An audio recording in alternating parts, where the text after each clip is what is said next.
Um, Neighbor, hi. Um,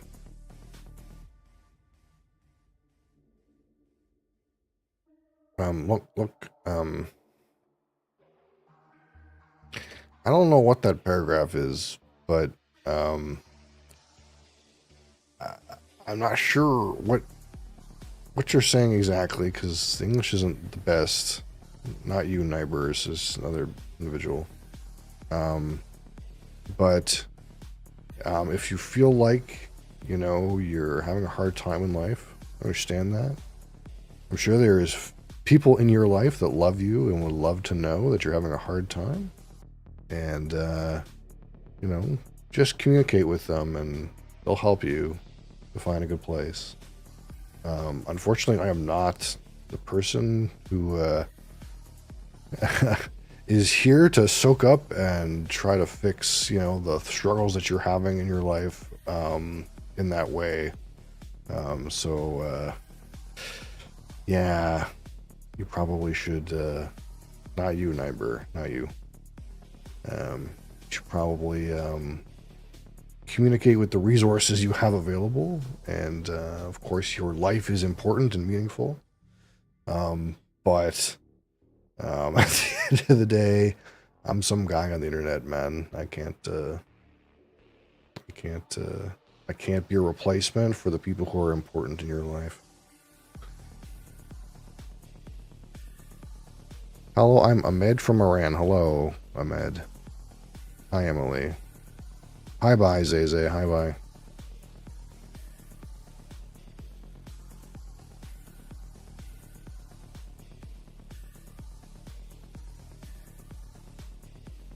By the way, I'm friggin' just got up out of bed and it's too early for that right now.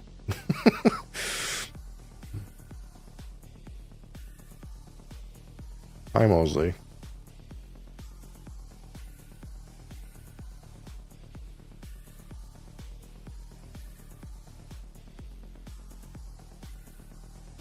You goober.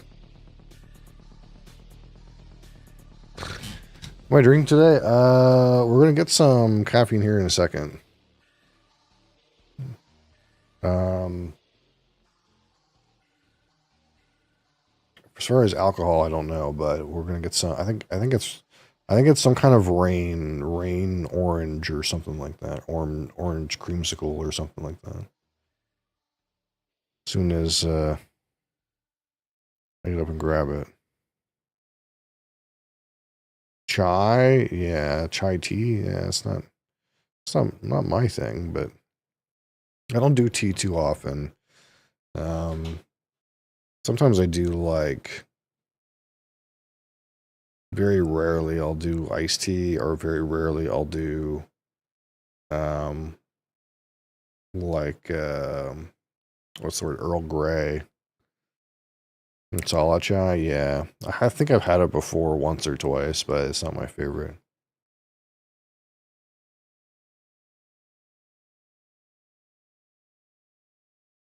Saying tea, well, yeah.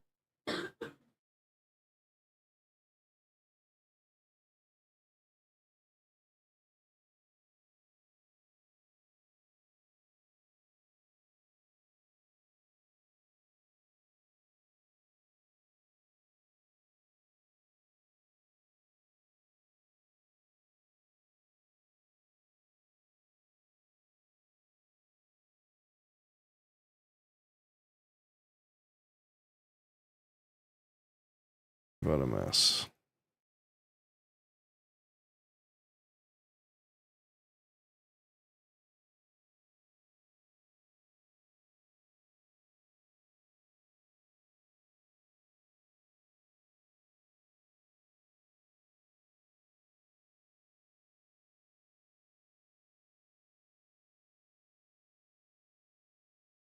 No, mostly doesn't drink milk. He doesn't drink much.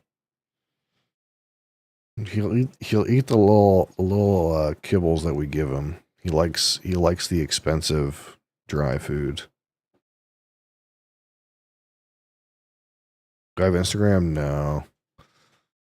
I pretty much just have like YouTube and Twitch TV and Discord. That's pretty much all I use.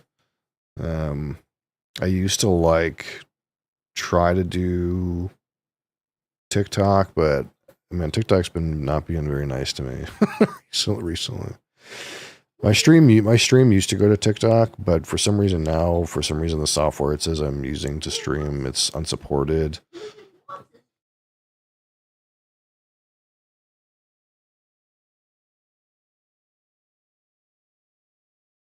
So I don't really do too much TikTok, but no, I don't have Instagram. Have I drank Prime? No. And partially because there's no caffeine in it, so I don't plan on it. My like loose requirement is that the drink has caffeine in it. I feel like that's a good minimum requirement.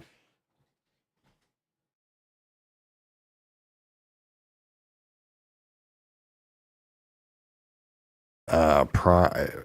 Unless you and I have start talking about something different. Prime Energy doesn't have caffeine in it. If you didn't know.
Well, if you thought it did, we'll put it to the test right now. How about that? How about that? Because I know there isn't any, but I'm gonna show you.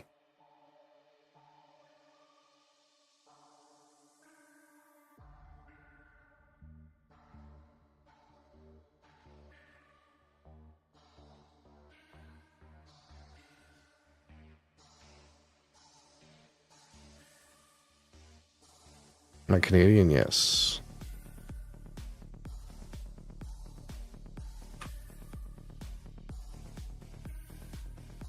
Mosley, you're not using a keyboard.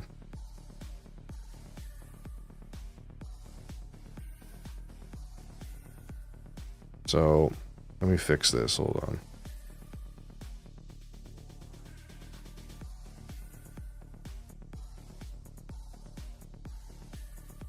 Because the transform is fucked up.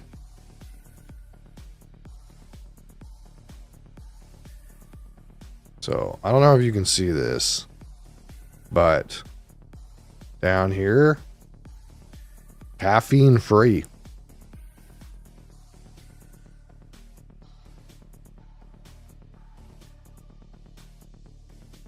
Well, I might not. No, I don't want your phone number, friend.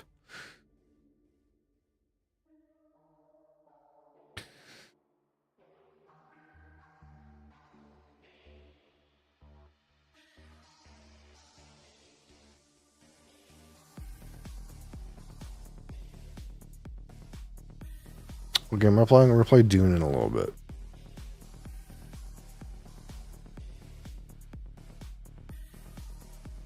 But first, we have this rain energy orange dreamsicle. That's what we're going to talk about.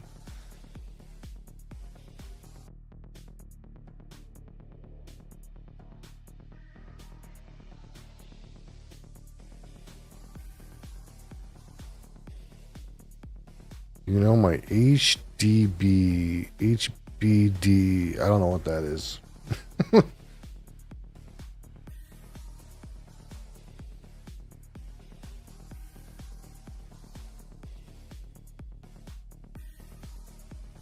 What?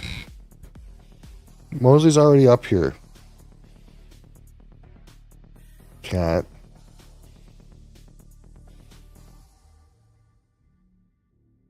Oh, your birthday's tomorrow? Wowzers. Another year closer to death, just for you.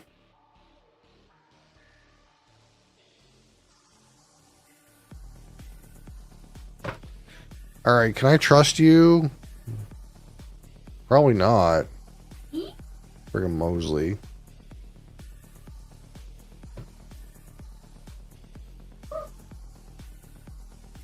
Friggin' Mosley.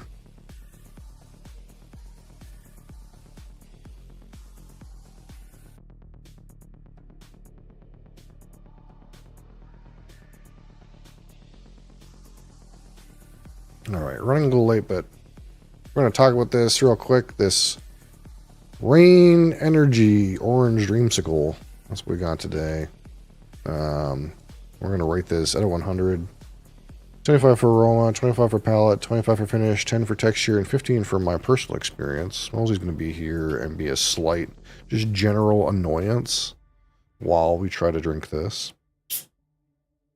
You might have to kick him off. He's starting to get the tail whip, which generally means he's unhappy. He has no reason to really be unhappy other than the fact that we're not paying specific attention to him. And instead, we're doing something else.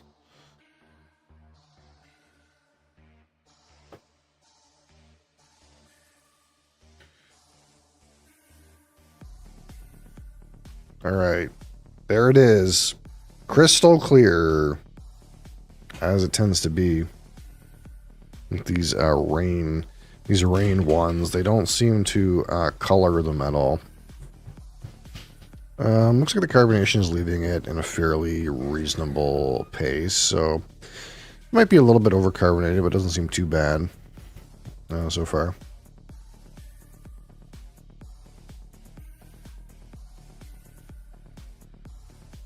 Do I need to get rid of you? Are you going to be good? There was one day Mosley knocked everything over during one of these drink reviews. And I had to reshoot it.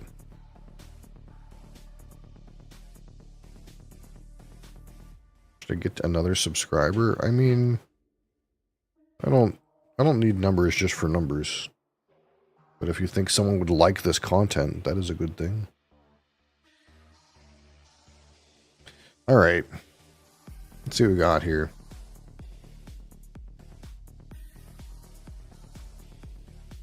Yeah, it definitely smells like orange creamsicle.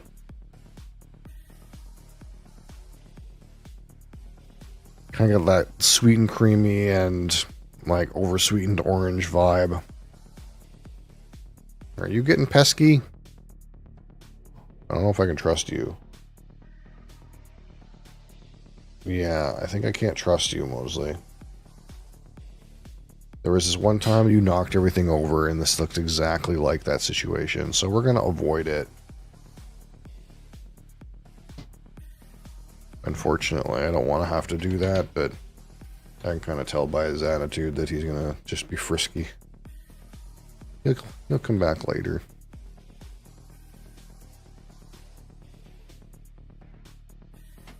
Yeah, there's definitely fresh, like, vanilla ice cream.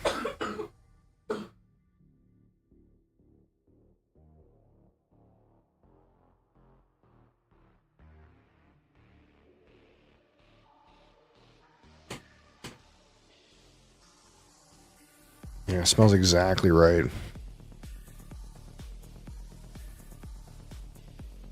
And we said nothing, not much else there. Nothing else going on there.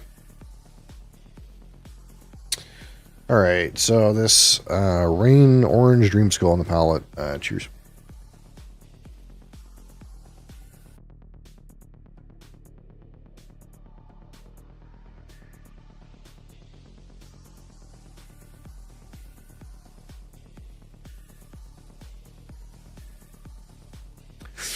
It's slightly overcarbonated, but it does kind of work in this instance.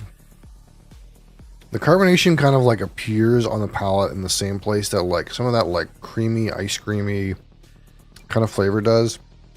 It almost acts like a replacement for the thickness of the ice cream component. It's not the worst. That being said, it's not that interesting. It's like spot on. Like they got the flavor right on. It actually is really close to what an orange creamsicle would smell and taste like. But there's not like anything else going on there. Like it's like a lock on target, the exact things you want to expect. It's not like devolving into any kind of weird chemical flavors. The artificial sweetener component is like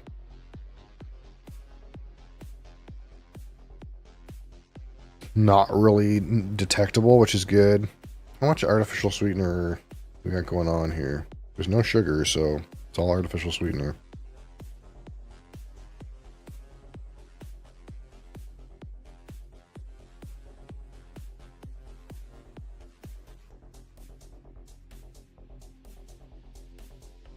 Yep, just that kind of like creamy vanilla ice cream, orange citrus note into kind of like a neutral, non-finished. Yeah,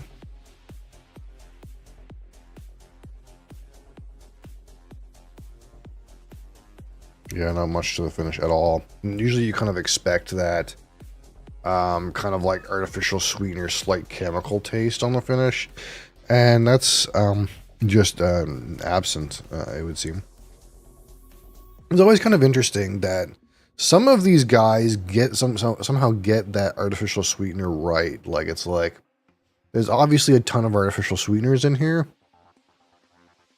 but it doesn't come across as like chemical aftertaste kind of gunky like a lot of them do. I'm not sure how like these guys get away with like not making it taste like a laboratory experiment, whereas a lot of them have that kind of like unpleasant aftertaste.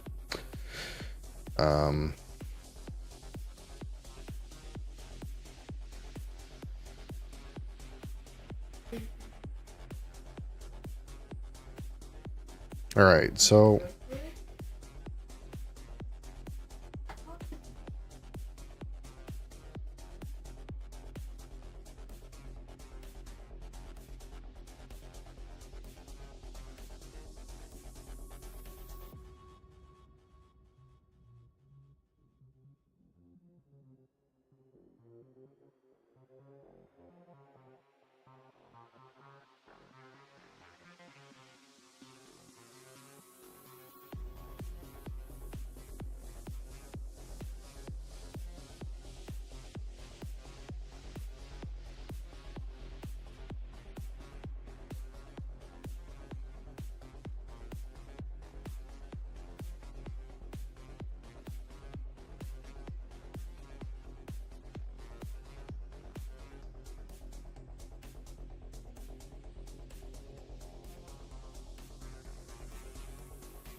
all right.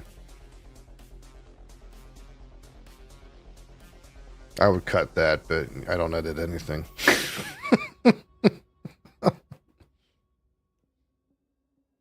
All right. So the aroma 25. Again, some spot on kind of exact flavors, but not that interesting overall. Pretty nice though. Give it 16.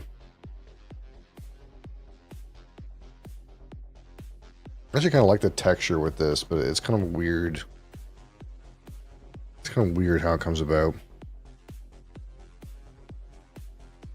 All right, the palette.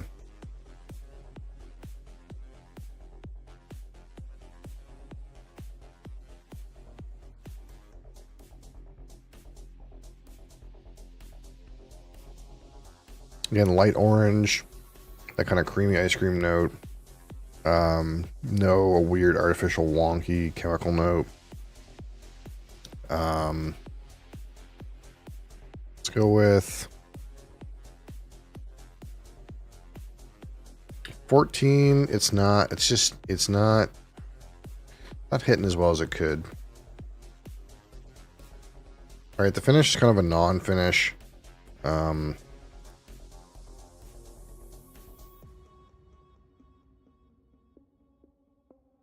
Which is better than like an unpleasant artificial chemical finish.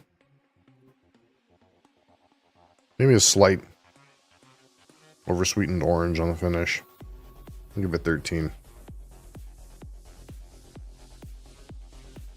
All right, I had a 10 on the texture, which somehow the texture kind of matches what you would think of in terms of this like slightly creamy component. Like somehow the like not too bad carbonation level, maybe slightly overcarbonated, really hits at the same time that like you'd expect a certain like volume from like ice cream. So it's kind of actually not that bad. It kind of like matches the desired texture in a weird way.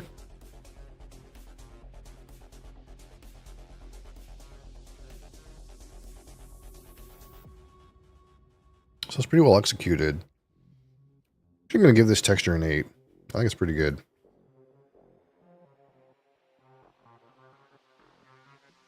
So out of 15, my personal experience with this one, Rain Energy Orange Dreamsicle. Sugar-free, if you can imagine. And overall, it's pretty good. Actually, pretty good. Taste is right on. The aroma is right on. Finish could be stronger, but it's not bad. Nothing here kind of tastes like artificial yucky sweetener. Mouthfeel is actually pretty good for what what the flavors are. I think the only thing that's like clear to me that like could easily be better is like the palate could use some oomph, and like there's something you could get something positive out of the finish, I suppose. But honestly, for sugar-free, pretty damn good. Stands out in that way. Give it a 9.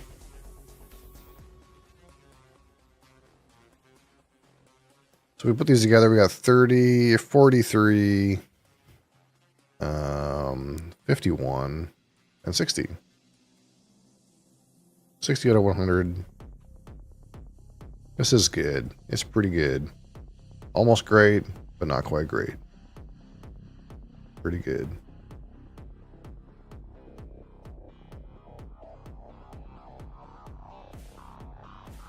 Pretty good. All right. I'm actually impressed by these like rain things, you know? I kind of thought they were going to be like generic, like no artificial sweetener, and they have more caffeine. Like they have the max caffeine 180 instead of like 160 or something like that. Somehow they don't have the terrible artificial sweetener notes. Like they never seem to have them. Like whatever they're doing, they cover up that weird artificial sweetener note really well. And they have the same artificial sweeteners in here.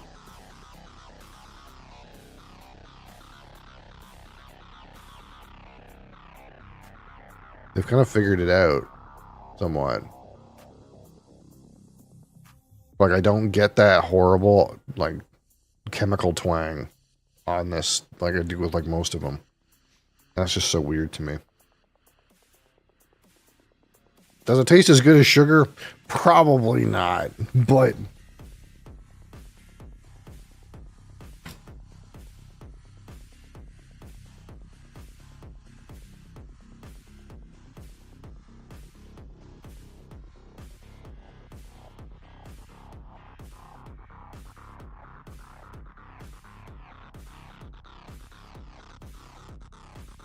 Alright. So, we were a little late to that, but we got through pretty quickly.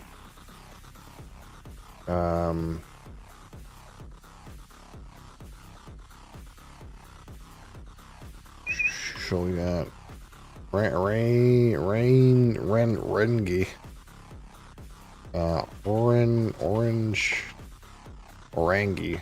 Orangi. Oh my god. Dreamsicle.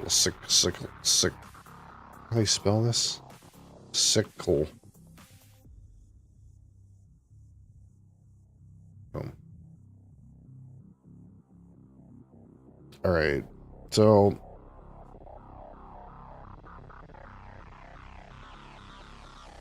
I'm gonna do some Dune. Dune. I'm gonna do puzzles on Monday, but kind of like came to the realization that if I keep buying puzzle games every 2 weeks, I'm gonna cut into the alcohol budget. Look, I'm a man, only so much money. And I kind of figured you guys would prefer I don't cut into the alcohol budget. So instead of buying new things, we're gonna try to buy less things and buy more alcohol. if that makes sense. Budget reasons. So hopefully we're okay with that.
I dream of it, amongst the wild threads of history and the myriad of paths.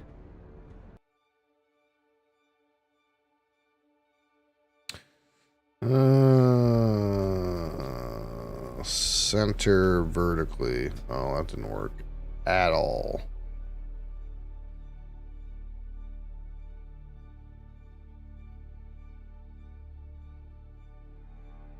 Center horizontally. There it goes. All right. I did play some of this on Sunday.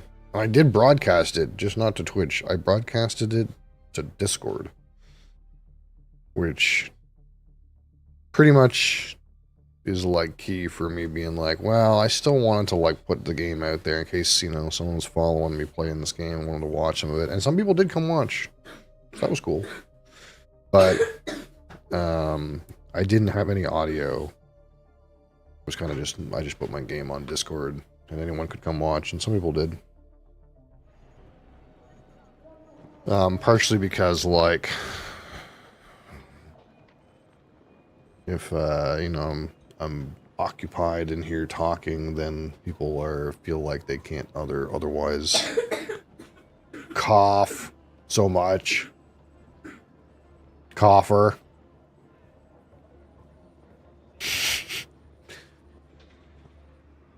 Do you have the plague? Are you sure? I don't know. I can't. I'm starting to think you have tuberculosis. We're gonna have to kind of put you down. Yeah, I think you're starting. I think you're like one of those Victorian children. You know, you got tuberculosis. That's what used to happen in the Victorian age. You know, you would just get tuberculosis as a child and die.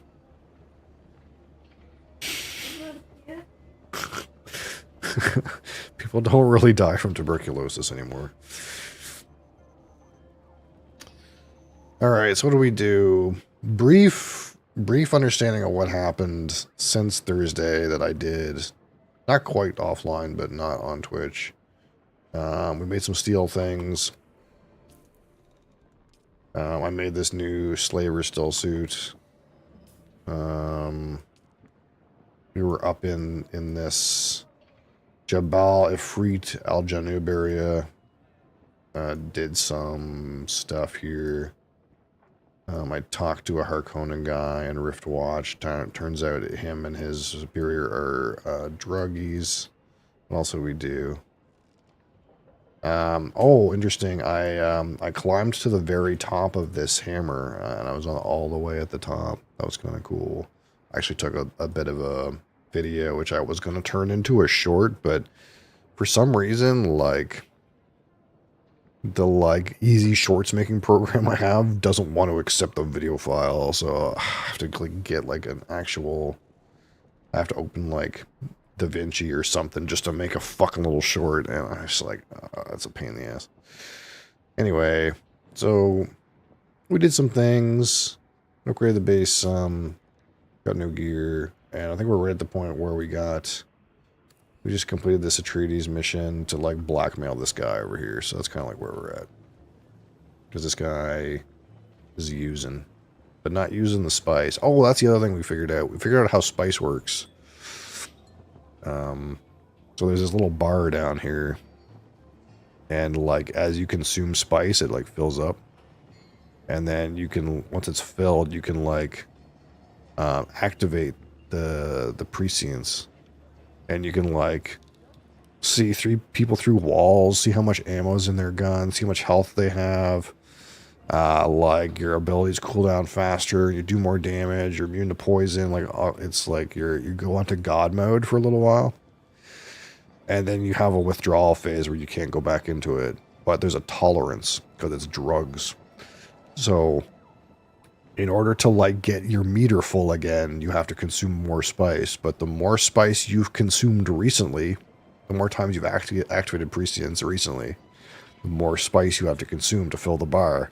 So it's like real drugs. The more drugs you take, the more drugs it takes to get high.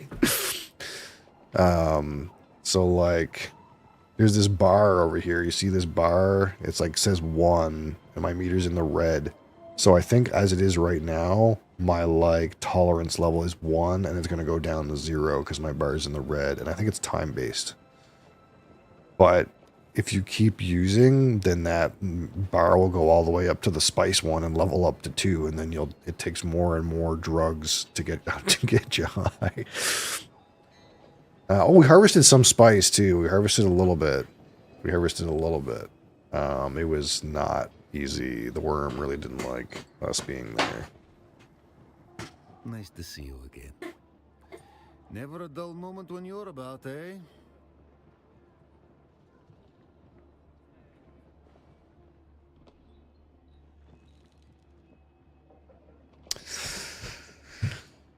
Alright. Alright, this guy, yeah. What's this? Adorable. But this isn't the leverage you think it is. Among my people, a vice well handled is something of a status symbol. You sanctimonious nothing.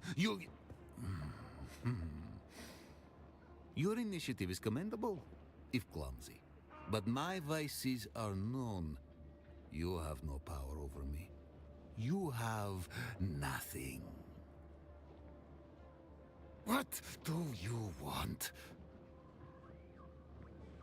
I do believe that I hate you. Very well. I'll give dear Anton a good head start on Skoda, for all the good it will do him. No great sacrifice.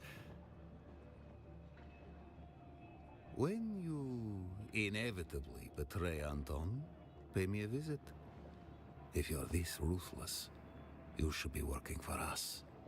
Your talents are wasted on the Atreides. I want to join the neutral faction, but there's no neutral faction yet. So I got to join one of these factions.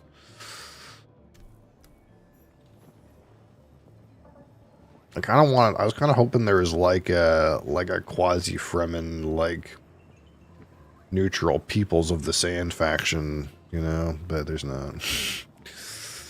I don't want to pick either of these guys really, but I thought I might see you soon. I have a special task that needs your expertise. This is wonderful news. You are to be commended. Give me the documents. I'll transmit them to my superior. here you go, buckshot. Very well done. Few things give me pleasure anymore, but I will savor this. Ah, we meet again. Shit. Excellent timing. Word is she's been seen around the deserter camps in the Rift. Oh, I need you to meet with my informant to confirm. I misclicked, and then now that button's gone. I appreciate it. Did I get the? I must have gave it to me anyway. Yeah. Okay.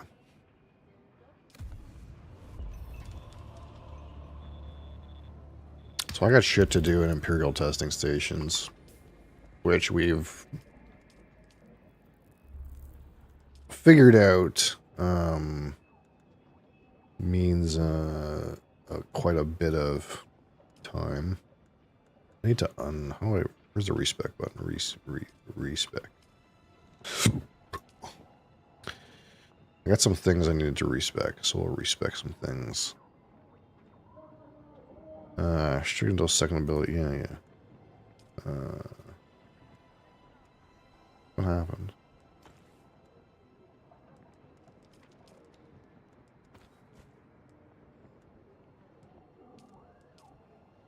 Oh, this doesn't count?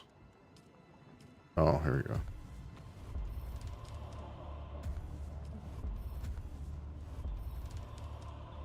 Increase recharge rate, yeah.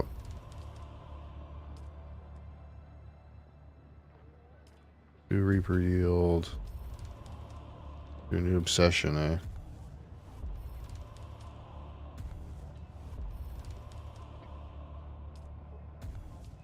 I had to respec this stuff because some of the stuff didn't make any sense. Impactor yield. Max power.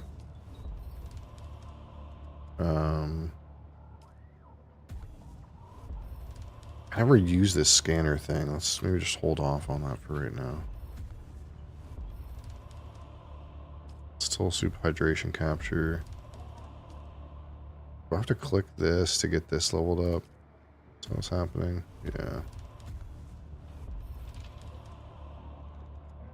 I don't want to level this up right yet.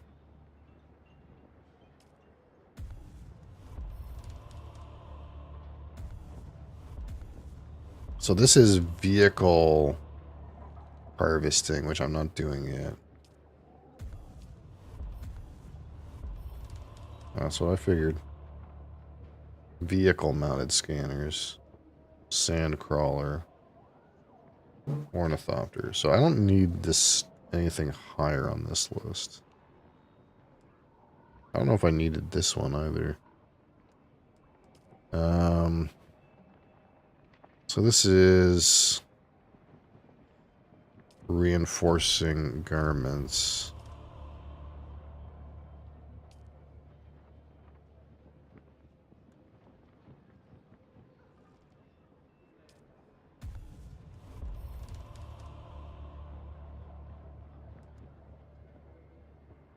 Yeah, trooper I already have.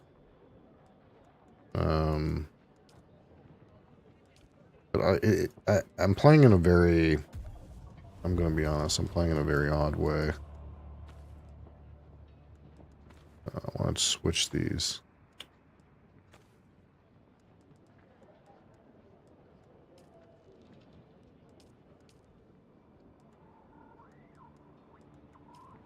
I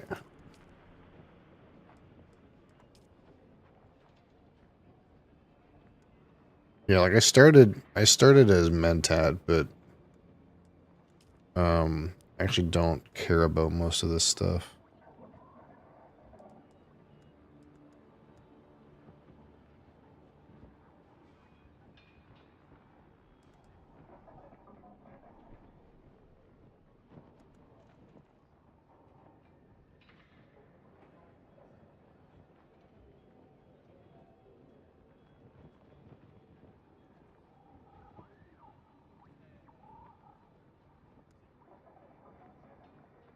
Yeah, well, that's kind of like what I'm doing. I'm like maxing this out.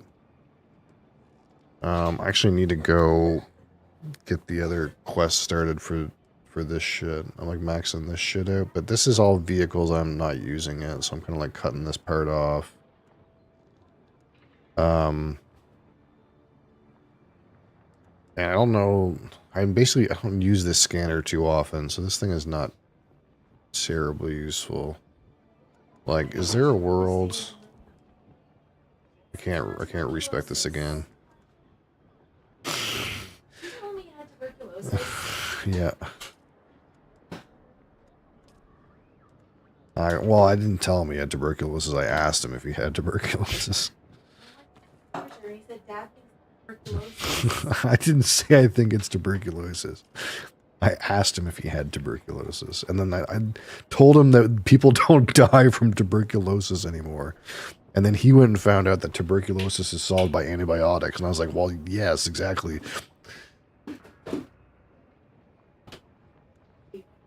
Top tier, not very enticing. I haven't even looked at them because I haven't unlocked them yet. Like honestly, as strange as it sounds, whatever's going on with this tree, I just like pretend it doesn't exist until I have a few points here, and then I put a point, hopefully somewhere in here. But I kind of just want the resource stuff, and there's some other things, like for example, like this stuff like reduces things that make it more efficient. This reduces like increases your repair and reduces your need for repair. And there's like other ones like in here, there's like one, like if you're well hydrated, you have more of a stamina bonus, like stuff like that. That's kind of like like if it has to do with combat, I don't know if it gets harder, but at this point, I just run around in a still suit and one shot things in the head with a sniper rifle. Like I don't think I need to spec into anything right now. Yeah, like 50 points. Yeah, that's kind of me with these research points right now. I have a mega shit ton, but like this stuff is all the way in aluminum, and I'm like not quite there yet.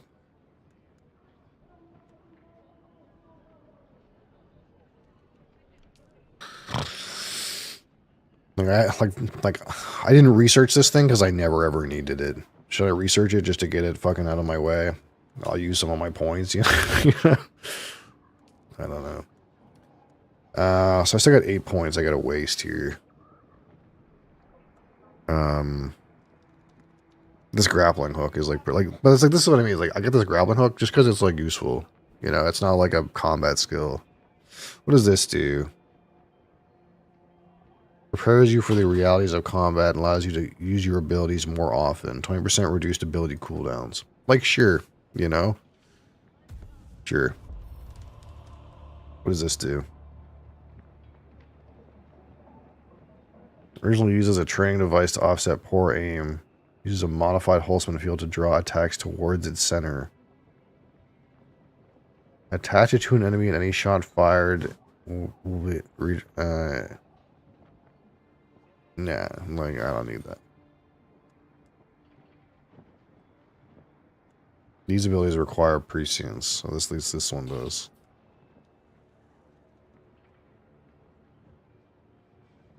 Suspenser blast. Oh, I've seen NPCs use this ability. Bonnie Murphy high. So this one gives damage with ranged weapons. Like I guess I could use that, you know. I shoot ranged weapons. And I do use a disruptor.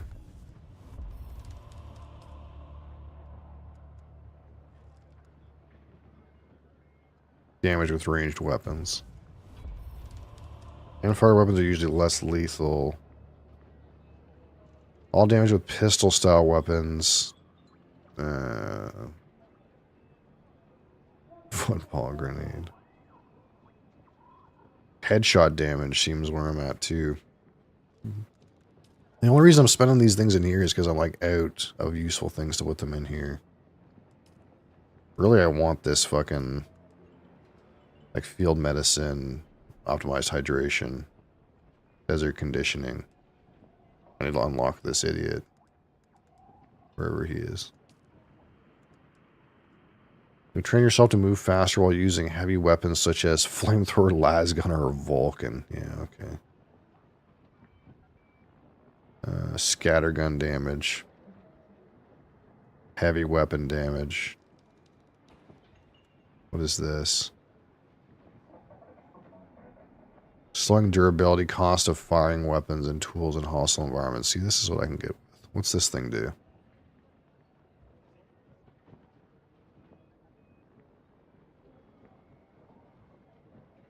So I take more damage in the body. Wait, no. So I do more damage to body shots and do less damage to headshots. That's like the opposite of what I want.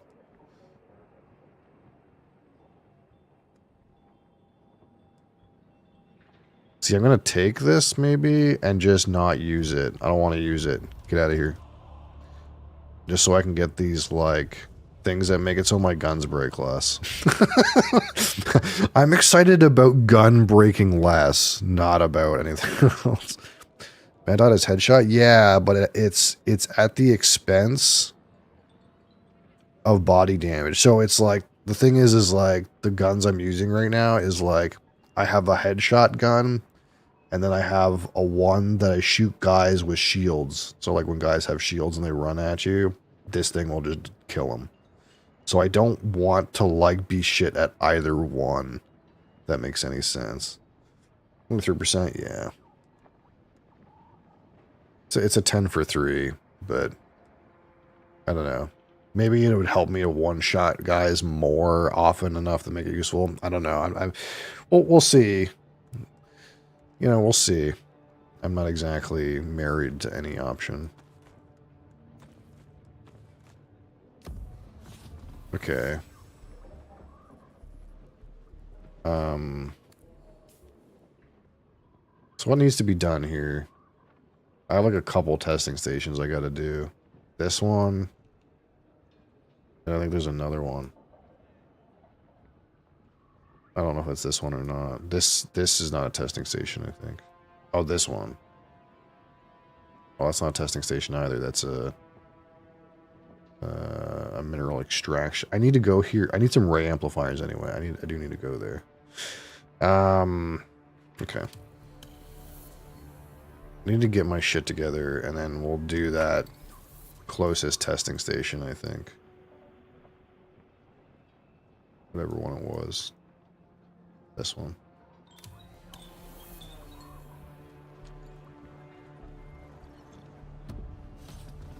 Ready the cave near the anvil.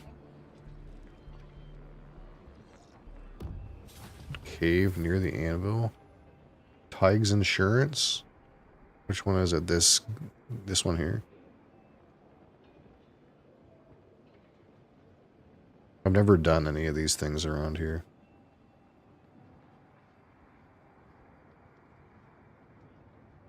This one. Yeah, I don't know all the tricks, like the random like spots that have good loot. I know they're things.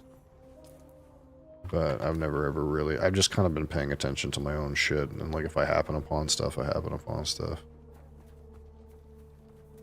I'll take a look and see what's over here. Oh my god, you monkey.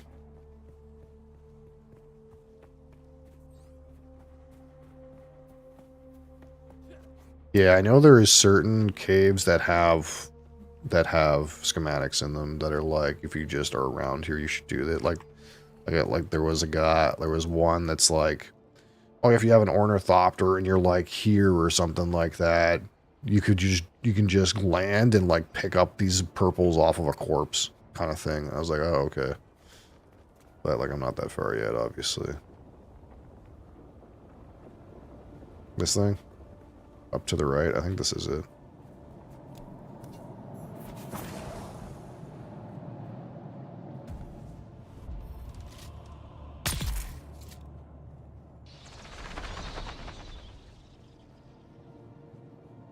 Yeah, I've never been in here as far as I know.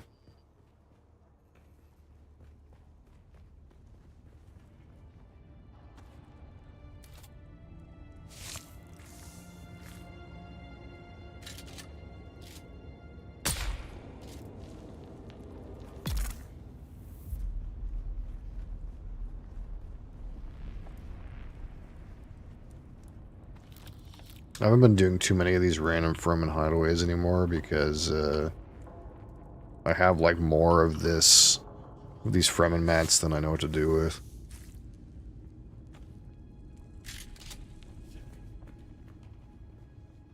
Oh,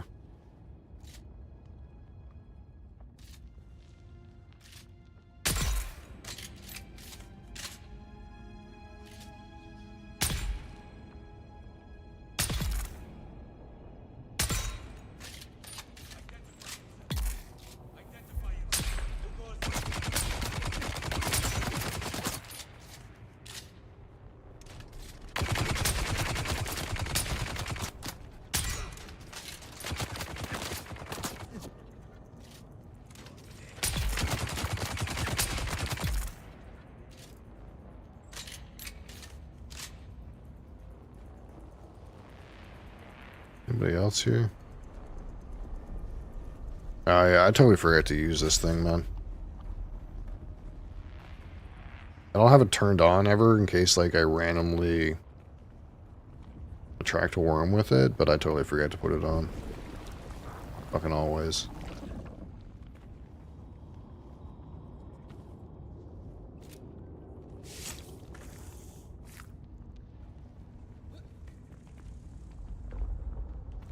I think I hear somebody.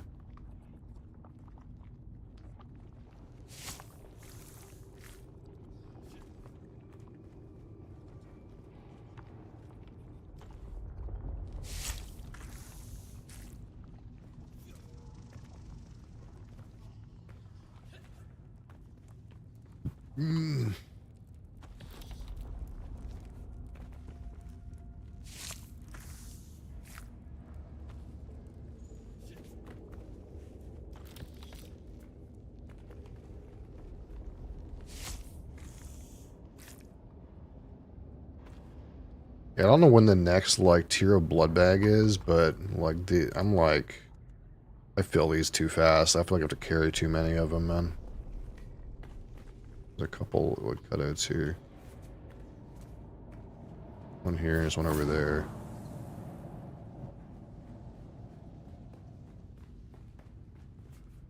Stop! Why stop? Oh, is this outside? I know there's another one the other way too.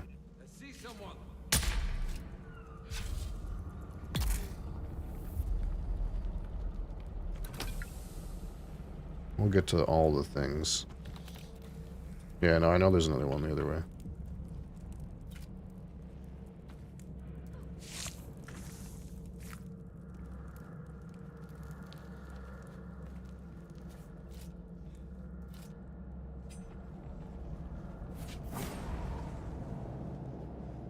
Oh, this goes back to the same room. Yeah.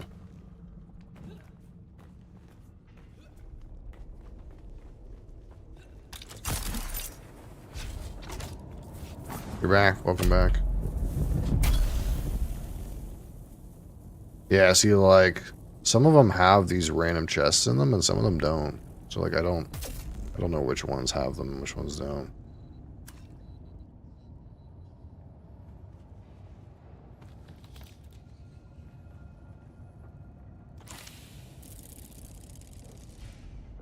Another... Oh, this is a still suit glove. Huh. I wonder if that's better or worse than the one I have. A shitty blood extractor.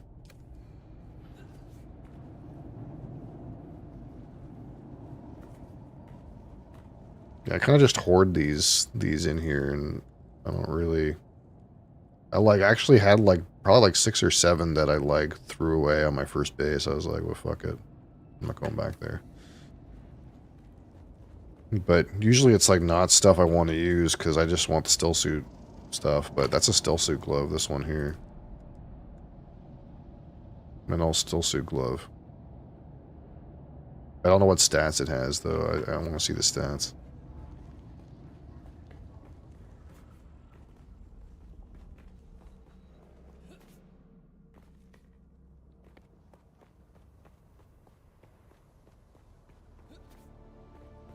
I guess I should have turned around and went the other way. I left my fucking bike over at fuck nuts.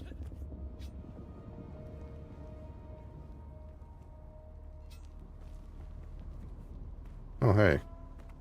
Don't mind if I do. What do you got in here? Any chance I can have a drink? Got some stuff for me? For me?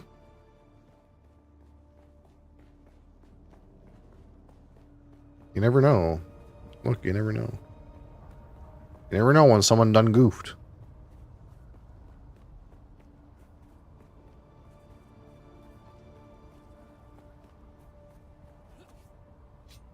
I'll take anything. I keep taking other people's fucking abandoned bicycles. For me? No.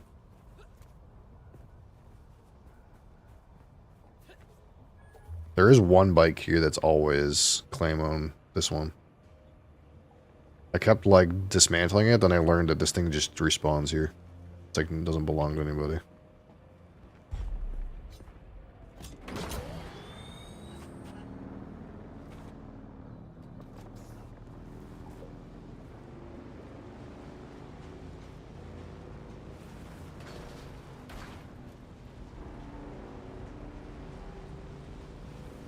You get good parts that way? Well, that one's always scrap. That one's always a scrap bike. So, it's kind of shit. Found a buggy? Yeah, there's a buggy. There's a buggy right. It's like here or here. It's like here somewhere. One of these. It's like around here, I can't remember. But my problem is, like, I didn't have a good way to, like, get it home. And I'm kind of the mind right now that this base I have, it's not... I almost have all the parts for a buggy, but... that I just, like, found. But my mind is, like, this is not a base that I want a buggy out of. Like, so, like, my logic is I'm going to build another base fucking out here somewheres. And I'm not going to bother fucking around with a buggy until my, like, second base. And then eventually I'll move all this shit out of this one and fucking destroy this one. I don't want this one, really, long term. It's just the one that I have.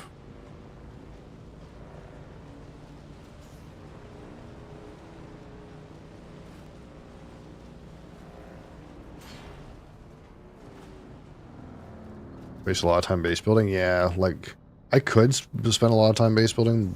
My frame of mind right now is just that, like, the one base that I have, I know I don't want to keep. So I don't spend too much time on it, you know? I built it the first day. And then... oh, fuck. Let's turn around. I thought I was south enough, but I guess I wasn't. My guild? No. I just think I should make one, though. Just, like, for me, and if I ever coax anyone else to play the game. Oh, that's why. I was too far south.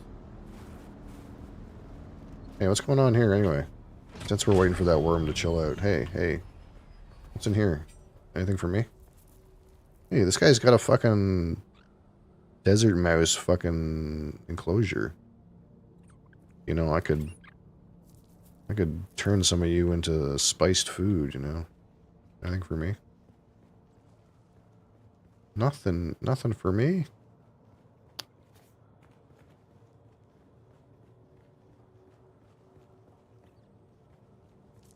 Yeah, I don't know how the guild system works exactly right now, but I'm getting the feeling probably what I'll do, and what I do in most games like this, is I just make my own fucking guild, and then if other people play, then they can just join my guild. I don't really like join one of those, like, guilds, you know? Ones where people are serious about the game. I just can't. I can't do that.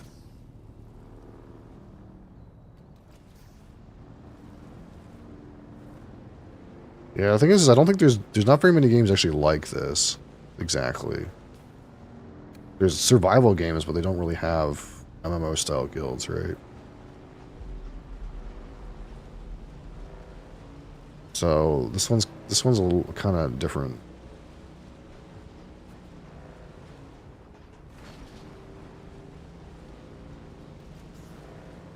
Usually in MMOs, like, there's people that have, like, bulk casual guilds that just invite anybody. And there's, like, people who have, like, really restricted guilds for people who, like, do a specific thing. Or are really good at the game, I suppose. But there hasn't been, like, a sandbox type MMO thing really happen in a long time. Because sandbox MMOs are not that popular. Because usually they have EVE Online elements where people get mad because they lose all their stuff.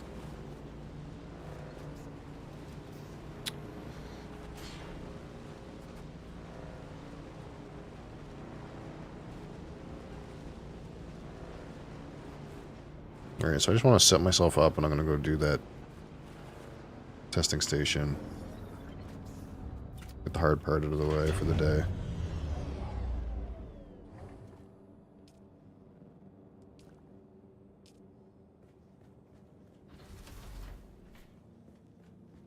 A sandworm short? Yeah, that thing's got almost 30,000 views. So it did pretty well. And then I posted it on TikTok and it got like no views. So I don't know what the fuck's going on with TikTok, but they don't like my content.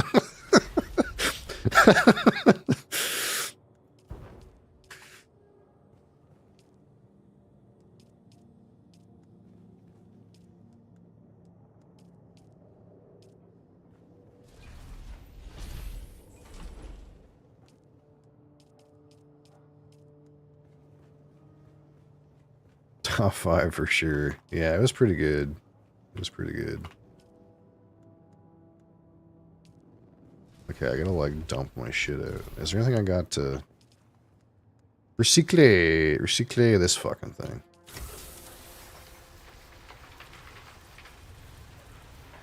Oh, I do want to see if that stealth suit glove I have is better than the one I'm using. I've seen a dude get eaten mid-air? That seems pretty badass, actually. That seems better than my clip. It seems way better than my clip. Menal's still suit gloves. Oh, I gotta go to the garment thing to see what this does.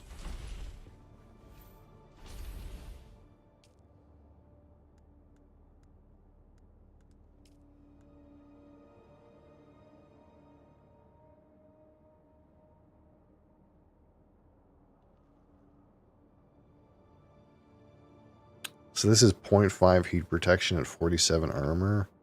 And what do my gloves do?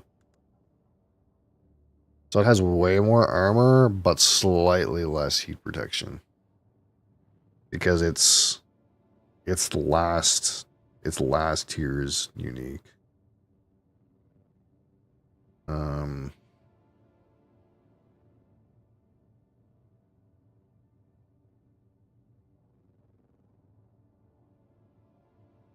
I mean, that trade-off is probably worth it.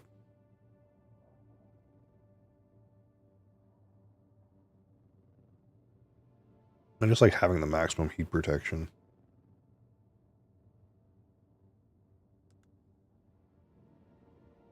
Whatever. I'm not so in need.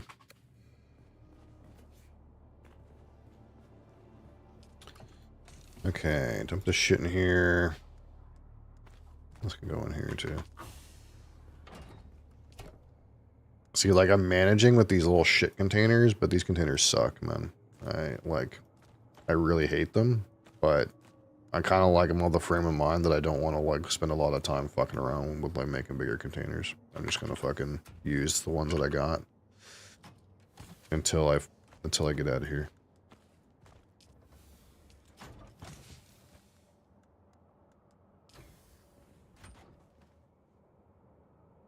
Gotta go to work? Yeah, I feel that.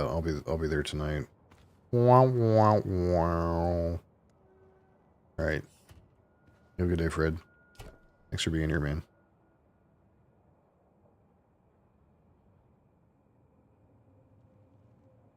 I gotta crush this gun. Anything in here? Some gas.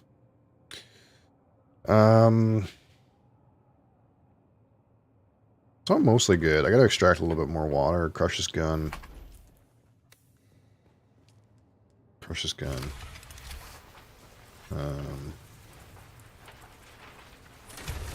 extract. To be here in spirit. Just to do some spice at work, you can see, you'll be able to see me from work. I need anything that needs desperate repair. These blood sacks are fine. I guess this thing can get repaired.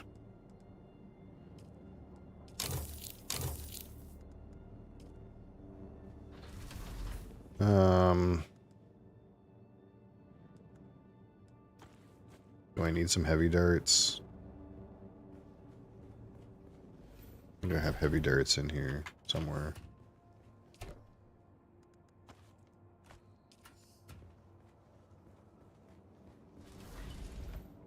have extra band-aids for once. That never happens. Let's repair this bike real quick.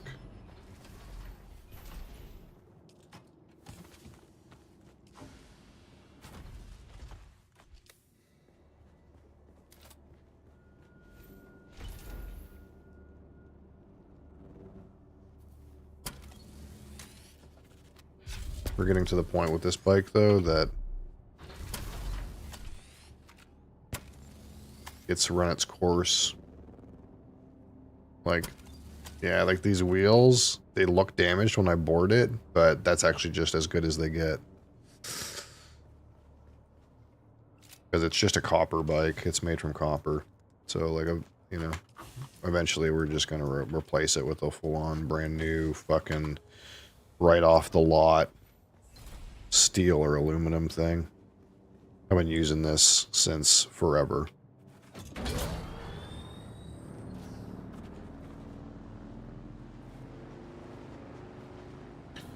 Alright, so testing station 76. I'm just gonna take the easy way. We're not gonna like do anything crazy. Nothing too adventurous.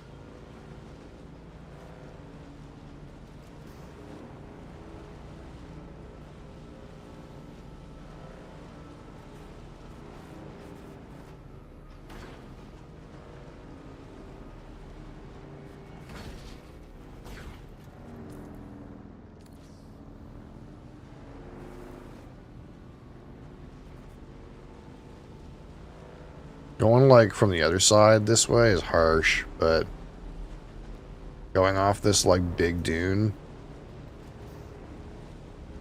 Oh, there's a fucking worm over there. Is he gonna hate me? Yeah, he hates me. You pick up a bunch of speed going down this though, so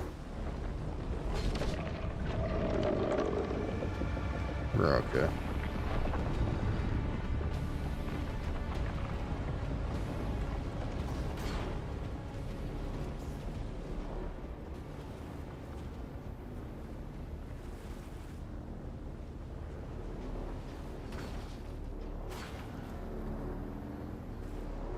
Let me just come over here. This guy's all hot.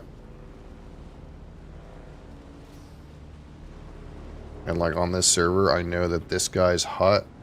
It's kind of weird, but this guy's hut lines up with this other hut down right here. There's this other hut. And if you like follow this path, it goes right between the quicksand. So these are quicksand in case people weren't aware. That's what that is.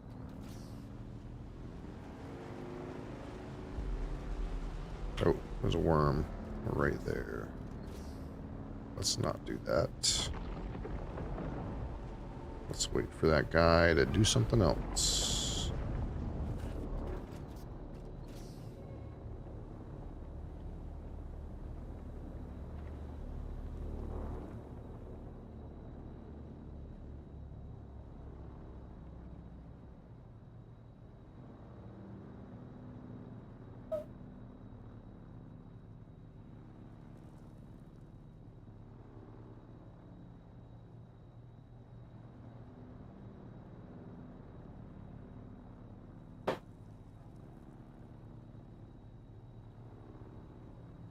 What, darling?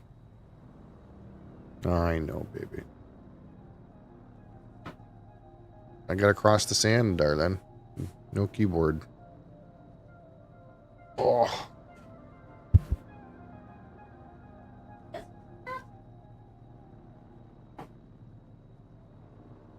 Alright, probably good now.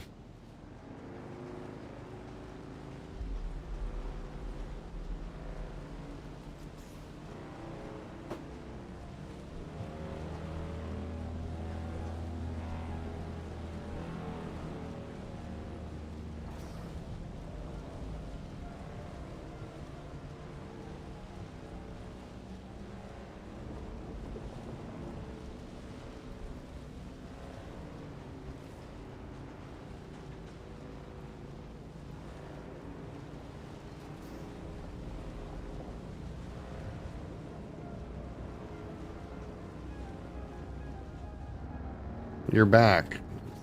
I kicked you off the desk and somehow you're back. You need to lay down, darling. We're not giving you exclusive attention right now. We're playing the game.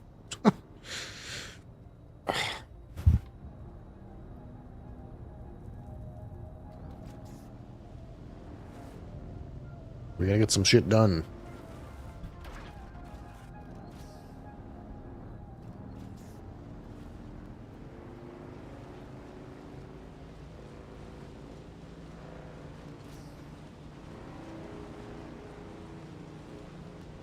Alright, so we need to go up here. Testing 76.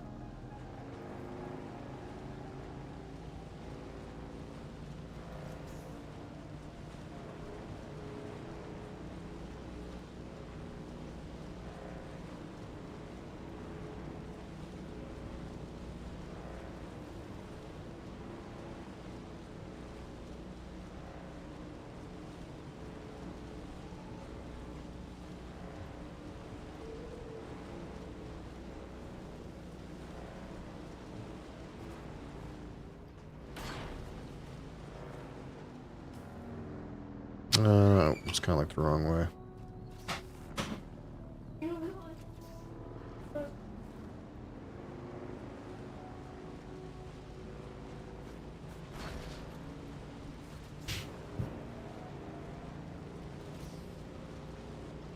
Bag of happiness. So is it marijuana? It's hair dye. Okay.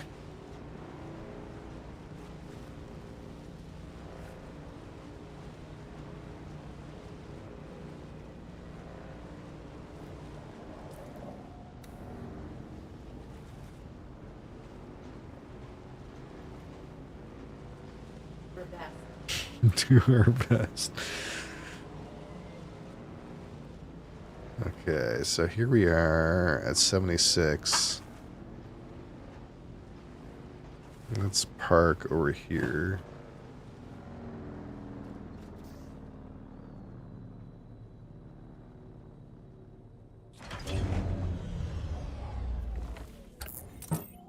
I don't think I need very much more carbon, to be honest. I have like two or 250 like steel hanging out of that base, and I don't think I need that much really.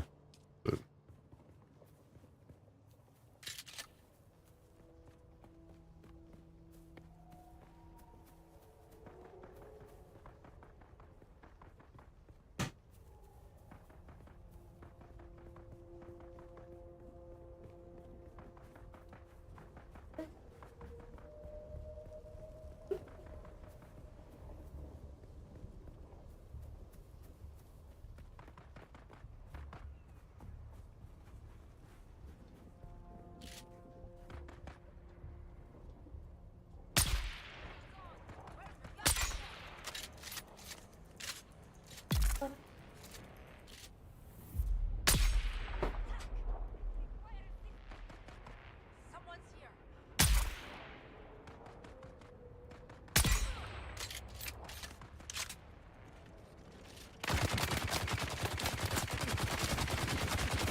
man. That's rough. Oh, I don't have my shield on. Shit. No. There's a cat. There's a cat. Cat. Not time. Not time. It's not time. Go. Go.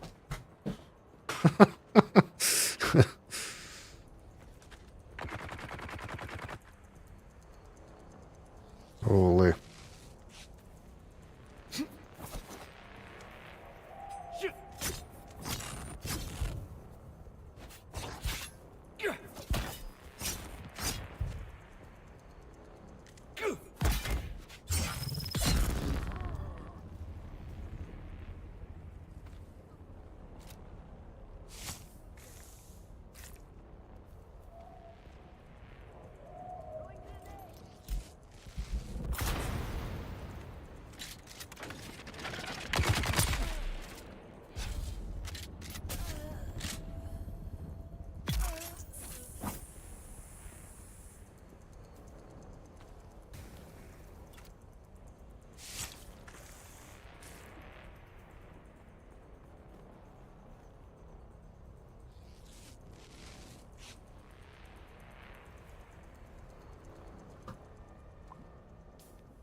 Well, these guys are definitely not getting one hit in the head.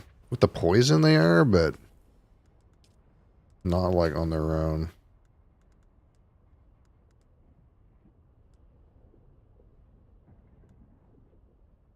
So maybe this marksman thing does make some amount of sense.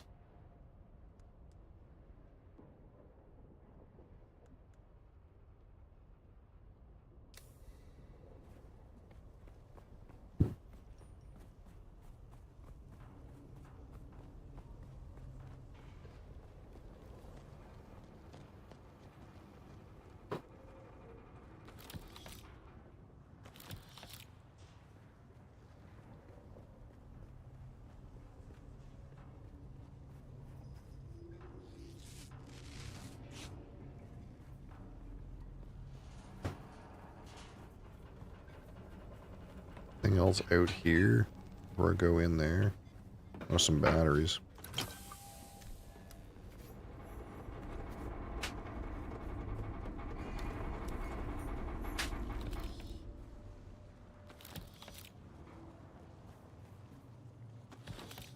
I want to dump this shit in my car before I go in there.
Ooh.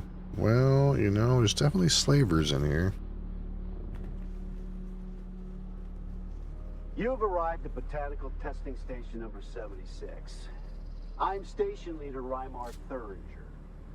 We at the station have been assigned the task of exploring the viability of numerous commercially important botanical species from across the Imperium. Here, on Arrakis. I knew this would be a difficult assignment, but it has proven all that is possible. Face it. Some classy medkits here.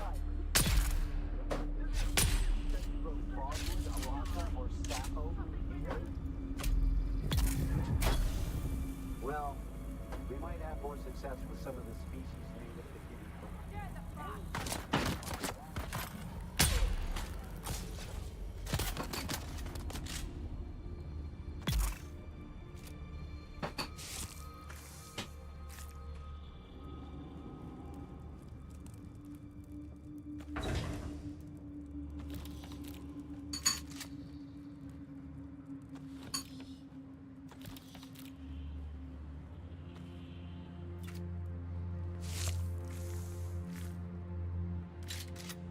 I had a dream I shit in the woods. It was quite liberating. I expect no less of an opening statement from you, Griggs.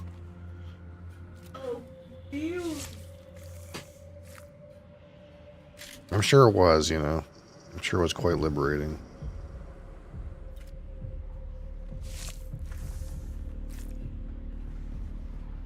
What about that guy, Cold Ditch Man? You think that guy shits in the woods too? We'll ban his ass.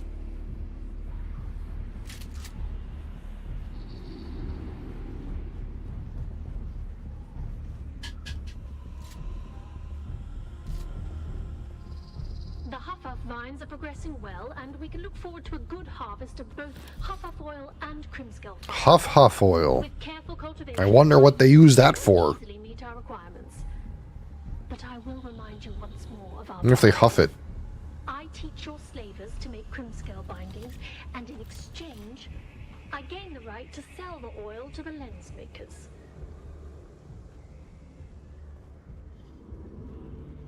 You know, so Creeks, we found out how to do drugs in this game. I'm sure you're very excited.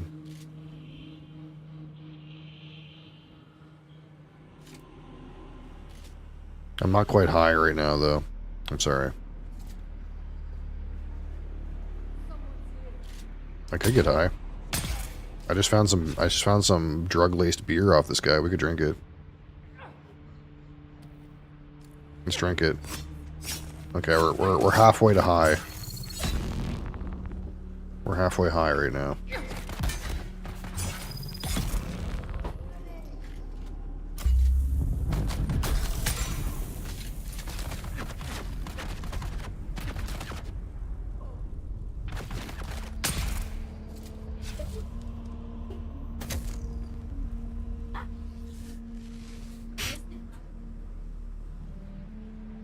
So this little bar right here, this purple bar, that's how close you are to being high. And then once you've filled that bar full of drugs, you can have a trip. That's how it works.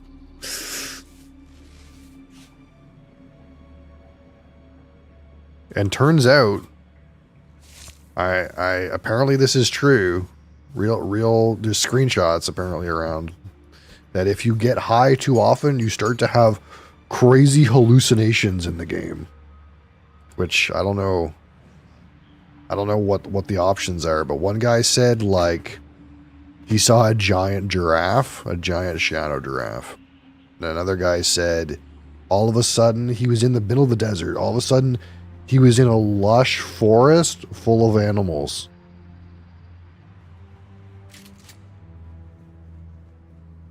No, I don't think so. There's screenshots. Unless they're real life drugs, you know, got into the screenshots. Because basically how it works is when you pop off your drug trip, like there's you're certain tolerance levels. So like you can only get high so often. If you get high, then the next time, if you want to get high like right after, you have to take even more drugs. And if you want to get high again, even right after, you got to take even more drugs. So you have to like wait for your tolerance level to like settle down. And if your tolerance is like way too high, and you have to take so much spice to get high, apparently you start to hallucinate. It's like real life, yeah. How's it going, Ben?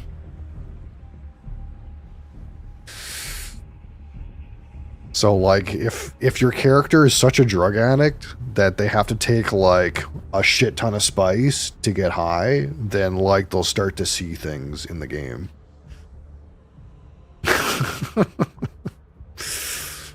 Which is kind of fucking cool.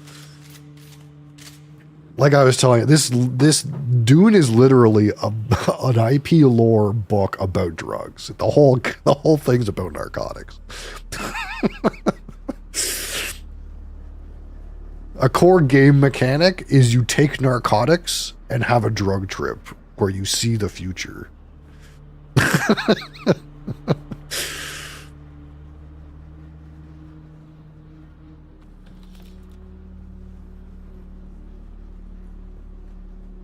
If I get some more spice beers, we'll be. I'll pop one off. I'll pop one off in this dungeon.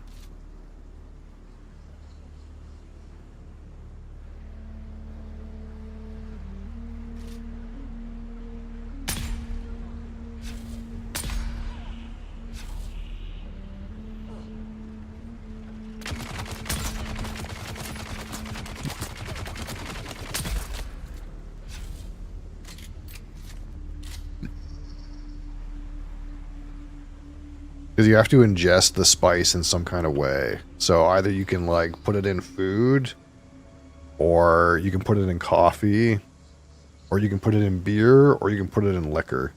And I guess the most potent is the liquor, the spice liquor. It's the most potent thing in the game that I know of.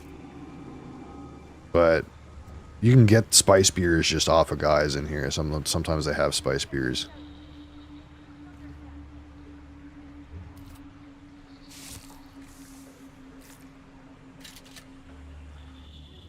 I'm trying to understand if I need to, like, you know, don't get high off my own supply, though.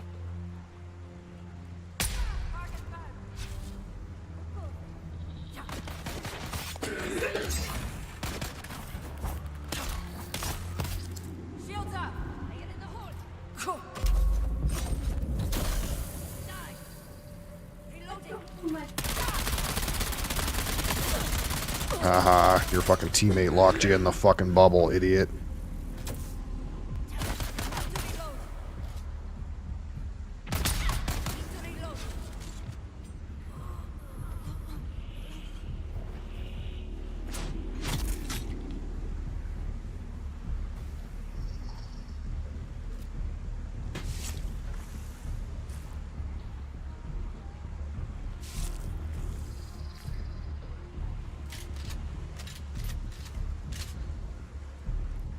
Alright, what do we got here?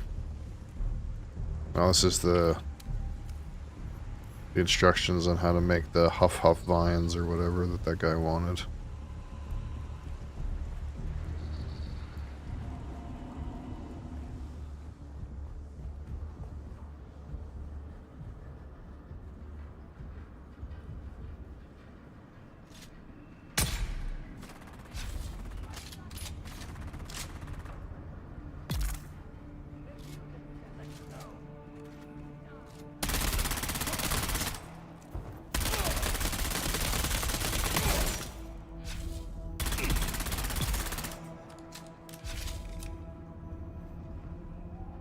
Oh, what's this? Slaver heavy jerkin.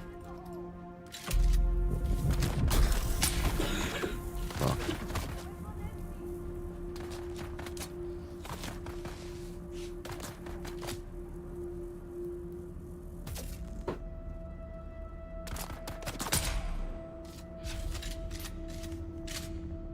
One shot in the head is enough to kill those guys with poison. So we kind of just let them be, you know?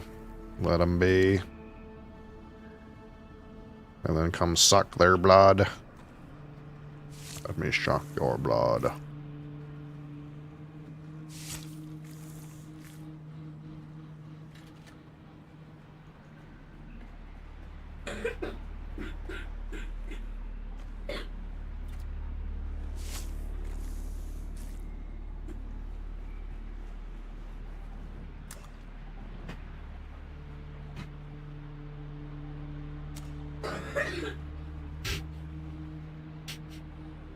You got tuberculosis, child? I think the child has tuberculosis.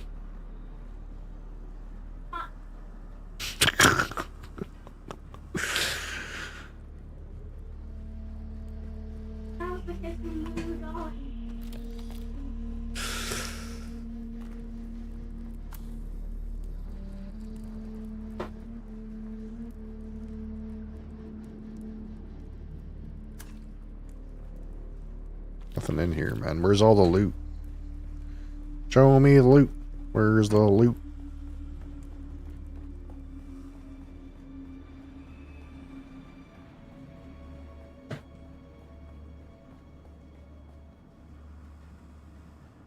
Oh shit.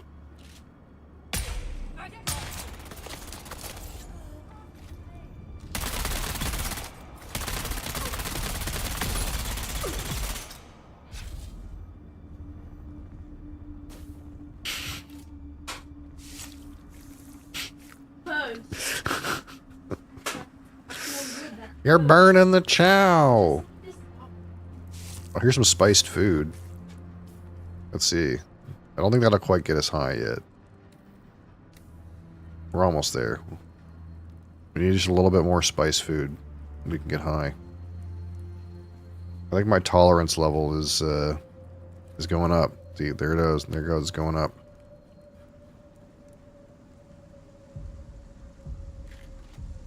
Well, there's respawners here. That usually means there's bad enemies here, but you know, I never ever needed to respawn in this game.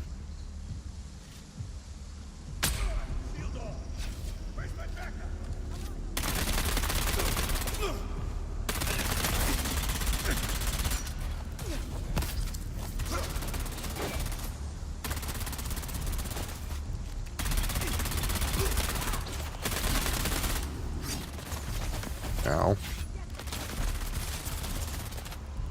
Well, you know, this is quite a mess. That much is true.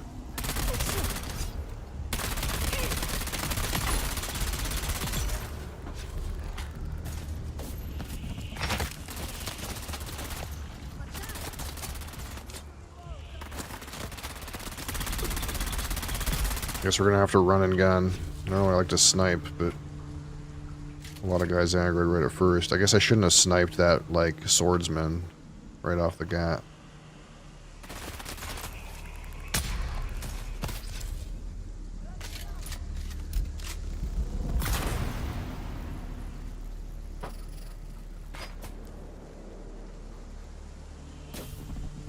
Okay.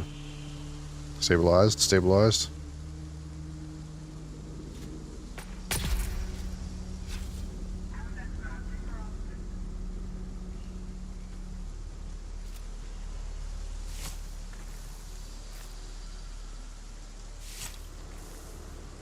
What did this swordsman guy have to loot?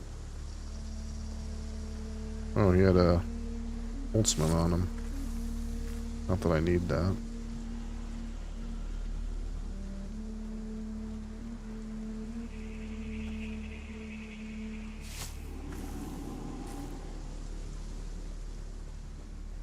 Alright, where's the loot?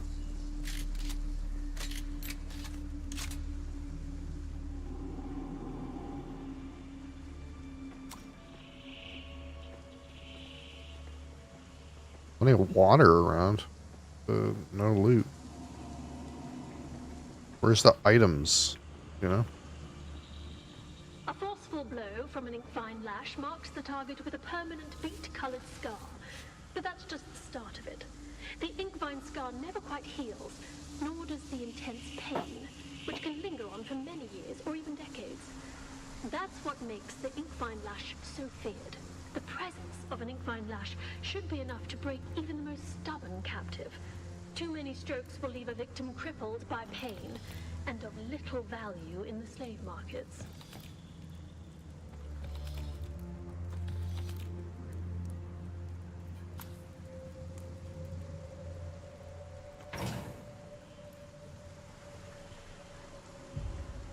I guess the loot's in here, right? That wasn't really any loot.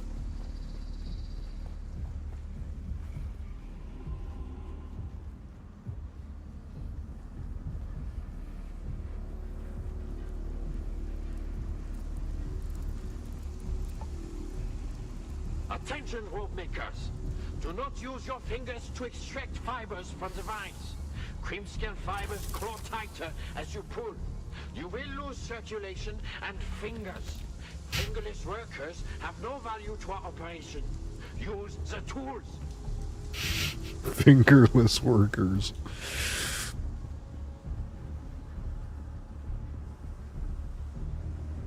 Okay. Here's a guy. That was not a headshot.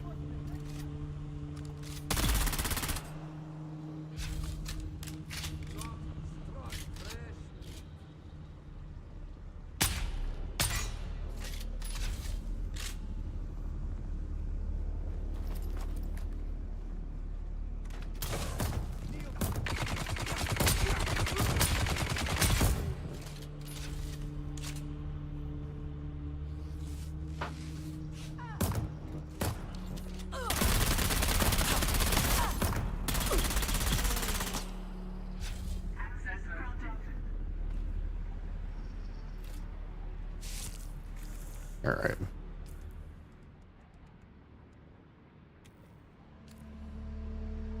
That'll do it.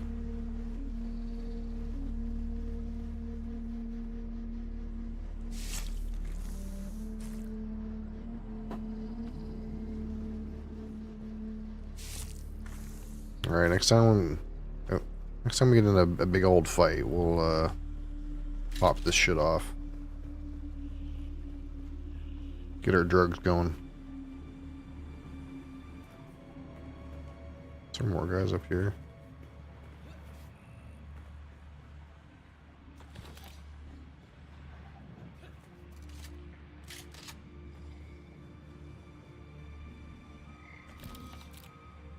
So much ammo. I always somehow come out of these dungeons with more ammo than I came in with, which just doesn't make any sense.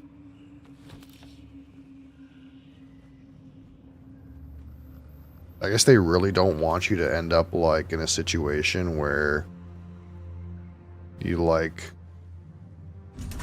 ran out of ammo and had to leave and come back. They're like really concerned that you'll be pissed off because you had ran out of ammo mid-dungeon or something.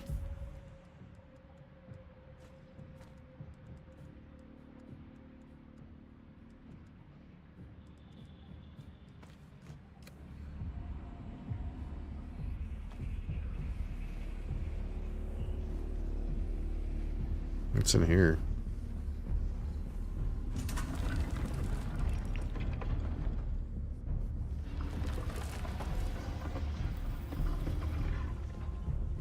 More loot.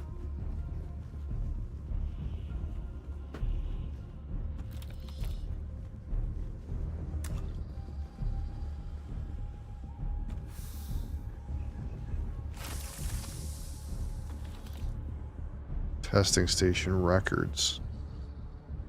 I don't think I need those, but I have them now for like the quest that takes them, I suppose.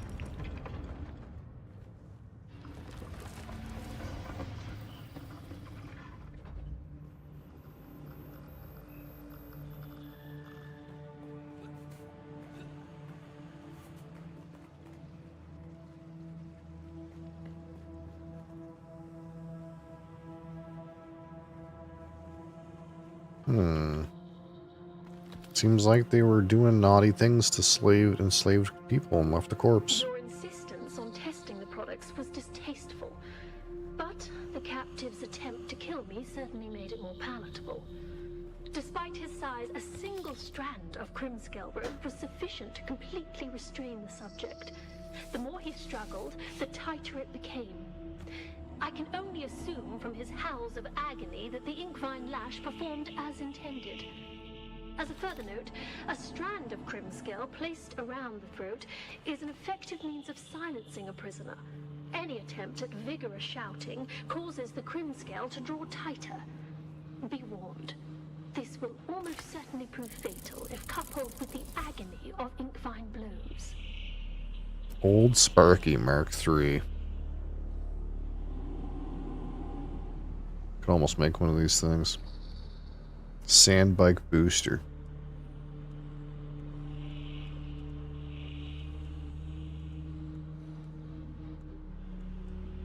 Take these. Power Pack 3.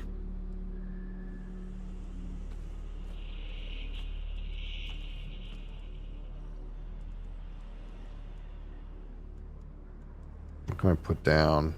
This fucking copper. One band-aid.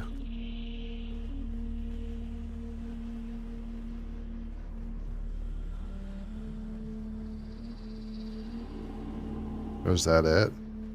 We're done here? I think we're done here, boys.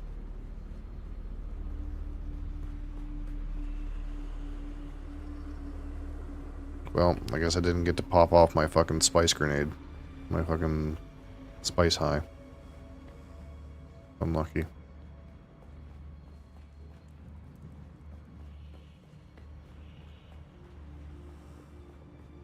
You've arrived at Botanical Testing Station number 76. I'm Station Leader Rymar Thurringer.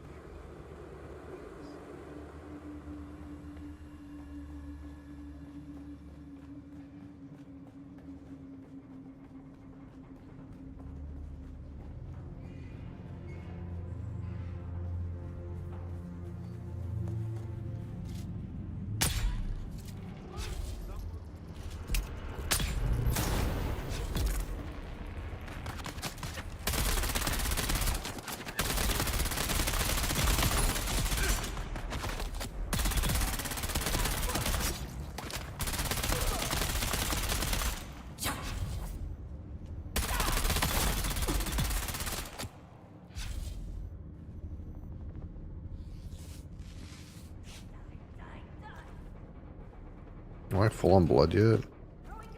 Yeah.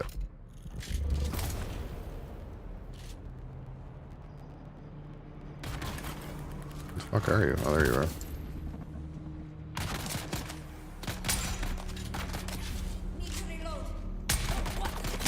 No scope, you idiot.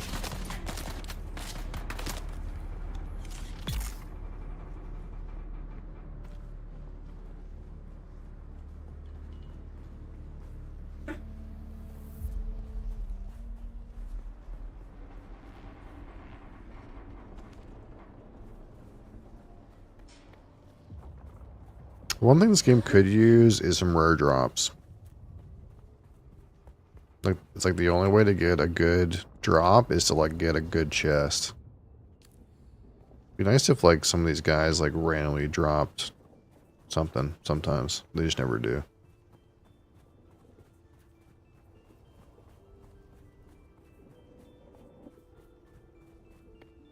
Like sometimes they'll drop a gun.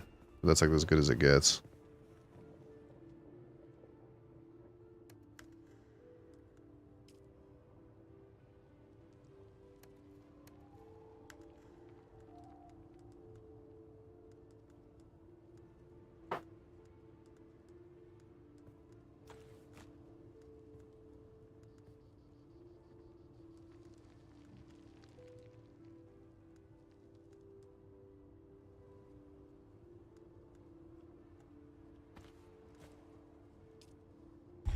Alright. Yeah, I think we're not going over there quite yet.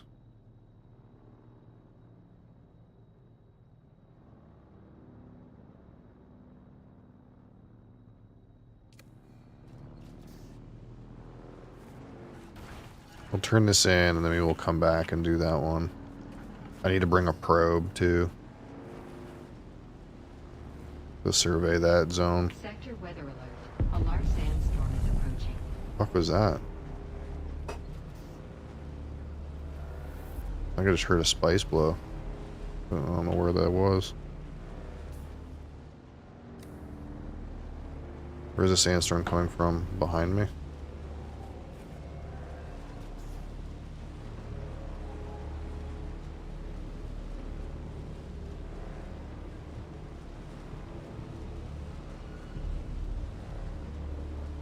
Ooh, there's a truck here. I'd like to hide out up here somewhere. Oh, I got fucking aggro.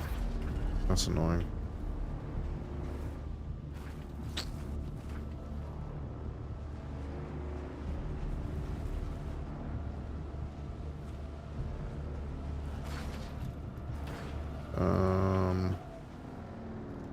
Does this work? Is this gonna work? This little fucking... No. Shit. We need to go.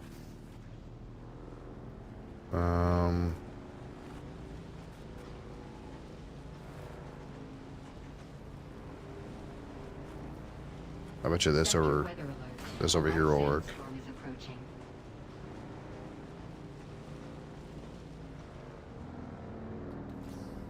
Here we go. This is a fucking sketch place to hang out for a sandstorm, but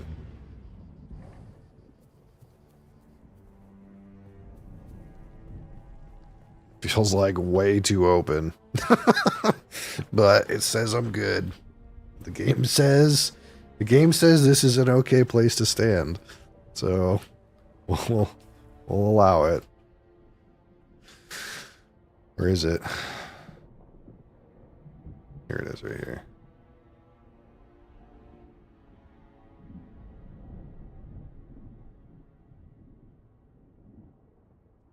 Here it comes.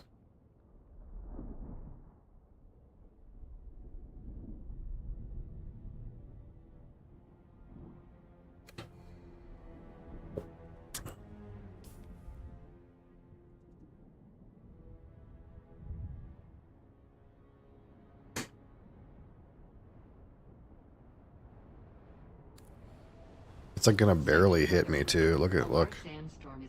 It's like actually barely gonna hit me. I could have like just ran south and not got hit by it at all.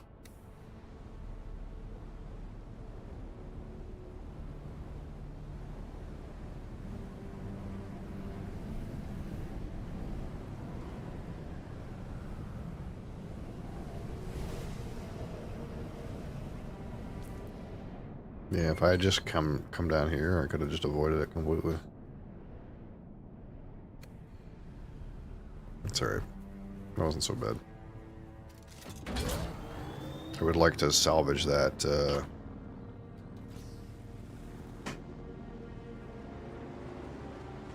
salvage that vehicle over here, though. These fuckers are by.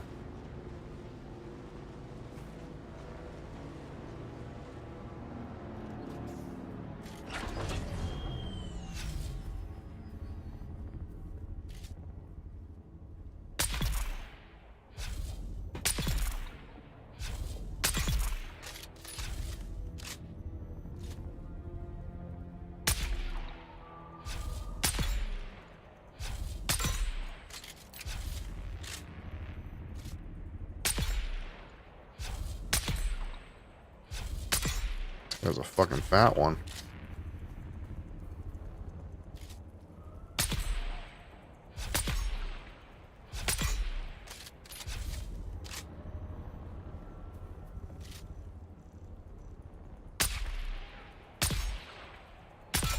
Are you not dead yet? What's happening? Oh, he's got a shield. Yeah, he should be dying soon, yeah.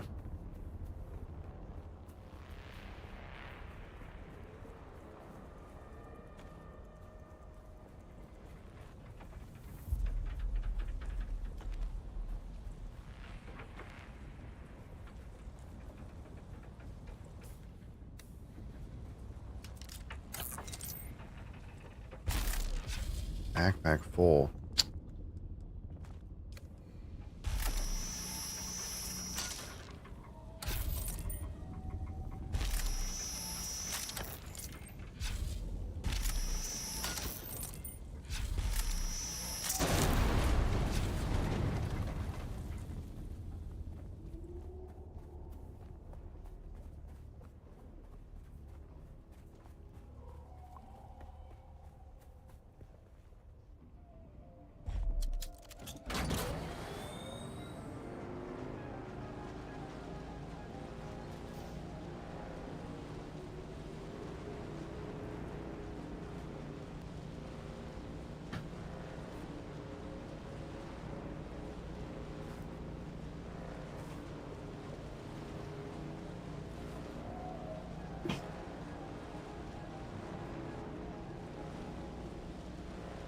I do kind of like some of these player-made buildings have like served as natural landmarks for me. I'd almost be like bamboozled if I was on a different server because, like, for example, this building wouldn't be here. This building. If I was on a different server, this building wouldn't be here. And I know, I just know that this is the building where if I go to it, then I'm safe to cross in between the quicksand. But if we were playing on a different server, it might not even occur to me that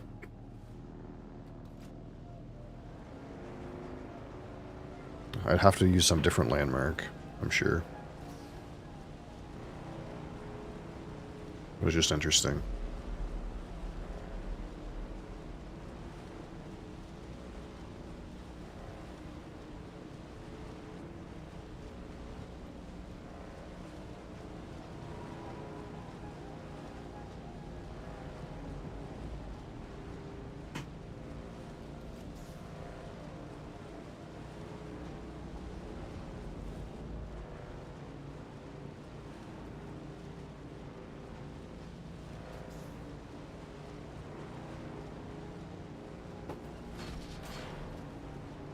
Alright, we'll go turn this, return this mission in. I actually kind of maybe want to go to Arakeen and just see if this Minimic is for our next planetology level. We might just go to Arakeen for a minute.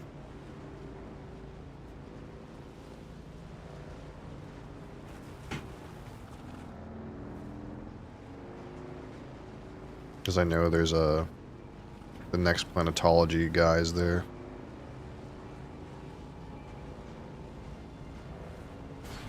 Hang it.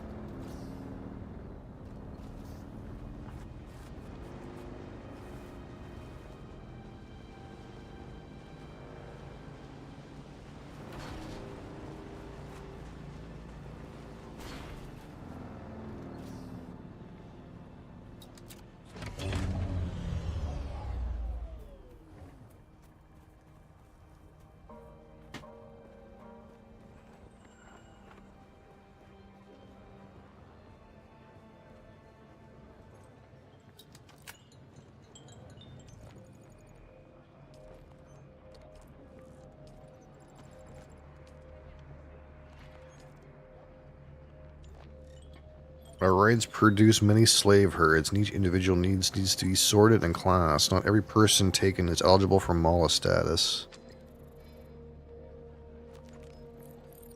Rumor has it that some house miner stooge is poking their nose into our business. Head over there and keep this record safe from prying eyes. Call Tarek Barris. You've done it. You've earned trust with Dagomir Halil himself, but this information about ID numbers is yet another barrier between us and finding Shmo. Okay.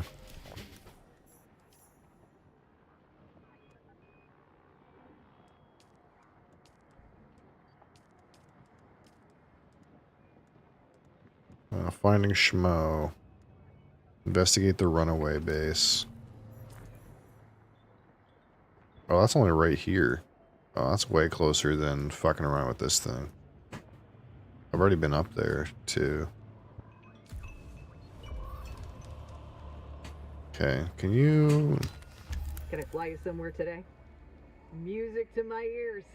Where do you... Atreides and their war levies. Look, I can get you there, but I want a little extra for the trip. All right. Doctor's on the roof.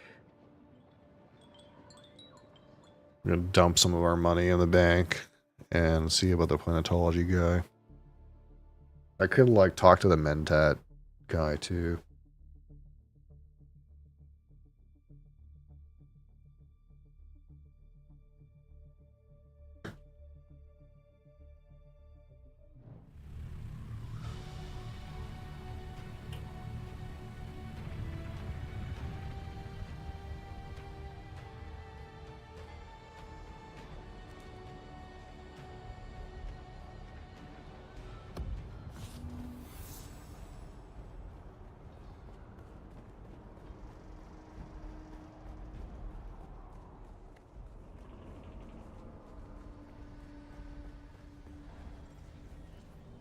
Welcome.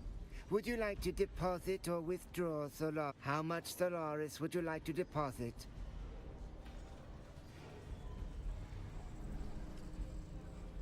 See what's in here.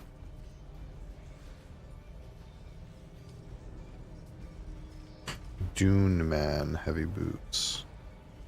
Oathbreaker head wrap.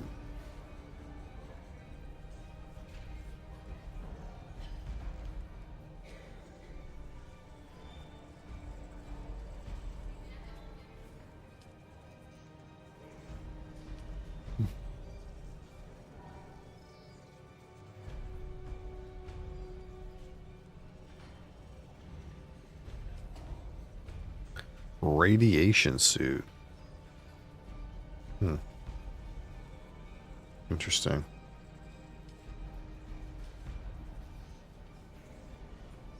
Yeah, I wonder what's in that radiated area. There's an area that's right near my base that's got radiation in it. I wonder what's in there.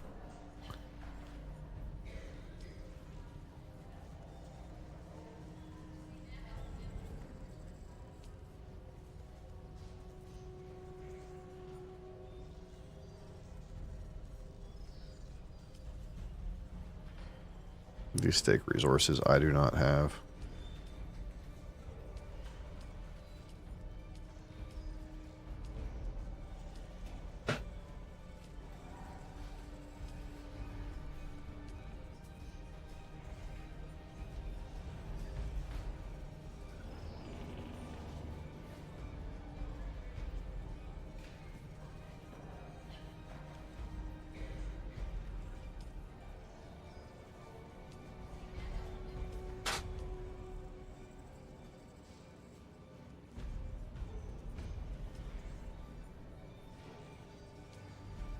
Well, there's more stuff on here now than there was when we were last here.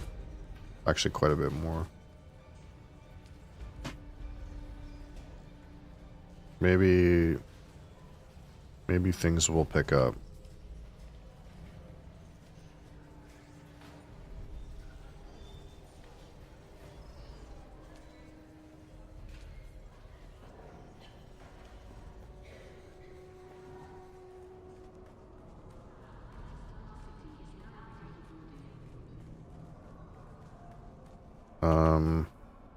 So where's the guy? Let's go talk to Taxman and see if I owe taxes soon. It'll be the same, like 2,000 Solaris. But I'm not sure, like, the time schedule for the taxes. You again? What now? No taxes due. Oh, okay. So in 1 hour, my next tax bill will come out and it'll take a week. So my taxes are due in a week from now. So it's due. They're due every Monday at noon for me. That's when the taxes are due. Okay, where's the planetology guy?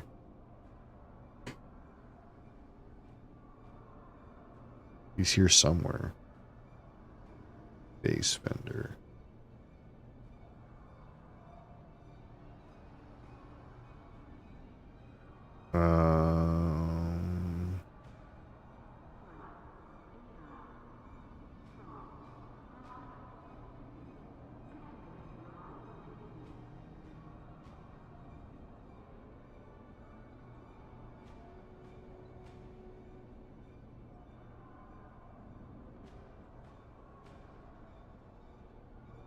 Already did that.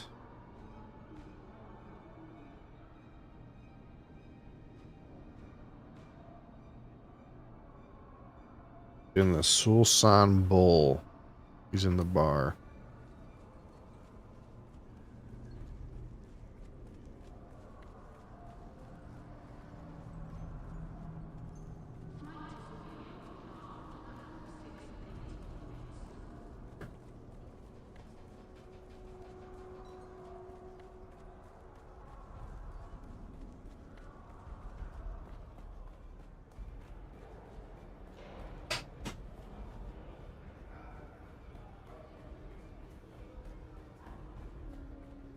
He's mulling about up here somewheres.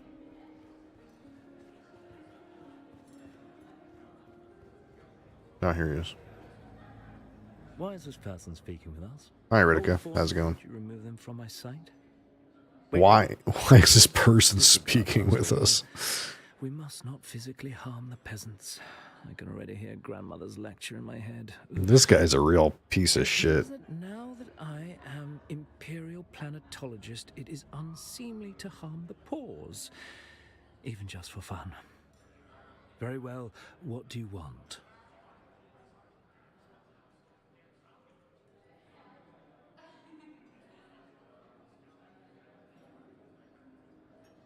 How come I can't? No, nothing dramatic. You might have broken an arm or a collarbone. Perhaps a few errant teeth might have been deposited in the gutter. Yeah.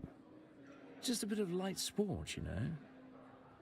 Usually I wake up, have some tea, and stand by as Portafoy ejects whatever riffraff I dragged into bed from the night before.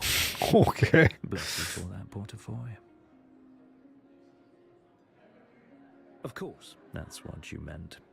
But neither my sexual proclivities nor my professional requirements are any of your business. Why are you harassing me? Portafoy, prepare for action. I thought I was supposed to talk to this guy. I think something's fucked up with my quest chain.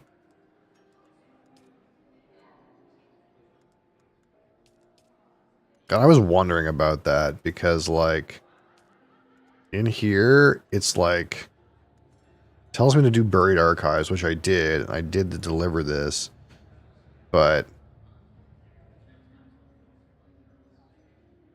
it like didn't complete properly or something.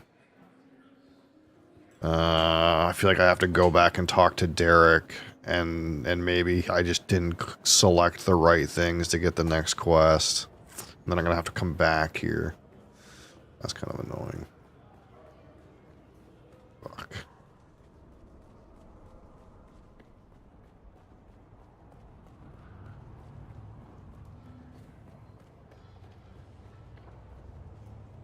Can I fly you somewhere today?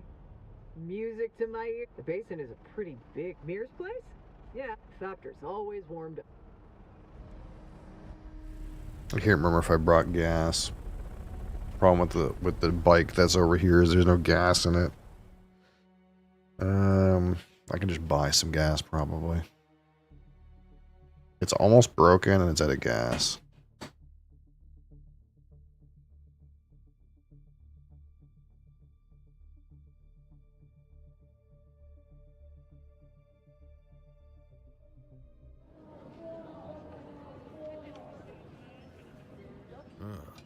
You keep coming back like this, I'll have to stop calling you stranger.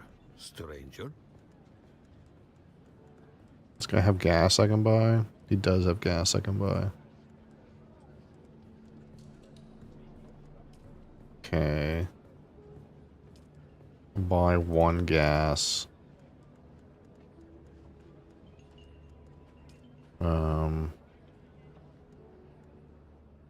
And then maybe like 50 wire.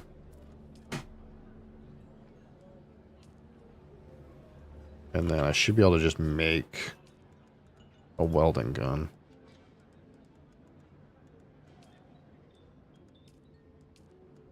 I think.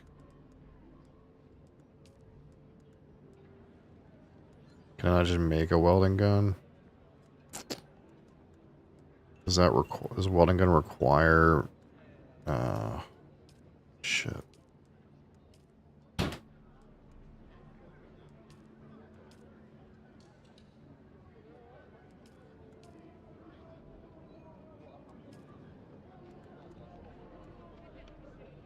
Where's a welding gun?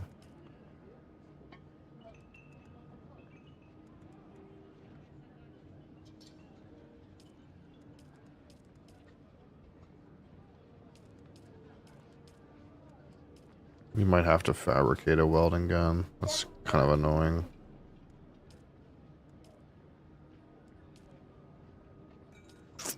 Damn it. Can't fix the body then. That's fine. I'm sure it's fine. I'm sure it's drivable, you know? I'm sure it's drivable.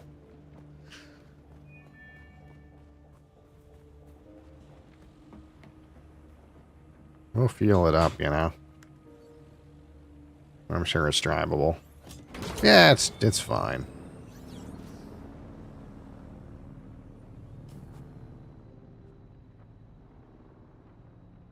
So where do I need to go? He's up here.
I've been thinking about Kynes and the testing stations, this focus on changing Arrakis. There used to be a dream on this planet that it could be something more. I think that is why Kynes sent me that letter. That's the thing, I just don't know. But there might be a way to find out, if you'll help me with another task. Yeah, I didn't like talk to this guy enough to get the next quest. I need you to deliver a report of my So I'm gonna have to talk to this guy, then I have to go back over and talk to that pompous ass again. And while you're there, I need you to convince him to give me access to Kynes' research, which he would have inherited as planetologist for Arrakis. Here, take these Shigawire reels. They contain the details of my... That guy does not give a flying fuck about terraforming I suspect Arrakis. he'll still be in Arakeen. He was holding court at the Seleucid Bull, an officer's bar, when I last saw him. Look for him there. Yeah, he doesn't give a fuck. He just sleeps with some random chick and fucking drinks spice. Derek Chinara, planetologist, botanist, and...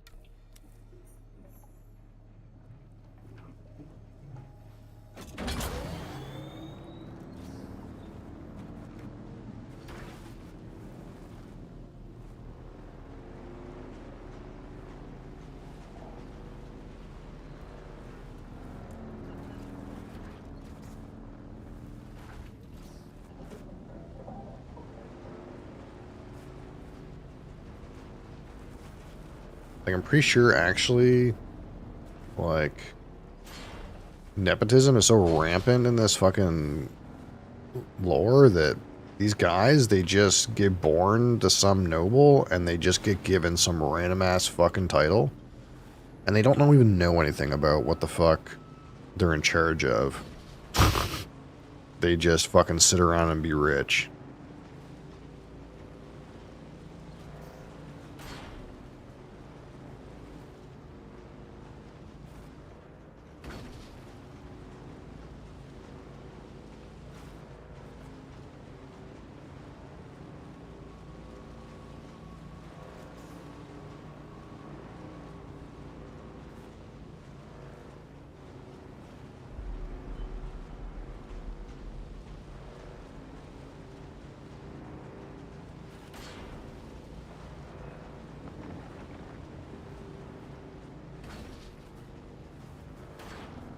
Woo! This base looks abandoned. Do you think it's got stuff for me?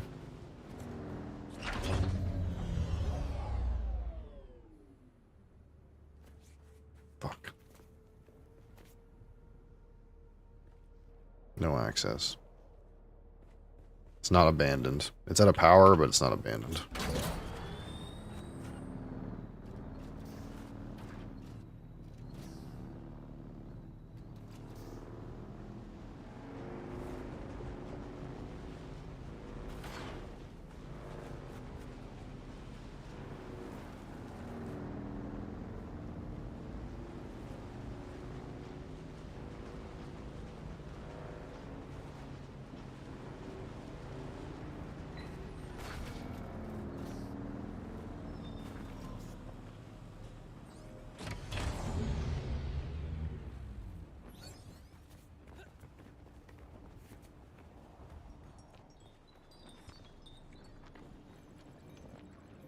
Back again. I can teach you no more. Arakeen may have a seasoned trooper or two willing to take you on. Not much to tell. This is... Okay. So Arakeen for a trooper as well. Can I fly you somewhere today? Music, Atreides and their war levies. Look, I can get you there, but I want a little extra for the trip. I don't understand this sometimes, like, says I don't have enough money, but I have money in my bank. Do I have to have some money? Hold on.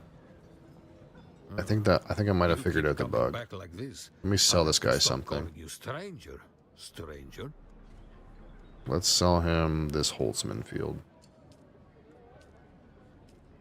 Okay, so now I have some Solaris in my inventory. Can I fly you somewhere today? Music to my ears. Atreides and their war levies. Look, I can get you there. But I want a little I don't understand. Suit yourself.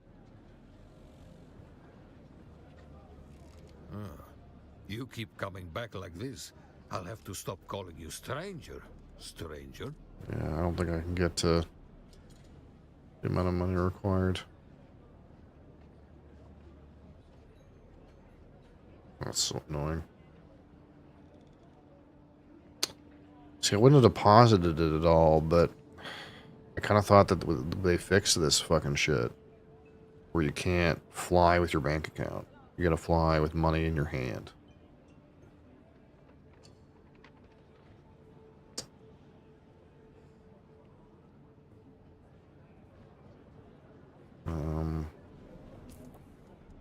Can I do?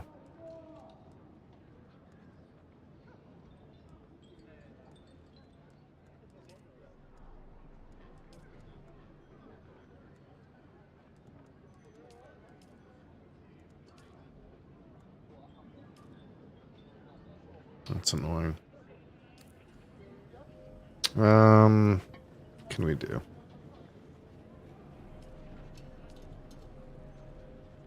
How much is it to just go to Anvil?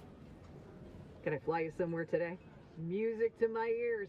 The basin is a pretty... I never... 700. Suit yourself.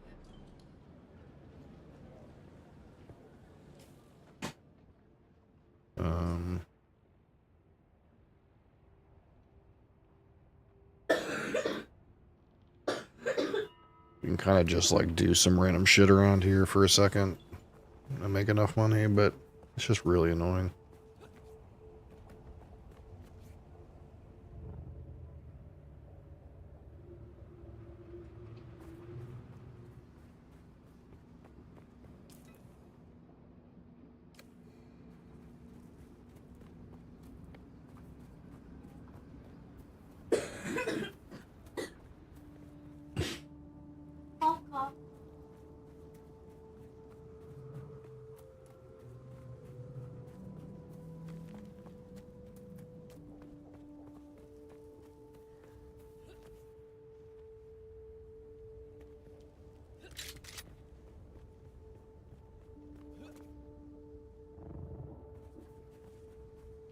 Surely a chest in here has got some stuff that'll at least get me to Anvil, and then we can just sort everything out.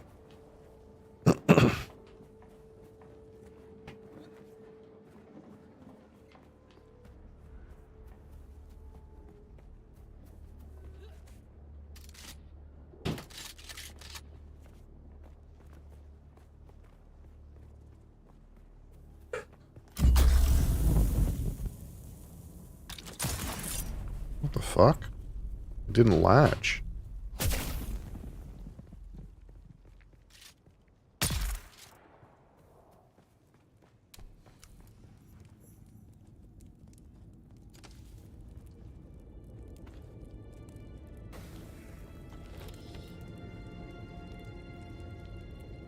My backpack's full. Yeah, I suppose it does seem full of random shit.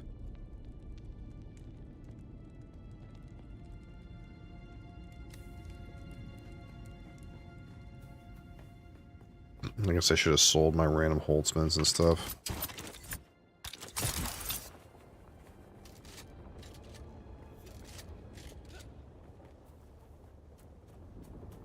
Just for the purpose of making some cash.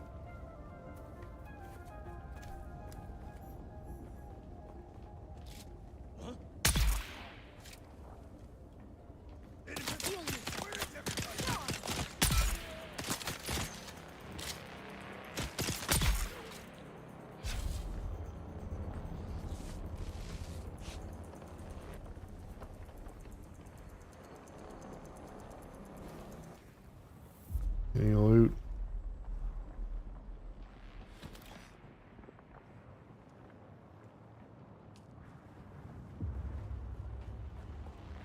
Who goes there?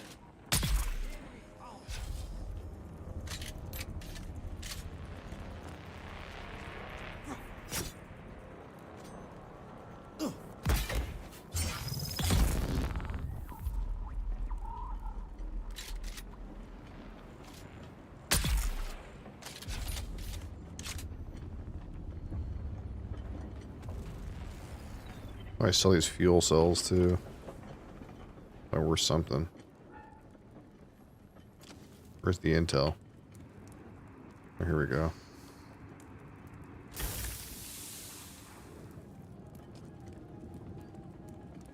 Should be intel in here somewhere too. There it is.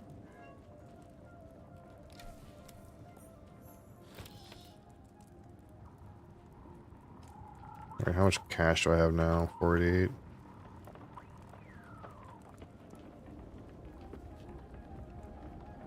Surely that's enough. We'll just sell some random bullshit. Maybe he'll take my scrap metal or something.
You keep coming back like this, I'll have to stop calling you stranger. Stranger?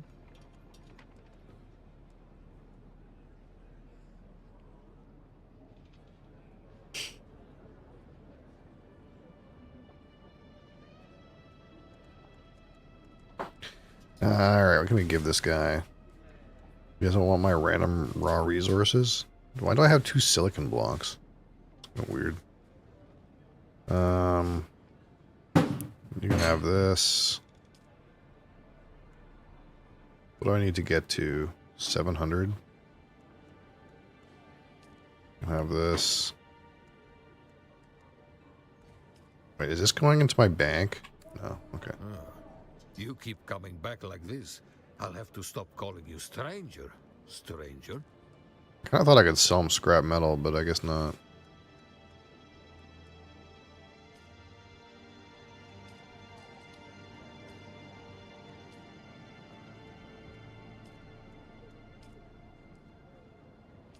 We good now? Yeah. Can I fly you somewhere today? Music to my ears. The basin is...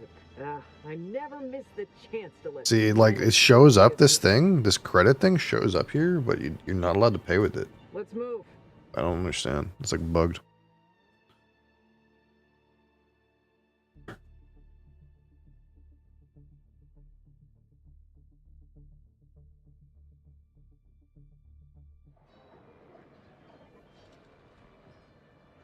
Alright.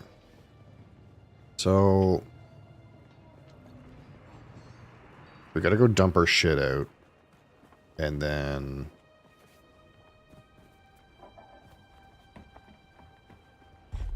maybe we'll do... this paper trail thing. That's not far away. And then we'll probably have enough money to go back and get the planetologist shit done. Which we should already have done, but the thing bugged out or something.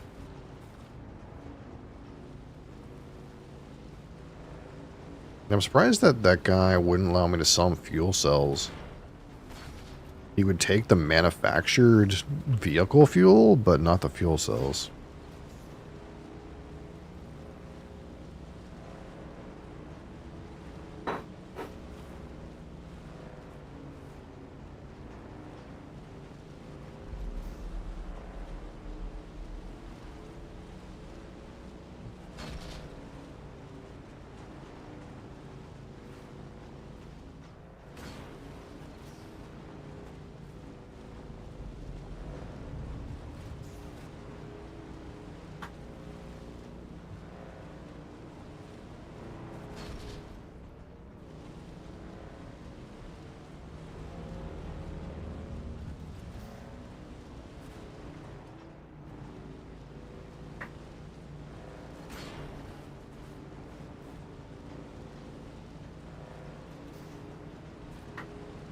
My brain's telling me to repair the fucking bike, but the bike doesn't get any better than this. It's just a shit bike.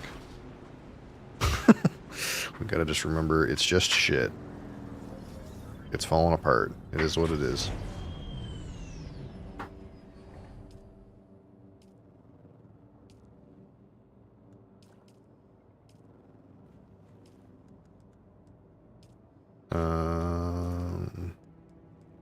Where's the one I have equipped? This one. Okay, that doesn't really need repairing.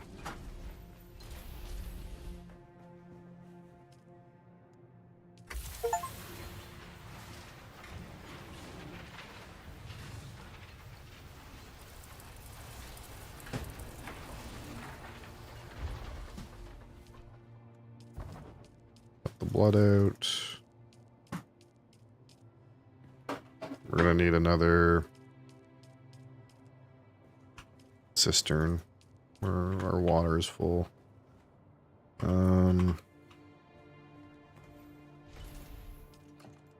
That's one thing we will not compromise on. How much water we have. I'm out of room for water. We're gonna make more room for water. All the water.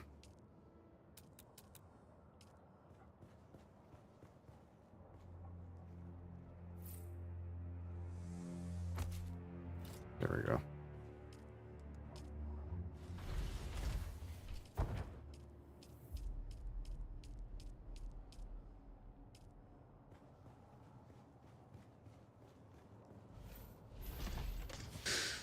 All right. Batteries, random metal, flex machinery, old Sparky.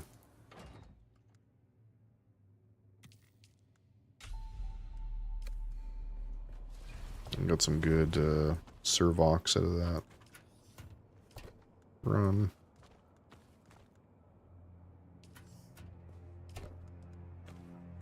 Scrap metal. We're full on scrap metal in here. Spice food. Deposit some cash. Wire. I think kind of good. I'm worried that if I like deposit ammo that like I'm gonna need it. Let's put this here. We'll just keep 2 stacks of that. Alright, in the bike. Some more junk.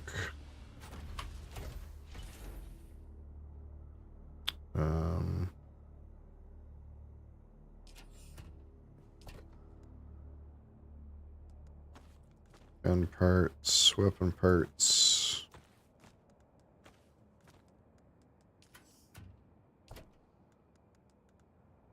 Rocks.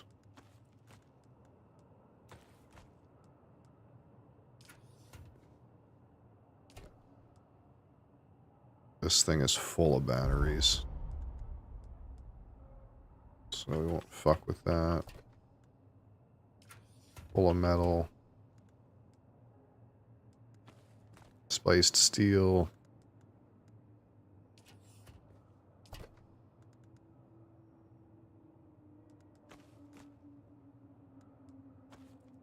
I think the rest of our batteries are in here. Boom. Got a good amount of fuel. Alright, I want to see about this old Sparky Mark III. 27 regen, 250 power pool. So it's a Mark III. It has less total power pool, but regenerates power faster.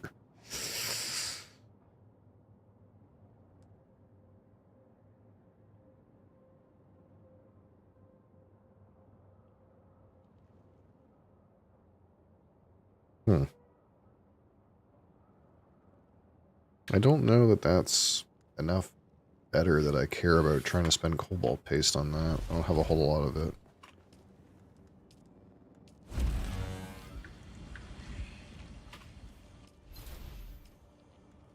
Process some steel.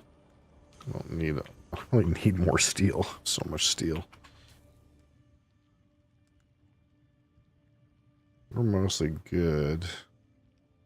I'm gonna need a new suspender and power pack soon, but it's not like it's an immediate issue. This thing is almost out of gas, but I think I have gas around. Or I have gas in the inventory of it. Hold on. Let me just fuel it real quick.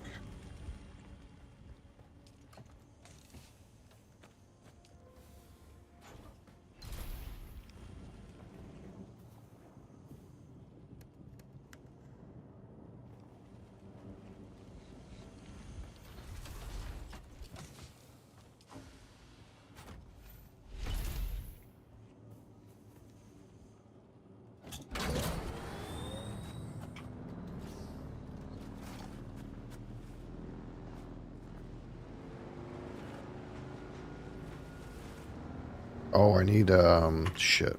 I need a probe. Wait. Do I need a probe for that? No, I was thinking of this one. Okay, no, I don't need a probe.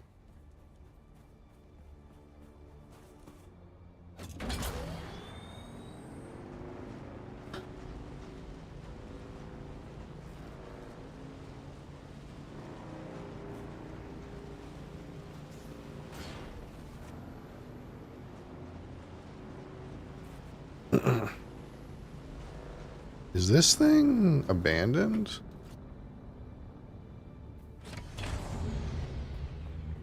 It's looking real abandoned. Oh no, it's on in there. Okay. I'm just being aware. We gotta be aware of our neighbors and see when they abandon their shit. You never know. Never know when there's gonna be a bunch of free shit up here. I like free.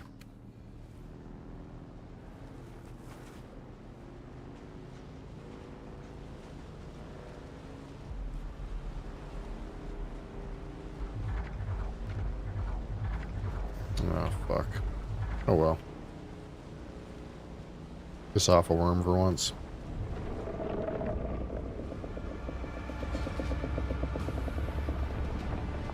That was sketchy.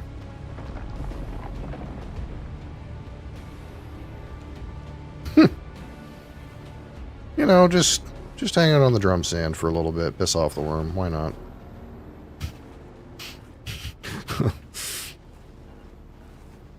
No harm, no foul.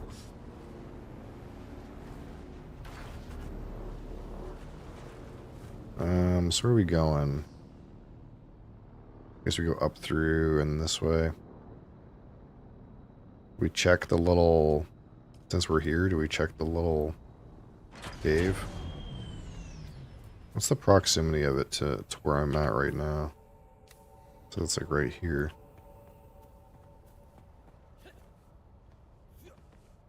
What am I doing? Get off. Get off this rock. Are you a savage?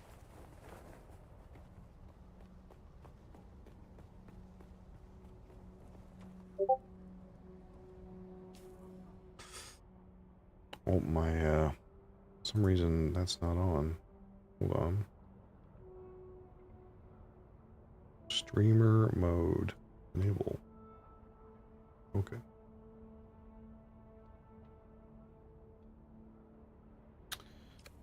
So it's not that way, it's this way. It's this thing. Okay. I just want to see, like, where this thing is in relation to where I normally just run around from.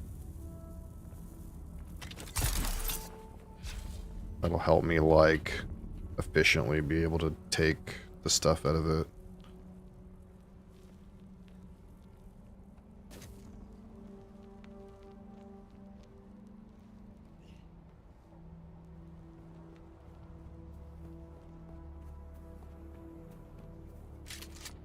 Okay, here we go.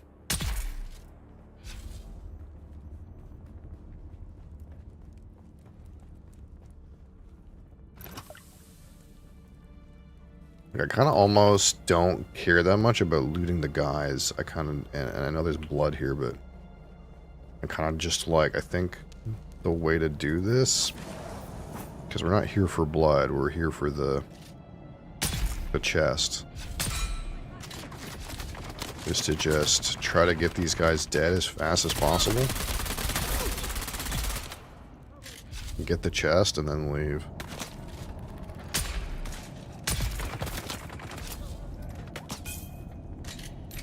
Welcome back, neighbor.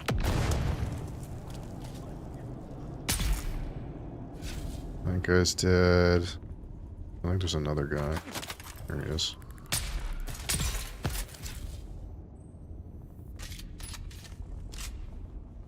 Won't you drink today? Alcohol starts in about 35 minutes usually.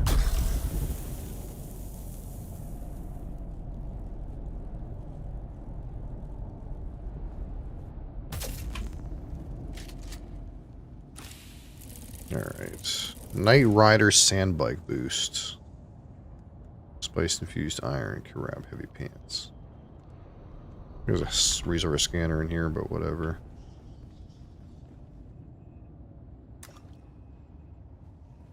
And then, like, we just get the fuck out.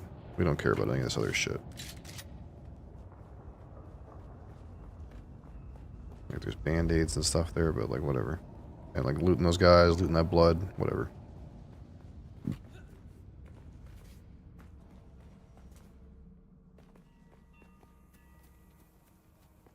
So where is this? This is just above where this guy's, like, weird platform base is. Okay.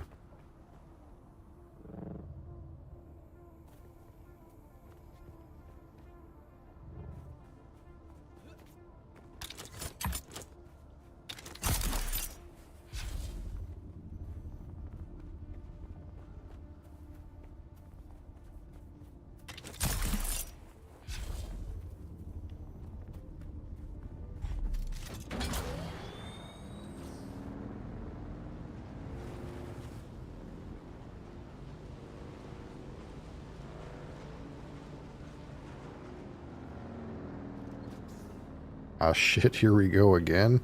I don't know how to say it right.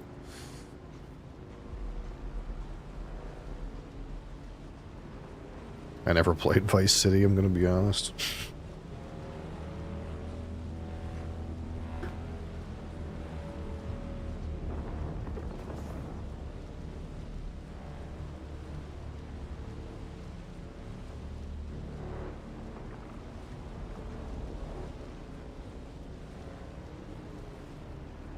Alright, so... yeah, just right up here.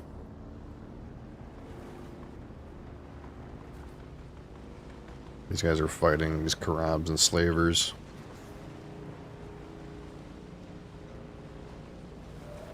There's a fucking Sardaukar. Careful we don't get fucking snuffed out here.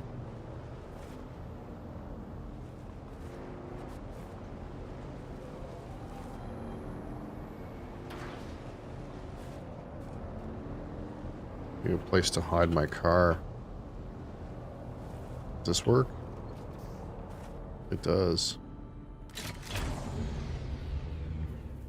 Oh shit. Oh shit. Wait. I'm hiding underneath something. Are there sandworms? Absolutely. You have to be very careful. They will eat you. And if a sandworm eats you, you lose everything. Ain't no getting it back.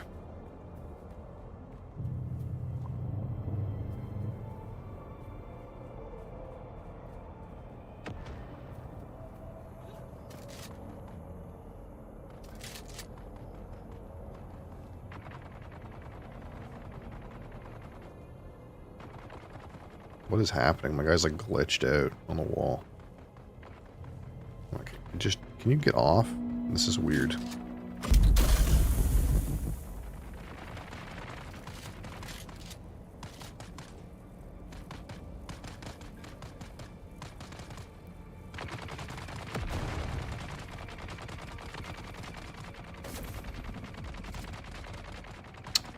It's not sound that the sandworms are worried about, it's vibrations. Vibrations on the sand.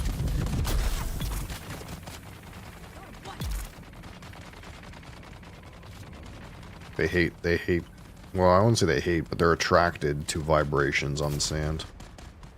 That might be a glitch? No, that's how it is. That's how it is in the books, brother. They're attracted to vibrations. They're worms. They don't have ears, man. They feel vibrations on the sand.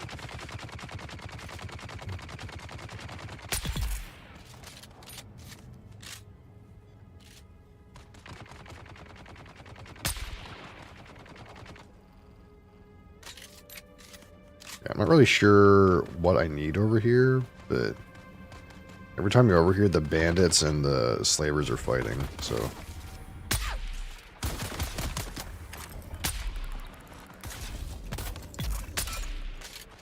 kind of like hairy. There's always a whole bunch of them over here.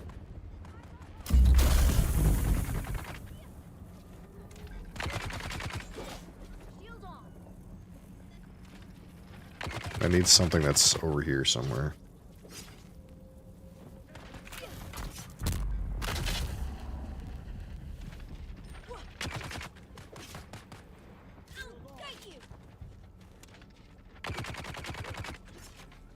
Yeah. Yeah, it's a book before it was a movie, too. Large sandstorm is approaching.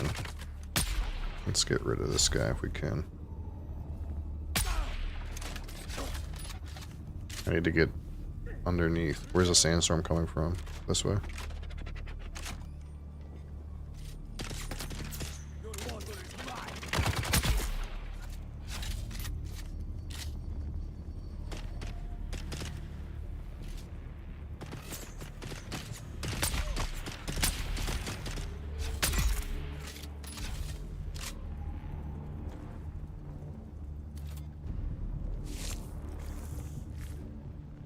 Does this count as cover? Yeah, this counts as shelter. It's not much of a shelter, I'm gonna be honest, but it counts.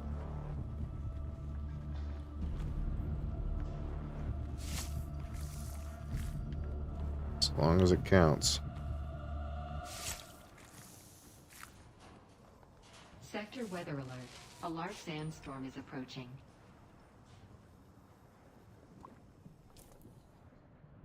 Where's it coming from? Oh, here it is. Do I know Mbappe? No, I don't think so.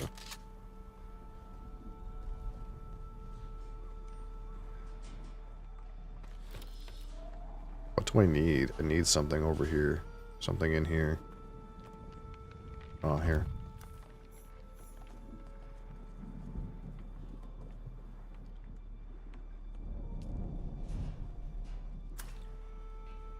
Dune. Oh, here's some beer. Some fucking beers, boys. Got some beers for the boys. My blood's saturated with spice right now, though. I don't need any of that quite yet.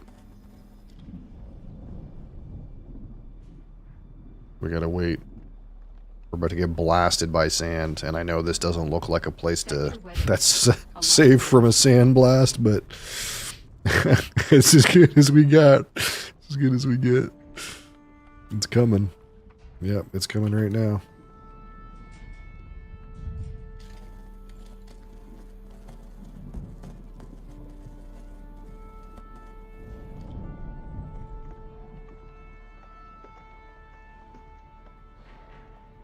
Enter the sorting center within the testing station.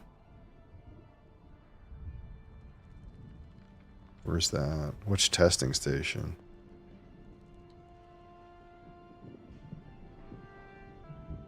Oh, this fucking one? All the way the fuck up there? Yeah, we're not doing that right now. Hey, what's this? Hidden test. Is this the journey I'm on? I think it is. This right here. Maybe we can do that. We have time for that. Where's my bike? Over here.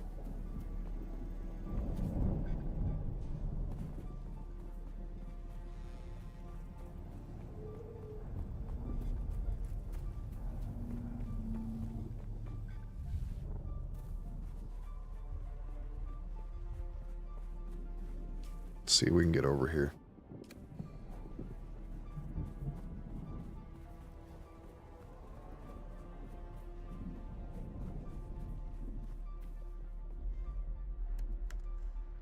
Let's dump some stuff.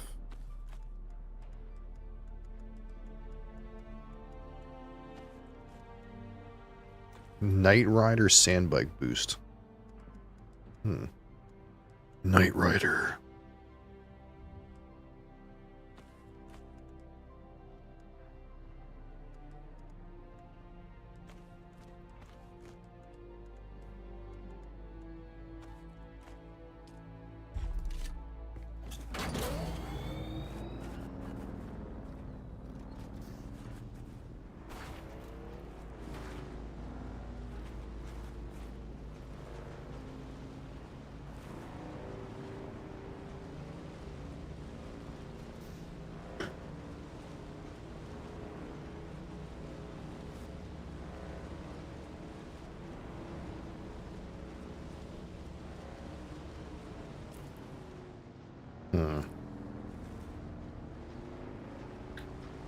I guess most of this Hagar Rift is like on top of this plateau. Let's see how far we can get.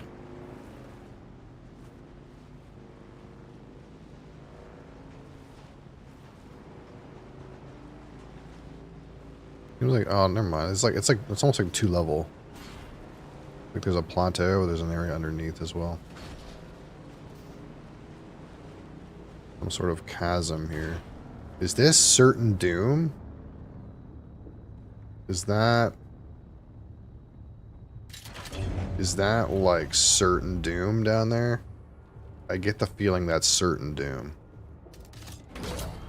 I'm not sure, but I get the feeling that's a death drop. Okay, we gotta have a place to park this that is not certain doom.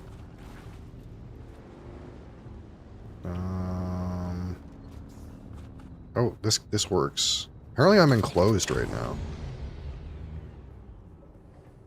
Apparently, oh, because I'm underneath this thing? Apparently I'm enclosed right now. Okay. So... well, maybe it's not certain doom. Maybe there's just a good verticality about this area. That's kind of cool, if that's the case.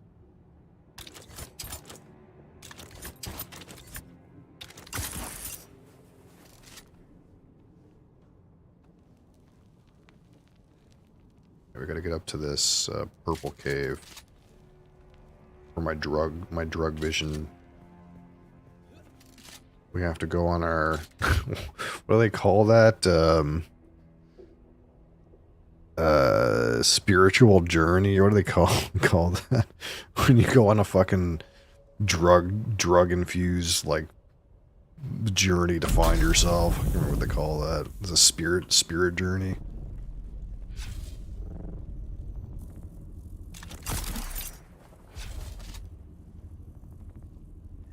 Vision quest. I think that's what I'm thinking of. The word vision quest.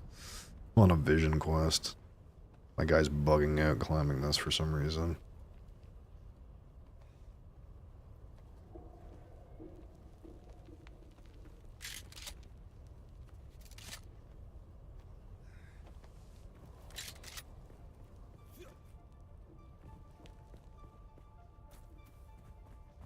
Here we go. Oh. The way has been blocked.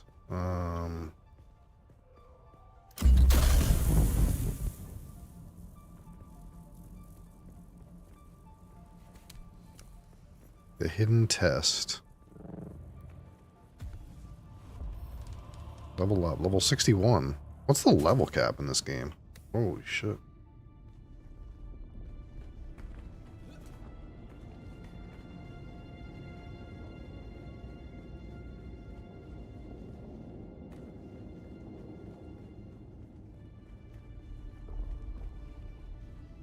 What do we got here? Slaver heavy pants.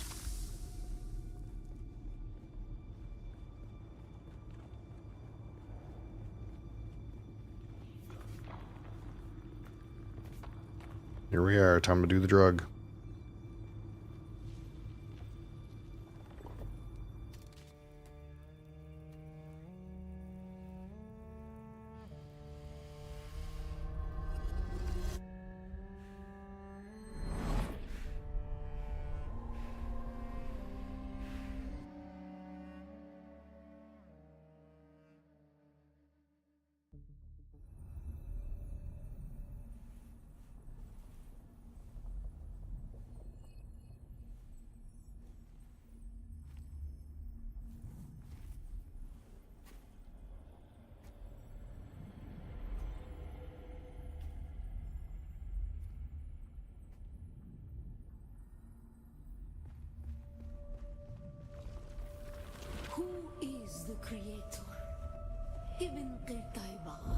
Who is the creator? Passing cleanse the world.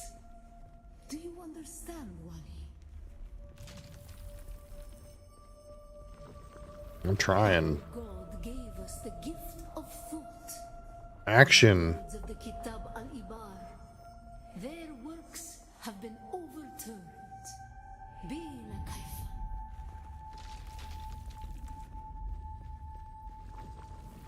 Shai Halud cleanses Arrakis. Shai Halud cleanses Arrakis. The soft sand where we pitch our tents and smites our enemies. Yes, the worm smites our enemies. That's right.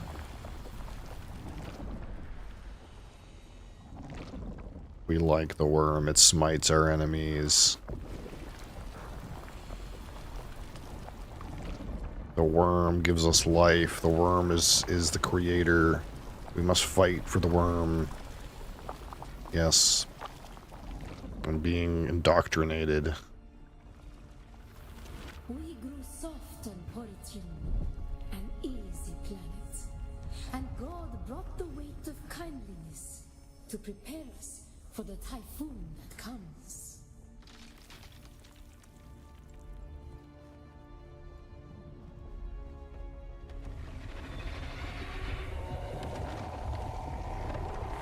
Over there.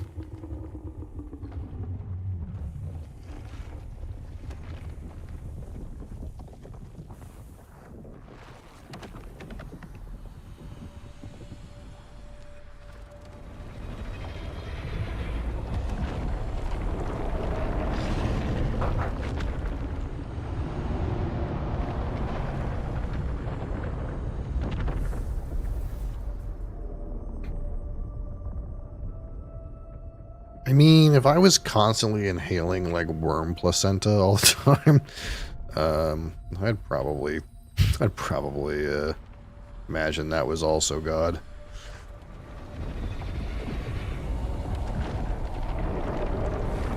Okay, so I got eaten. That's bad. Do I start over? Start over, idiot. You got eaten.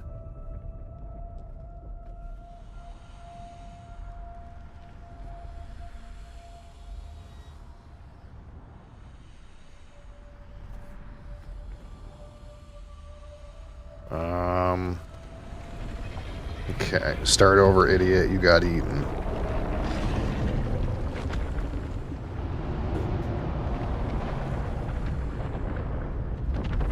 How do we do this? Move in the shadows. No, that didn't work.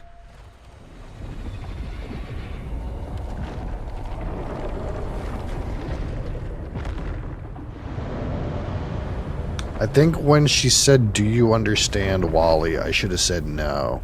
I have no clue. Do I gotta get up on top of those things? Like, maybe I gotta go, like, climbing. Okay, climbing is good. We like to climb. We don't like to be on the sand. That's bad. Uh-oh. We don't make vibrations on the sand and piss off Daddy. We gotta fucking go on the rocks. We don't piss off the worm. Worm is, you know, God.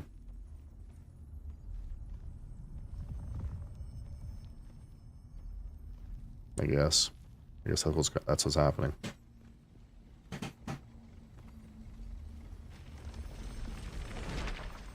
The world is a carcass.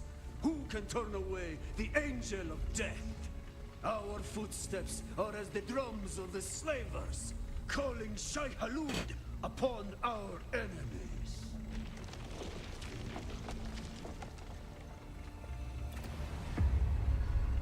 For we have the thumper doth piss off the worm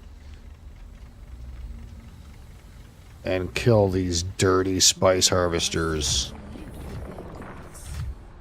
Who can deny a friend the right to walk or ride where he wills?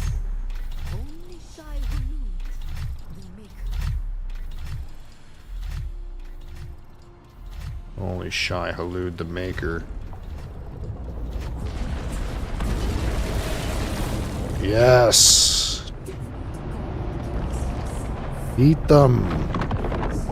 Those fuckers taking our spice.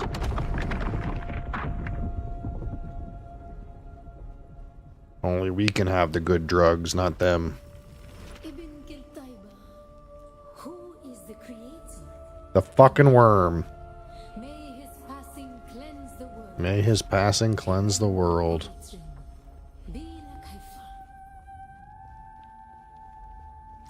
Ibn Kirtaiwa, who is the creator? The Maker, may his passing cleanse the world. Remember Poritrin. Bila Kaifa.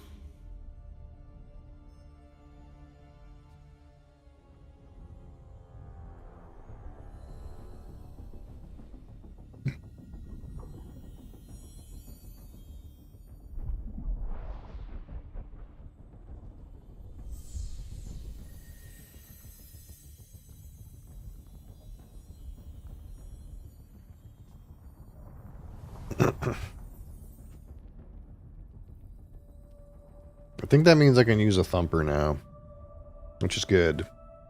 I need a thumper. We tried to harvest the spice without a thumper. It was not good. It was not. It was not. Although I get the feeling that if you're by yourself, you really need a fucking helicopter to harvest the spice. Oh man, what happened?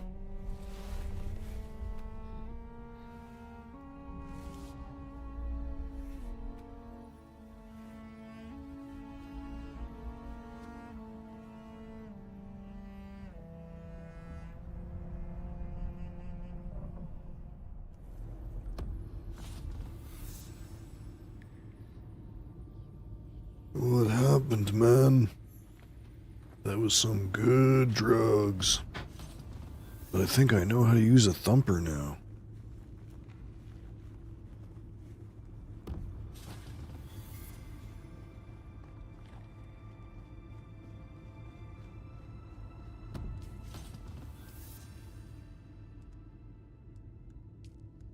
Industrial cut array.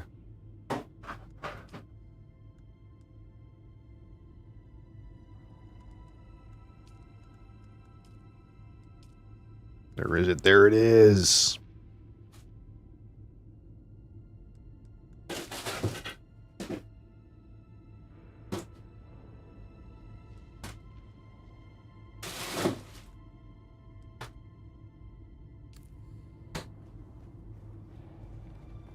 I'm gonna get the heck out of here.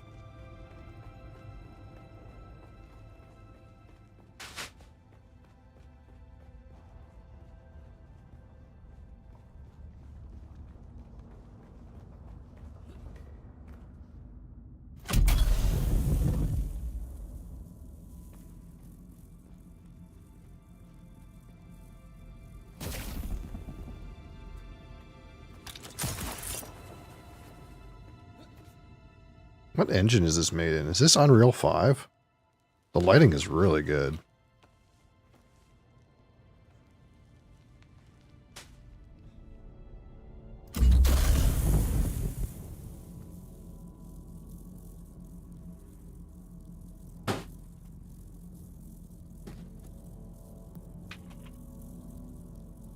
Yes, Unreal 5. Like, the game looks really good for the performance that I'm getting, to be honest. Ooh, that looks like a death drop. Let's go over here.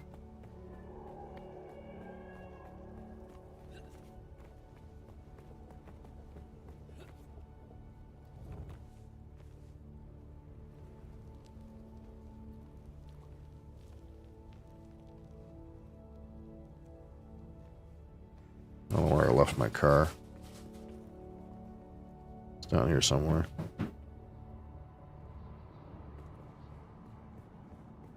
Can't see a damn thing. I just looked at this personal light schematic and I was like, that doesn't seem that useful. I never need lights. And then, like, I'm in this fucking shit, can't see a goddamn thing. I think my bike has lights on it, though. Yeah, look at that.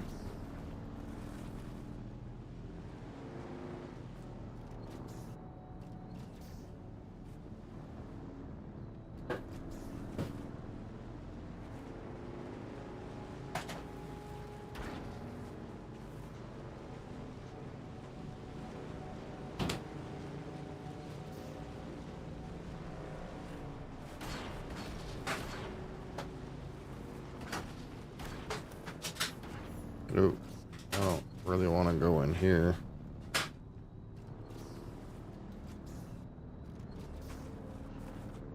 Don't tell me my bike's like really stuck in here. Get me out of here. Shit.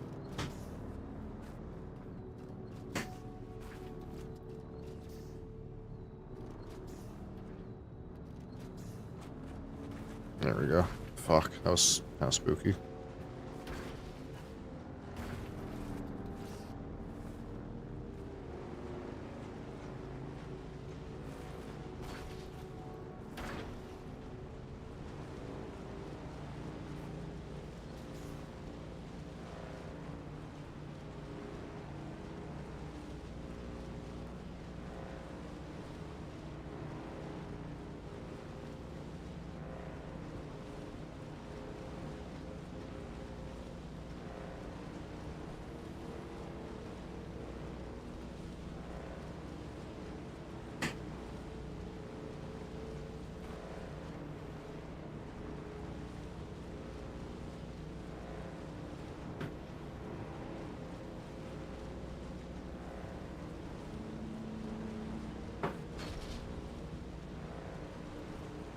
So again, we gotta do some testing stations. That's what's next.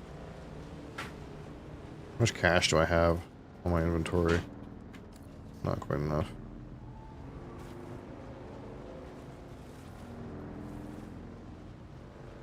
There we go. Here's our landmark.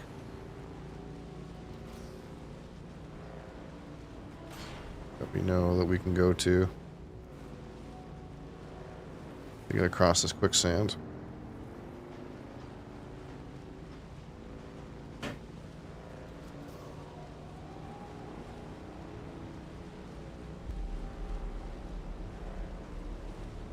Is that spice over there?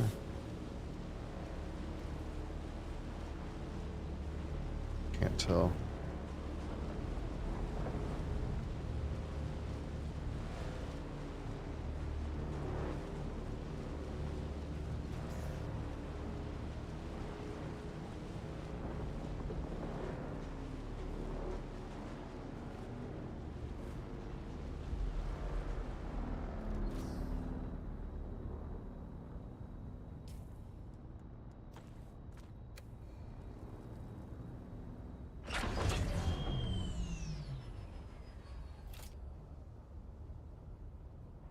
Is that about to blow? I think that's about to blow.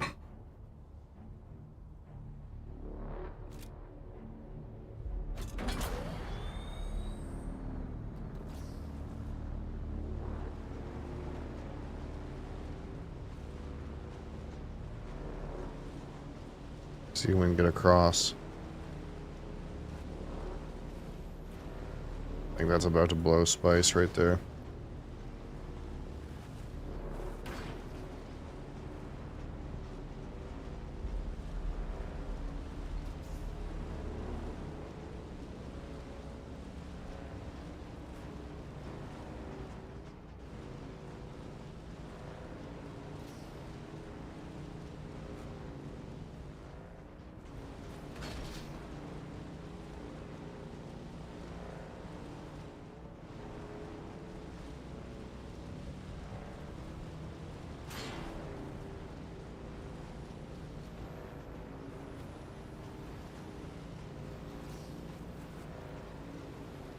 Oh yeah, it's gonna blow.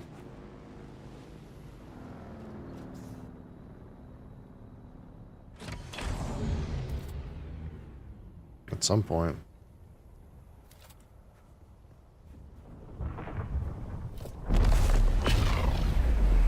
There it is.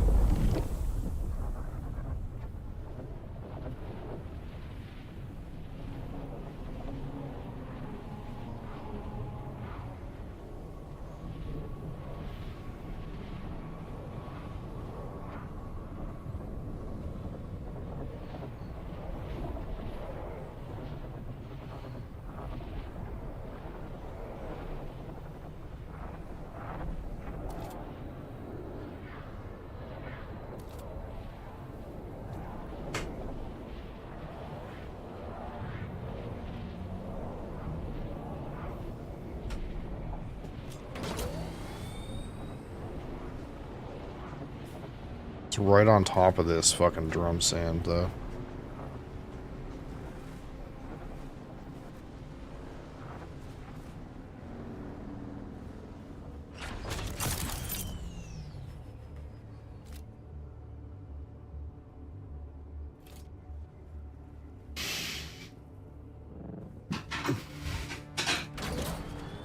I feel like that's not a spice field for me, unfortunately.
All kinds of random junk.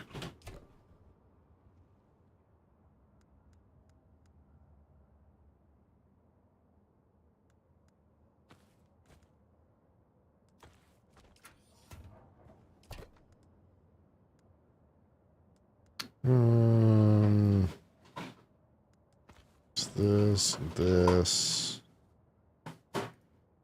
And I have like plates on me, yeah.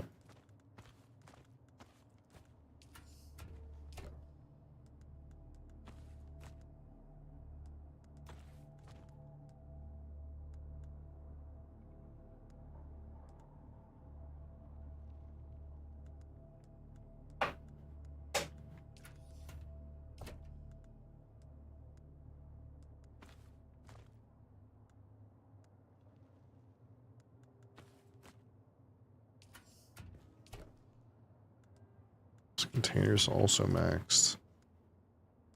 Beer, food.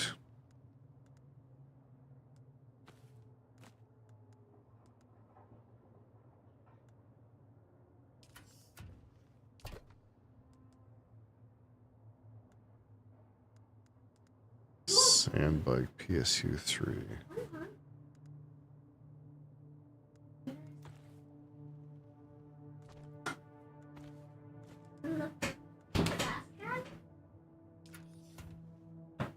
Yeah, your dinner's in the trash can, child.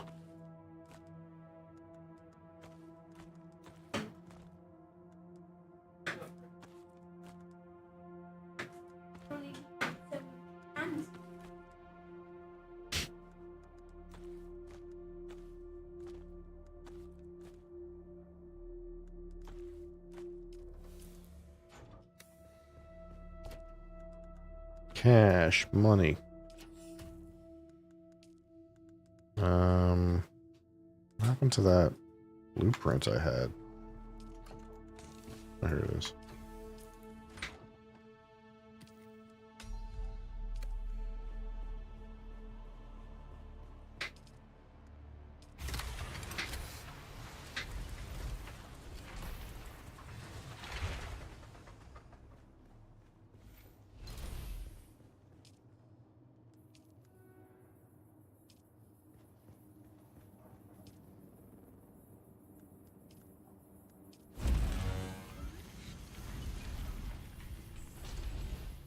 All right. Oh, not bad. Not bad for a day. We kind of like got sidetracked by that stupid buggy planetologist thing, but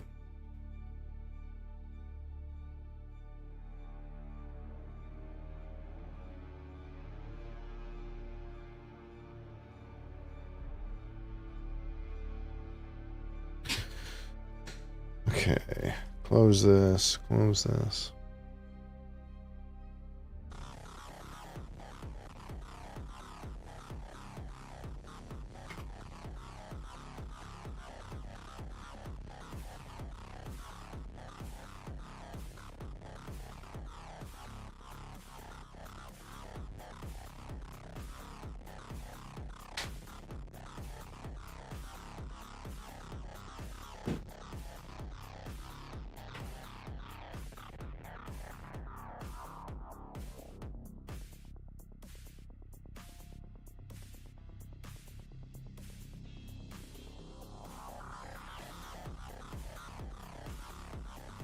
Let us spin the wheel.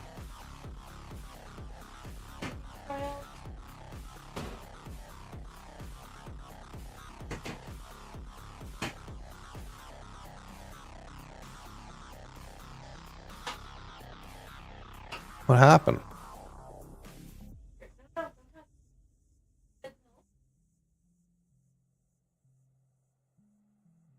Why not work? Uh-oh. Not working.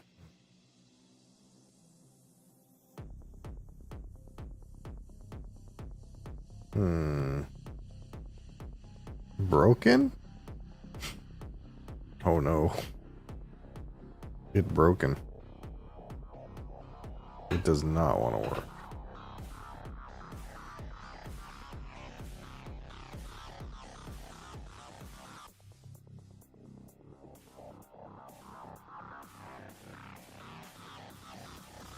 Let's try this.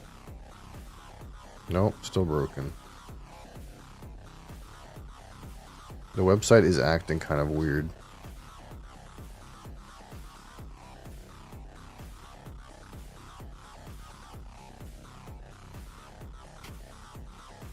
Very strange, actually.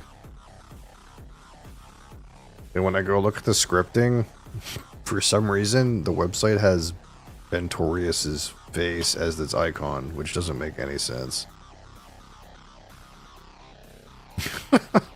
I don't know why that is. So this is broken for some reason. That's another thing breaks. It's worked forever, but now it's broken. So we'll have to find a different way to do this.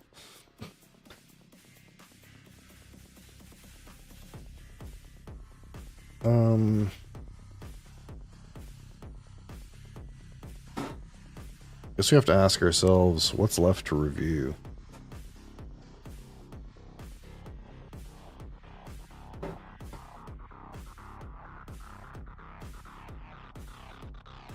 Oh, I found one. I found one we haven't reviewed. We could just review that. I'll just pick a... I seen one and I was like, I didn't review that yet. We'll just review that. We haven't drank any in a long time, too. So that's a good option.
Okay.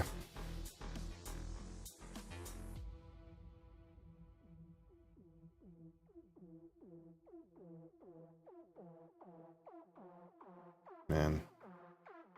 Cats. Cats.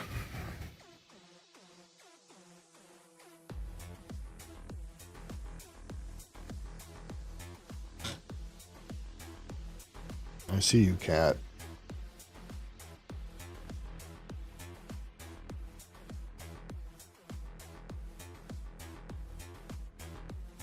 He's coming.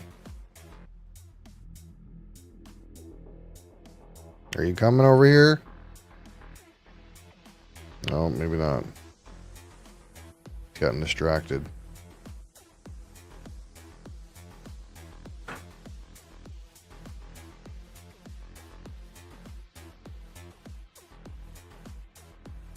I think he's coming over here.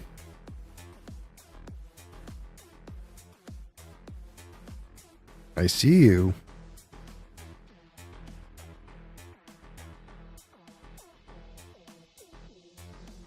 I don't know what Mosley's doing. Being weird over there.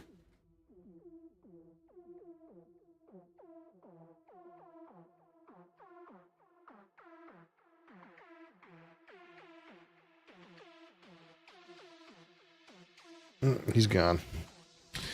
All right. So today, live review of Kilhoman Batch Strength.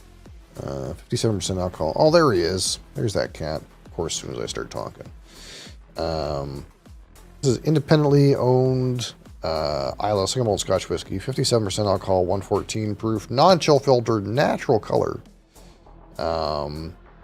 Roughly 50 ppm. So this is the same heated malt that Ardbeg and Lagavulin, for example, get from Port Ellen. This is non-age statement, aged in a mix of STR red wine, ex-bourbon, and ex-sherry. So Mosley's here. We'll see if he's a butt or not. Seems like he's going to hang out. Is he a problem? He was a problem earlier, but I think he's, you know, maybe he's going to chill. And press some buttons on the keyboard and trigger stick keys. So I should not go open the drink bag? He's good for right now. So this is batch strength. Even though it's 57% alcohol, it's batch strength. So that means that it's not quite cask strength. They put some amount of water in here. They can't call it barrel strength. And again, this uses Port Ellen, so it's the same ppm roughly as Ardbeg, approximately. And I think for this time frame, these guys used Buffalo Trace barrels for their bourbon barrels. If that's really a seller for you, I think they used Buffalo Trace for this. Wow. Everyone's favorite bourbon. Can you not? Hey, can you not? So again, we're going to rate this out of 100. 25 for aroma, 25 for palate, 25 for finish, 10 for texture, and 15 for my personal subjective experience here.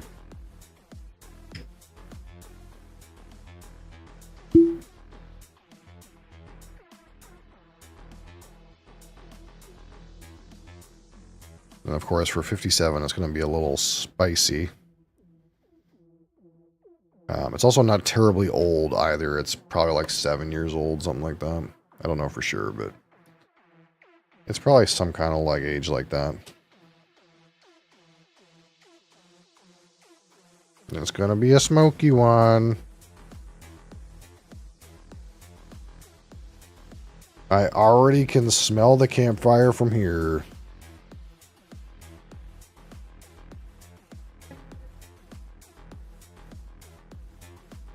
You want to bring a whiskey camping. I don't know if I can trust you and your sister with a bottle of alcohol. It might come back empty. What happened to this? I was new. What happened to, I'm going to make one drink with the botanist and pour a quarter of the bottle in? That was Christmas. You're supposed to overindulge yourself. I'm just saying.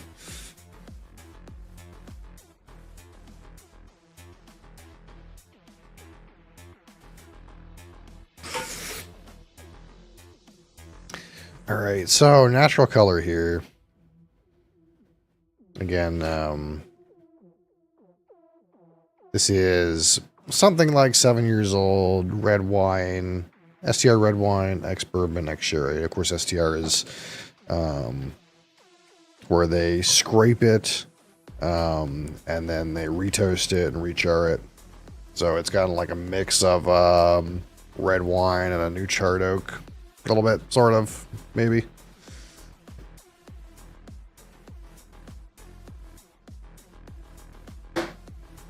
So pretty light, all things considered. But again, it hasn't been in the barrel that long. Hi. Yeah, Mosley's up here. Your mother's the one making food, not me. There's always something for her. Yeah, you want potatoes. What are you doing down there? I got too many cats. Alright.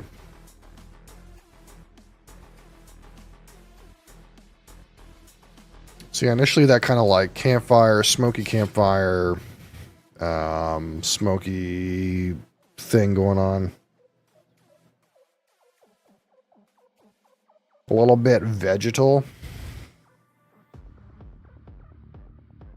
But I am getting into some like of the orchard fruit components at the bottom, like that slight apple character.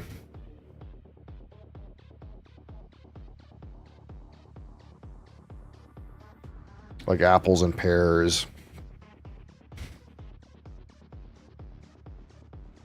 There's a certain floral component to this too.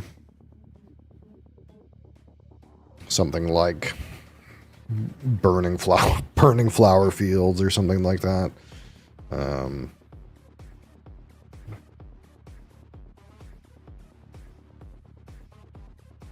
think that needs a little bit. I feel like I'm getting a lot of ethanol right out the gate there.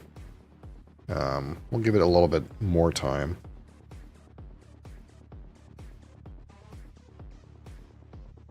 You chill now, Mosley? See, this is the acceptable desk Mosley, where you just chill. Not the one that's muting the microphone and triggering sticky keys.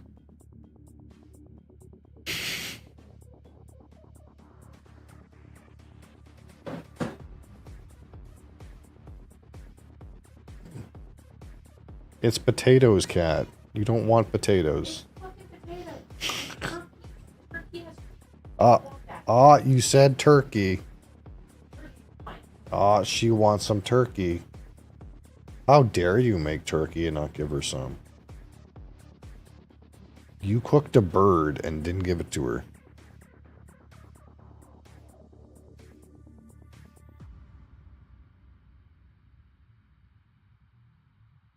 I'm having a hard time getting through the smoke layer right now, and I'm not sure if it's just high proof and it needs like some time for the ethanol to burn off or what. Again, mostly smoky, floral component. Some of that like apples and pears. No like rich underlying sweet notes. Not really getting like a maltiness either. But of course, with a malt like Port Ellen that's so smoky, you don't really get that malty note sometimes.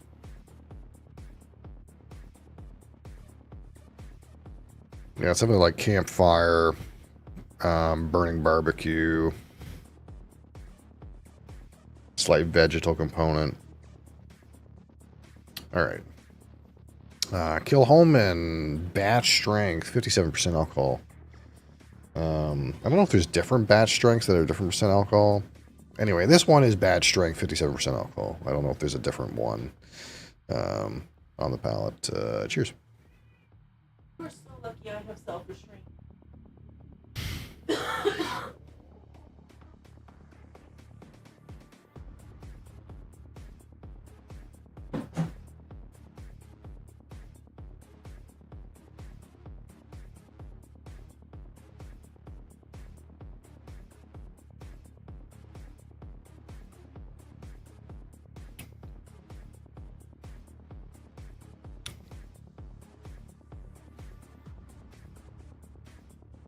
Initially, all that smoky character, smoke and iodine, not iodine, smoke and campfire, charred log.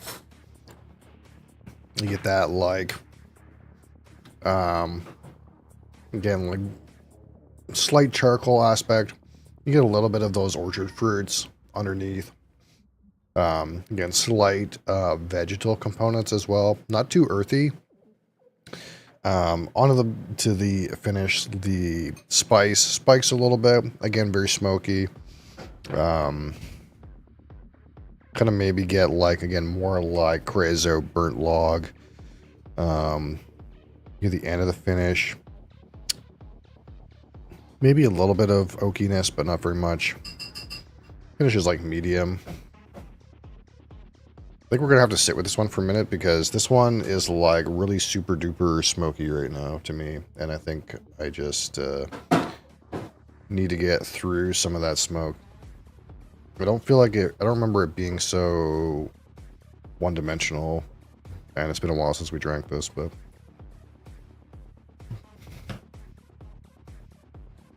kind of like hoping that some of that like floral or like fruity component would like really be more apparent.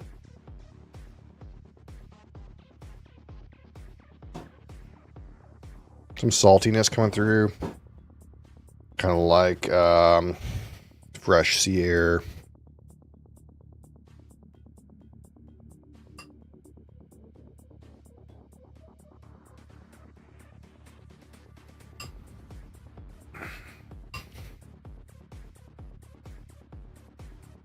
I'm gonna give it its time. Again, it's cask strength.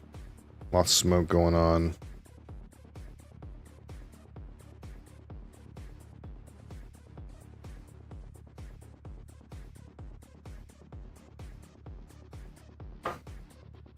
Man.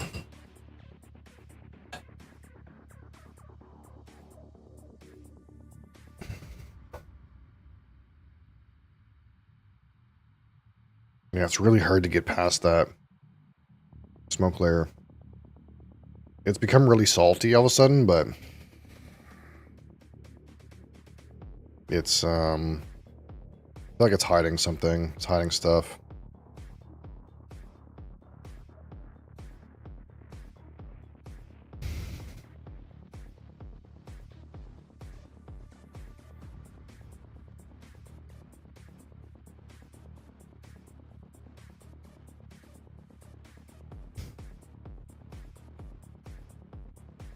It's not drinking very hot, though, which is surprising, because I remember this one being a little sharp when we tried it months ago. It's had some time to calm down, I suppose. It's not nearly as sharp as I remember. It's also, like, way more... in this moment, way more, like, on the, like, smoke or burnt log kind of characters than I remember. I'm having a hard time, like, getting, like, fruits and sweetnesses, like, getting to the bottom of it. And I'm not sure if that's how this is tasting right now, or if, like, I just haven't been drinking so much peated stuff, and maybe I'm, like, super sensitive to it right now.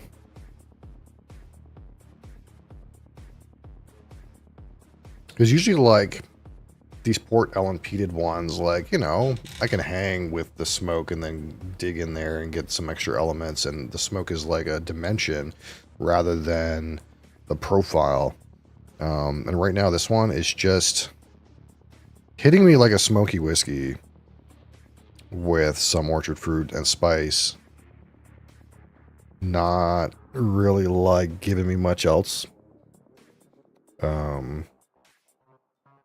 Hard to get the sweet elements. Hard to get like much other than like peat related elements on the palate, which usually I don't have too much of a problem with.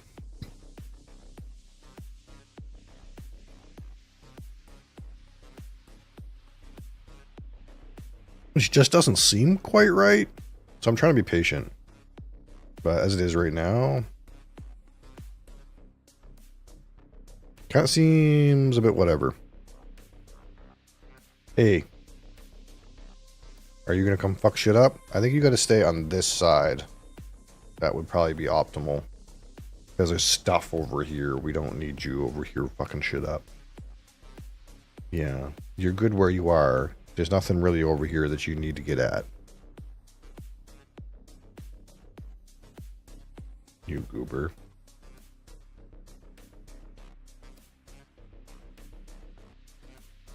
He wants to come over here and flop among all this stuff that I'm paying attention to and hope that'll pay more attention to him. Yeah. But the thing is you get attention, so much attention all the time. Not like you're in a lack. You just don't have anything else going on in your life. Okay. Are you leaving? You're gonna go sit over there.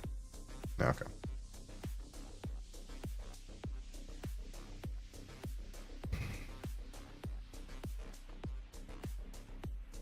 Yeah, I don't know. Did not get enough barrel time?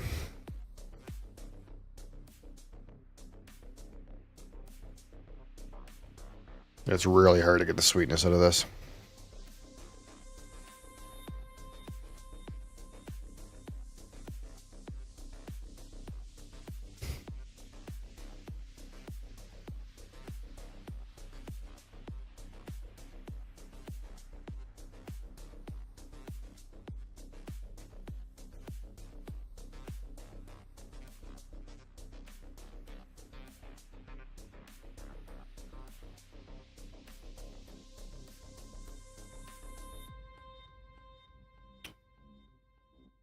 Yeah, I don't know.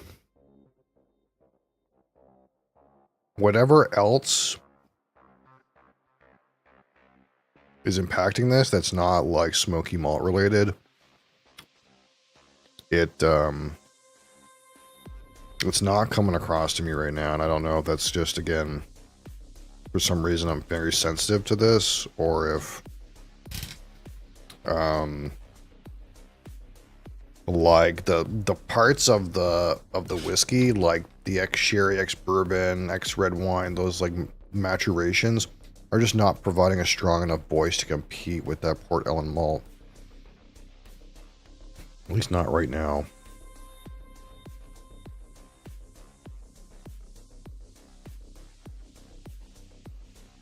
It's strong and peaty and smoky, and I like that. But I want something more. Something more. Alright. Well, you kind of have to go with what we got here. So, on the aroma out of 25. Again, all those smoky elements. A fresh sea air brininess. You do get some of those orchard apples and pears kind of at the bottom. But not a whole lot else with that. At least not right now. We'll go with 15. Good intensity.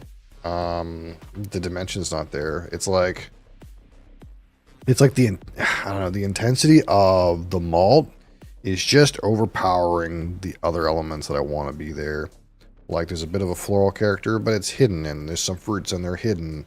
And I'm not getting like the sweet characters like at all right now.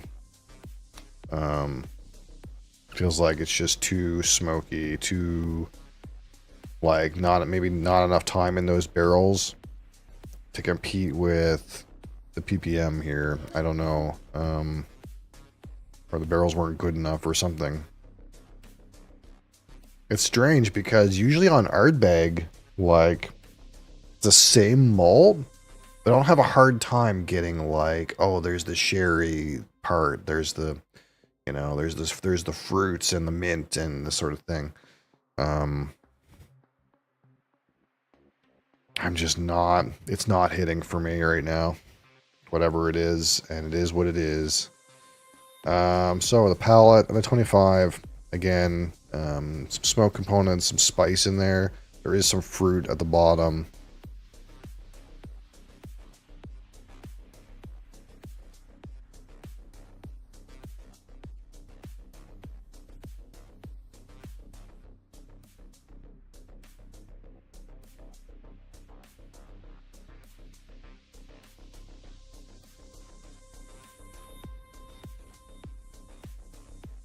It's so overwhelmingly smoky for me.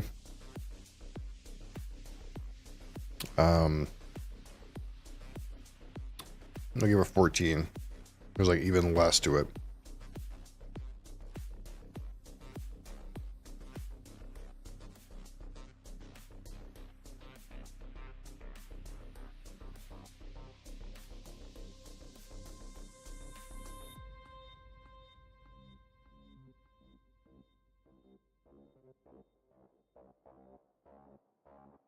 So 25 on the finish.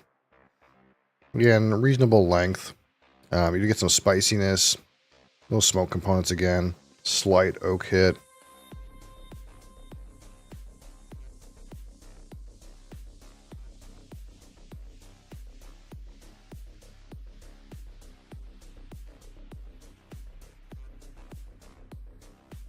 Spices and smoke, campfire, creosote.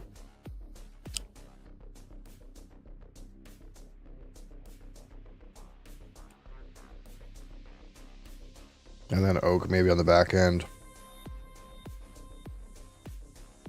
Say 16. Texture, which I haven't thought much about at this point. I'm actually surprised too, again, like, this is drinking fairly smooth too for this percentage. Again, this is like right in my wheelhouse, these mid 50s ABV. That's kind of like really what I prefer. And it's clear to me that like when I drink this, like it's not super hot, it's not super overpowering, but it almost feels like almost drinking like a 50 rather than a 57. That being said, I don't know. Maybe this whiskey just, it's a strong smoky whiskey, but maybe Kilholman just performs better at a lower ABV. I don't know. I'm just confused why I'm not getting much else to this. So probably what we're going to do is I'll pour some fucking Ardbeg or something after this and see if I feel like it's the same. But I get the feeling it's not me. I get the feeling it's the bottle. But I don't know.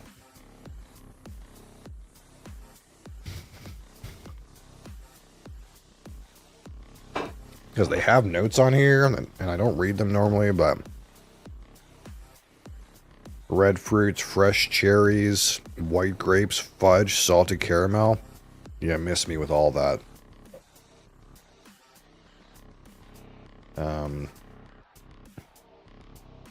Alright, texture out of 10.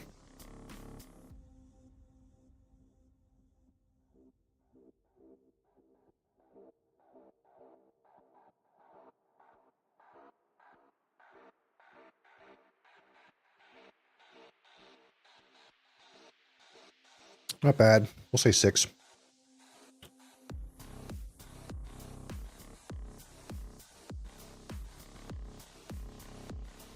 So out of 15, my personal experience with this Kilholman batch strength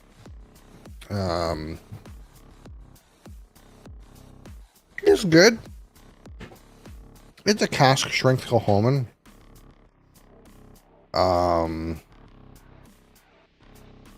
It's mostly smoky though. It's mostly a smoky whiskey. You do get some of that fruity aspect in here, but if I was to compare this to like other distilleries, it kind of feels like a Lagavulin 8. It feels like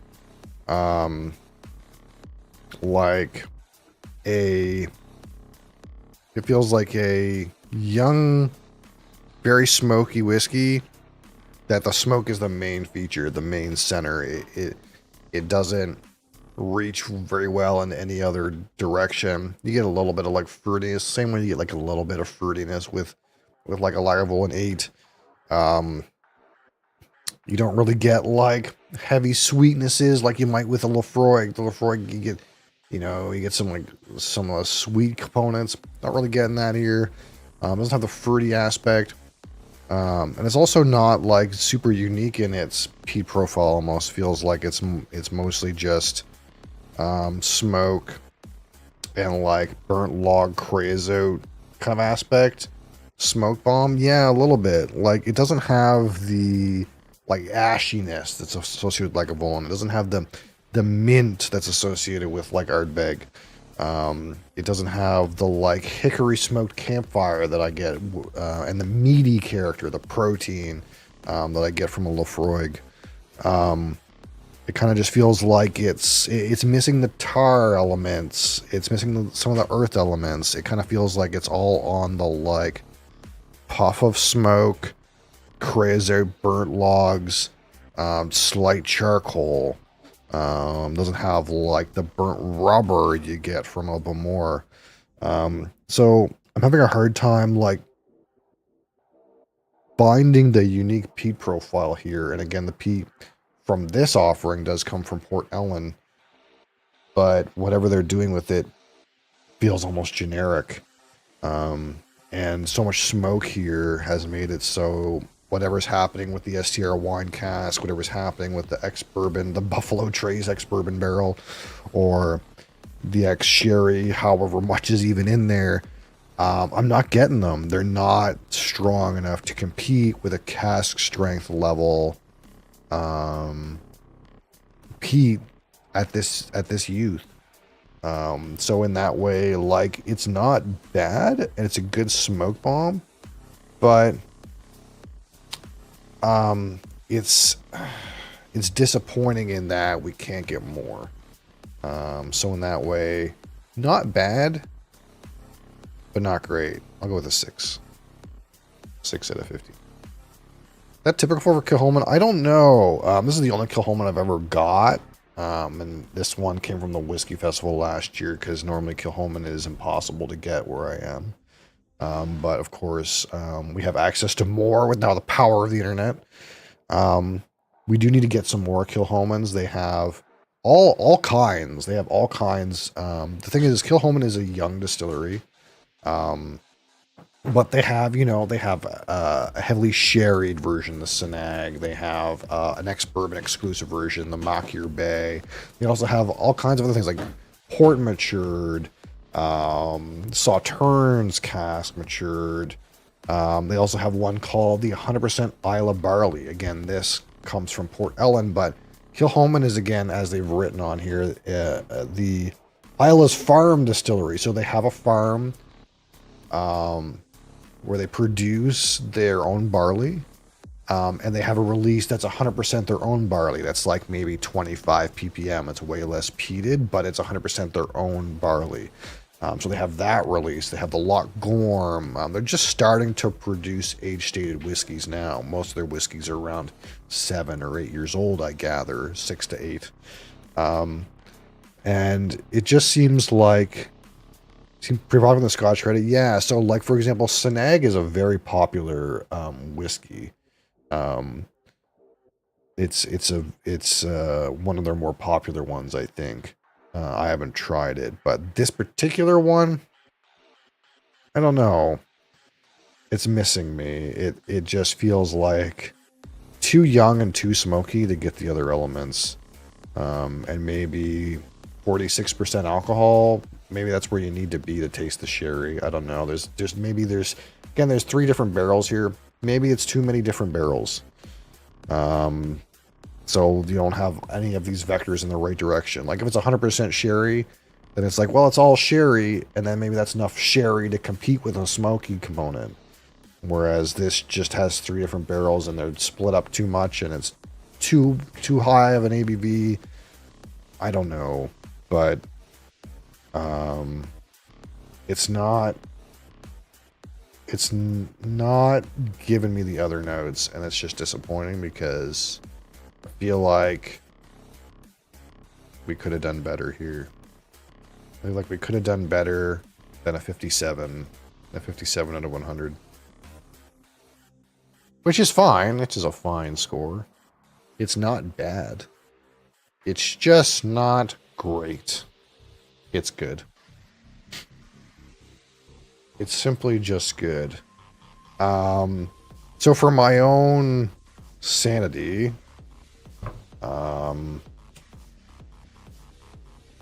we're going to find some Ardbeg and just fucking pour it, because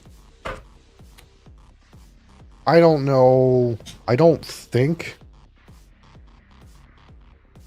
I don't think this has anything to do with my palate, but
yeah, one of the things that Kilholman is popular with enthusiasts about is because, again, like, all their stuff, it's like 46% alcohol, and it's all non-chill filtered, natural color, and it's all kinds of different interesting casks, you know. It feels like they're doing the things that enthusiasts would like in terms of the single malt realm.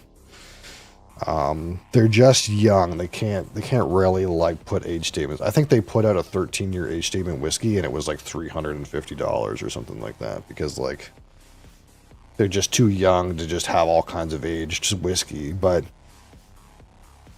to a certain extent, I feel like they're kind of fooling themselves a little bit. It's like, well, they're producing these like 6 to 8 year bottles that are selling like pretty well in this like roughly over $100 range. So in their mind, they're like, well, that means if we put out something with an age statement, we can charge like 3 times as much money. And then people look at that and they're like, well, I'm not going to pay like $350 because it's a 13-year-old. like there is plenty of like 12-year-olds around for the same price as your non-age statement bottles. So it's like, they might have to temper their expectation a little bit, but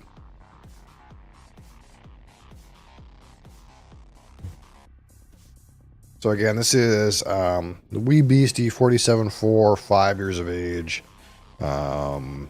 mix of ex-bourbon and ex-sherry, and I just want to see if I feel like I can get something that's not smoke out of this, which I'm sure I will. I get the feeling that whatever happened with this, it's just too smoky to get anything else. It's too young and high ABV.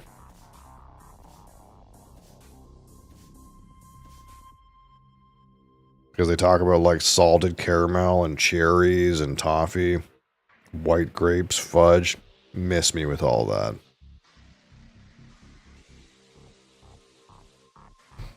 I don't know.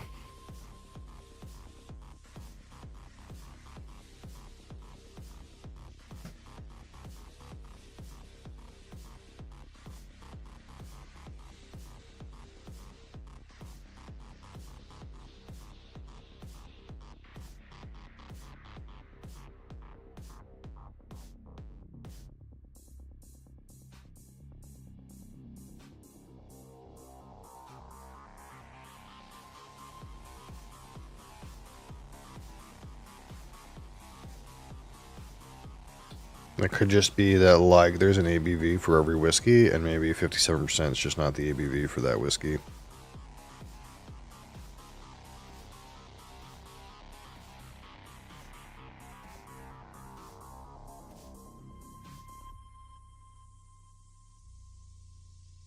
Yeah, so you get, like, way more of the fruit and the mint out of this. Like, there's still smoke to it.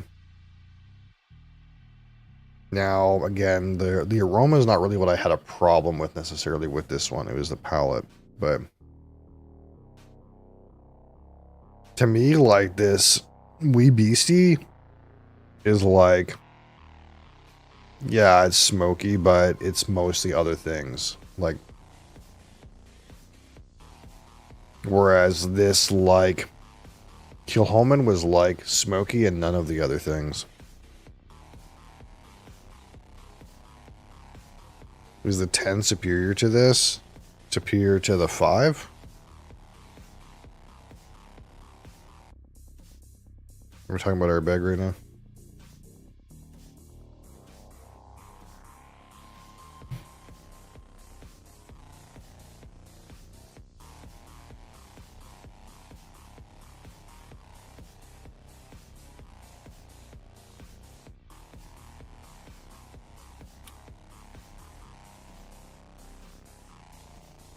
See, I can get like some mint, sweet elements, fruits on the palate for this.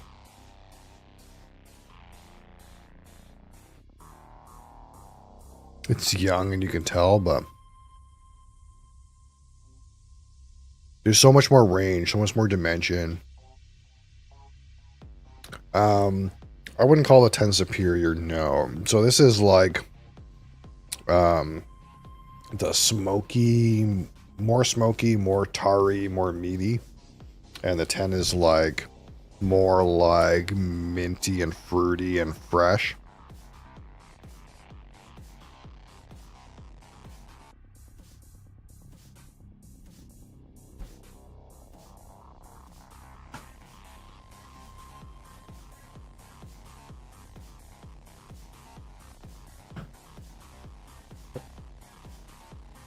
I don't think I ever rated this.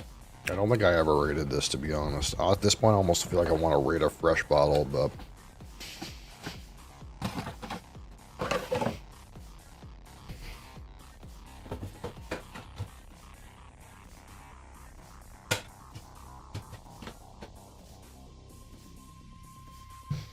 But I don't think I rated this 5 yet either. I don't think either of these have had a rating yet. That being said, I feel like this one is like stronger again on the smoke and the meats and the tar. There's sherry in it, but you don't get a whole lot of it. And this one is like more fresh, more, and there's no sherry in here, all refill ex-bourbon probably. It's more fresh, more minty. You get more fruits out of it, more dimension here, right? Like this one's probably like the smoke, tar, and meat components override a lot of things because it's so young and brash, whereas this one again is probably like got more of the like fruits, mints, grassy characters, earthiness, more dimension to this, right?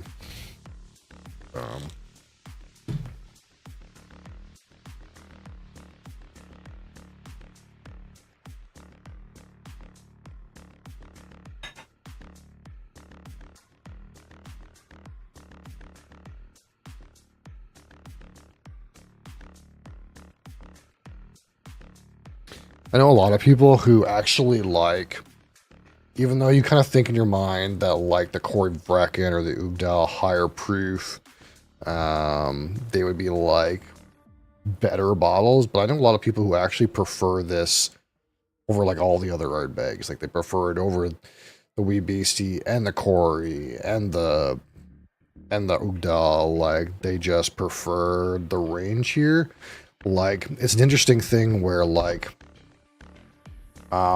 sometimes less is more, and they've done less to this, and somehow it still has like a large breadth of like different complexity that's going on with it.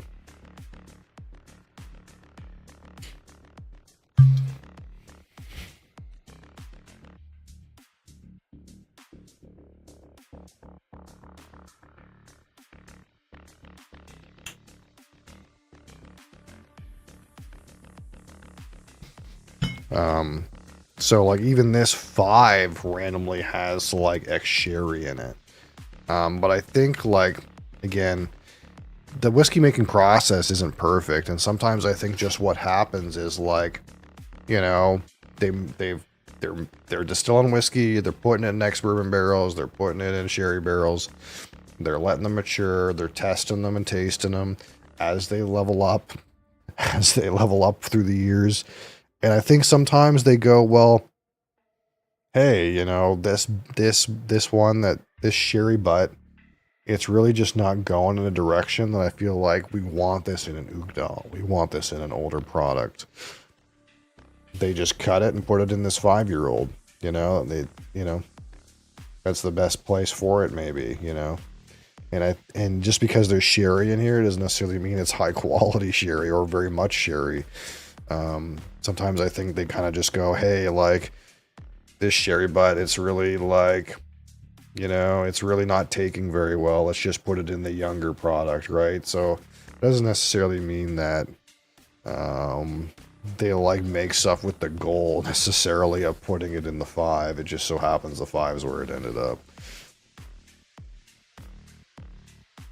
But yeah, like, especially when we compare these side by side, it's so clear, like, the 5 is like smokier, actually has a nuttiness now that I've smelled this 10. It's like nutty, it's probably sherry related. Nutty and smoky and more meaty and darker almost. And this 10, it's like fresher, and that's something I've always noticed that it's a little bit different from the other Erdbegs, is the 10 feels very fresh. Like fruits and mints. A little bit of spice in there. Some amount of citrus.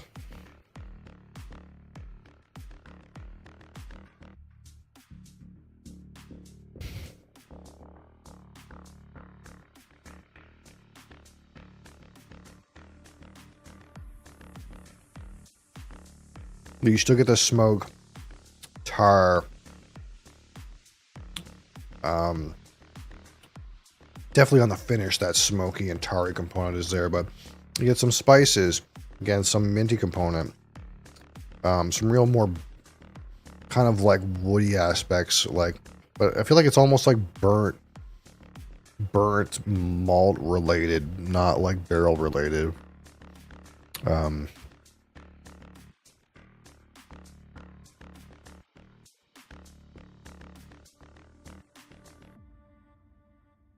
The 10 is just like so much fresher. That's the best way I can put it.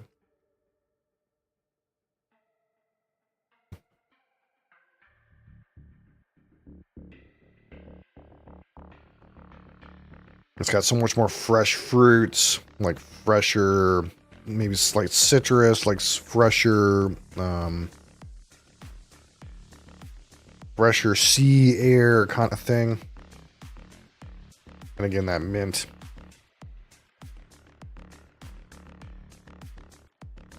It's like a try for $50. Yeah, the wheat whiskey is fairly inexpensive. And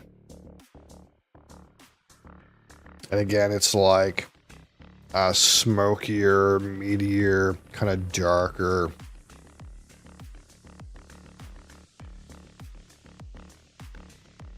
Now that I'm comparing it with a smoky whiskey that doesn't have any sherry, I feel like I can get some of that sherry come across to me as like a darker sweetness. And this just feels like so fresh. There's something to this that I'm trying to put my finger on. It's a fresh note. What is that?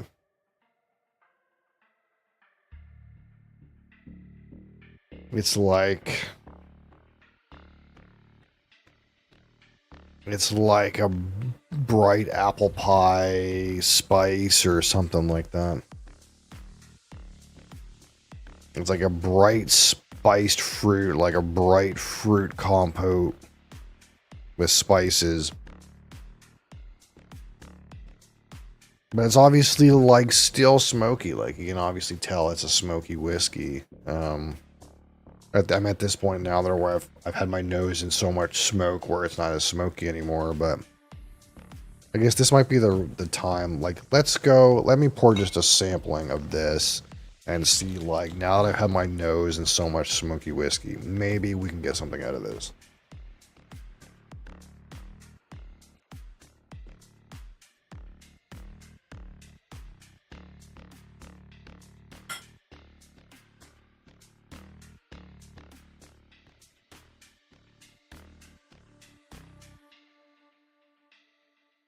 That's definitely like the case. I feel like of all the art bags that I've tried, like again, the 10 always feels like the freshest one, like the more bright, fresh one. Because like in the Ugdal, you got the sherry, and in the Corey, you have like some virgin oak things going on. These are darker barrels, whereas I think the 10 is all, I think it's all refill ex bourbon, if I'm right, off the top of my head. Um, no, this says first and second fill ex bourbon. Okay, so it's not refill. Um, but it just seems like it's way less dark. It's way more fresh.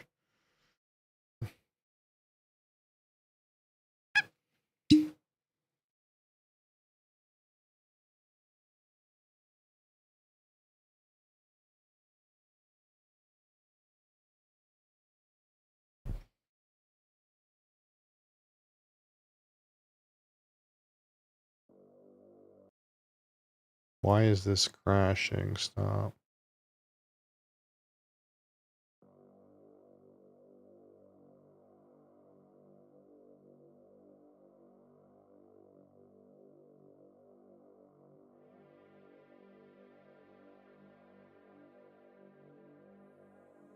That's so interesting.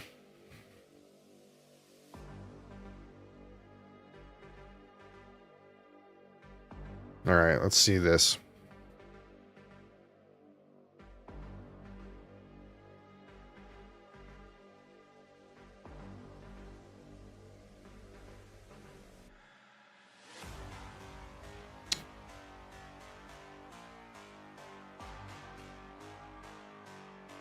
I can see where they get.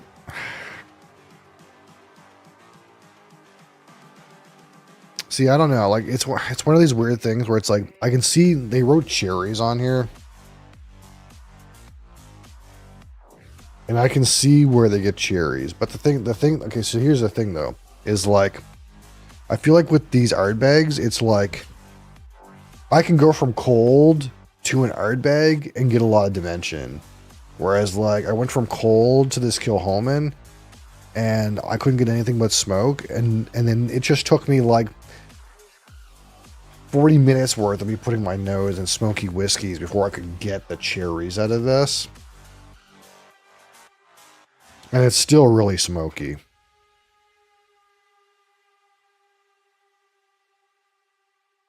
Like, I don't know. To me, it's just too smoky.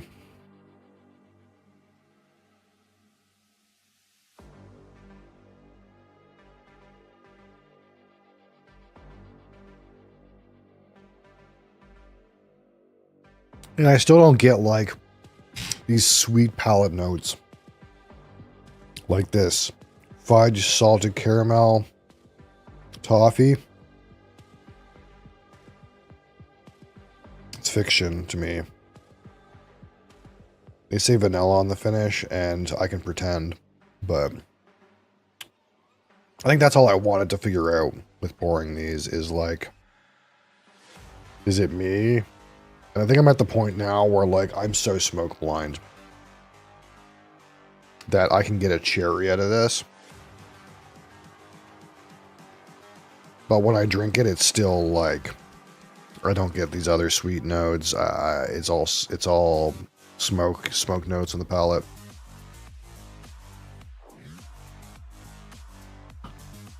So I'm confident. I think the rating I gave is fair. That being said, I do kind of feel like I should get a new Ardbeg 10 if I want to rate it, because I feel like I've had this for so long. It's been low for so long. I wonder if this is actually what a fresh Ardbeg 10 would taste like. It is so fresh and fruity. And that's something that I know that like when you have a bottle that like, I don't know if you can see this, but it's like here. That's where the liquid is. If you have a bottle like this, the smoke goes out of it, and the other notes kind of like come out. So that could be better or worse And this is definitely coming across really super fruity and fresh and minty. You still get like the smoky notes on the palate, but I wonder if this is like, how would you say, responsible to rate it at this fill level.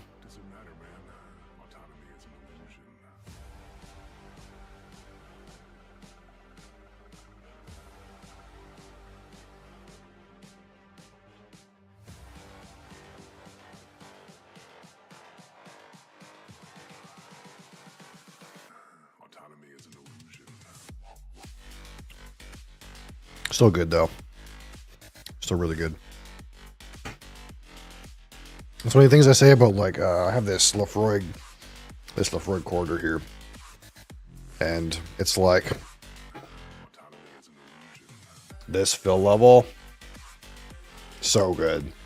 Lafroig at this fill level, so sweet, so good. I love it. So it doesn't necessarily mean it's bad. It just means it's different. And the question is like, is it responsible to rate it at low fill? It really doesn't maybe matter any more than like rating it at high fill. But it's almost like you want to like give someone what they're going to get from most of the experience, and most of the experience is like probably higher fill level. I don't know. Let me think about it. Either way, good to have some smoky whiskeys again. This thing, meh. You know, take it or leave it. Buy a different Kilhoman. That's what I'll say. It's not bad, but I get the feeling other Kilhomans are better.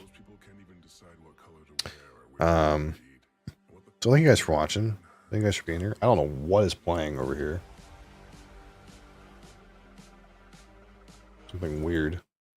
That's not my normal fare. Yeah. Got some things done on Dune. Dune's a great time. I love Dune. We'll be doing Dune until Friday, and then we'll do Final Fantasy. Tomorrow, I don't know. But I do know that we might do something weird and spicy on Thursday, and that might be cool. If you are a subscriber that has access to the Inside Scoop and you haven't seen the Inside Scoop video, I posted a video. It's not a bottle shop, it's me talking. And showing things I bought. Then do that. It's there for your personal consumption. So yeah. We'll probably be doing Dune 4 days a week from now on. I think that's the play. Until I get bored of it or whatever. Tomorrow we'll figure something out. We'll shoot Fresh Crack on Wednesday. Thursday, something else. And live review on Friday. Of course. Thank you guys for being here. Take it easy. You take it easy. No, you take it easy. I'll take it hard. Wait, that didn't sound right. What am I drinking? We drank some Kilhoman. We rated a Kilhoman bottle. And we had some Ardbegs here. Some smoky scotch. Oh, I gotta find a short too. I gotta remember to post shorts. That short that we posted of the worm almost eating me, that's almost got 30,000 views right now. So realistically, if 1 out of every 30 of the shorts I post does that well, those shorts alone probably monetize my channel. So I should probably make sure I do that. It's probably good for my growth. But yeah, thank you guys for being here. I appreciate you. Hang out on Discord. Watch on my YouTube. I appreciate it. Thank you guys for your support. Until next time, I guess. Peace.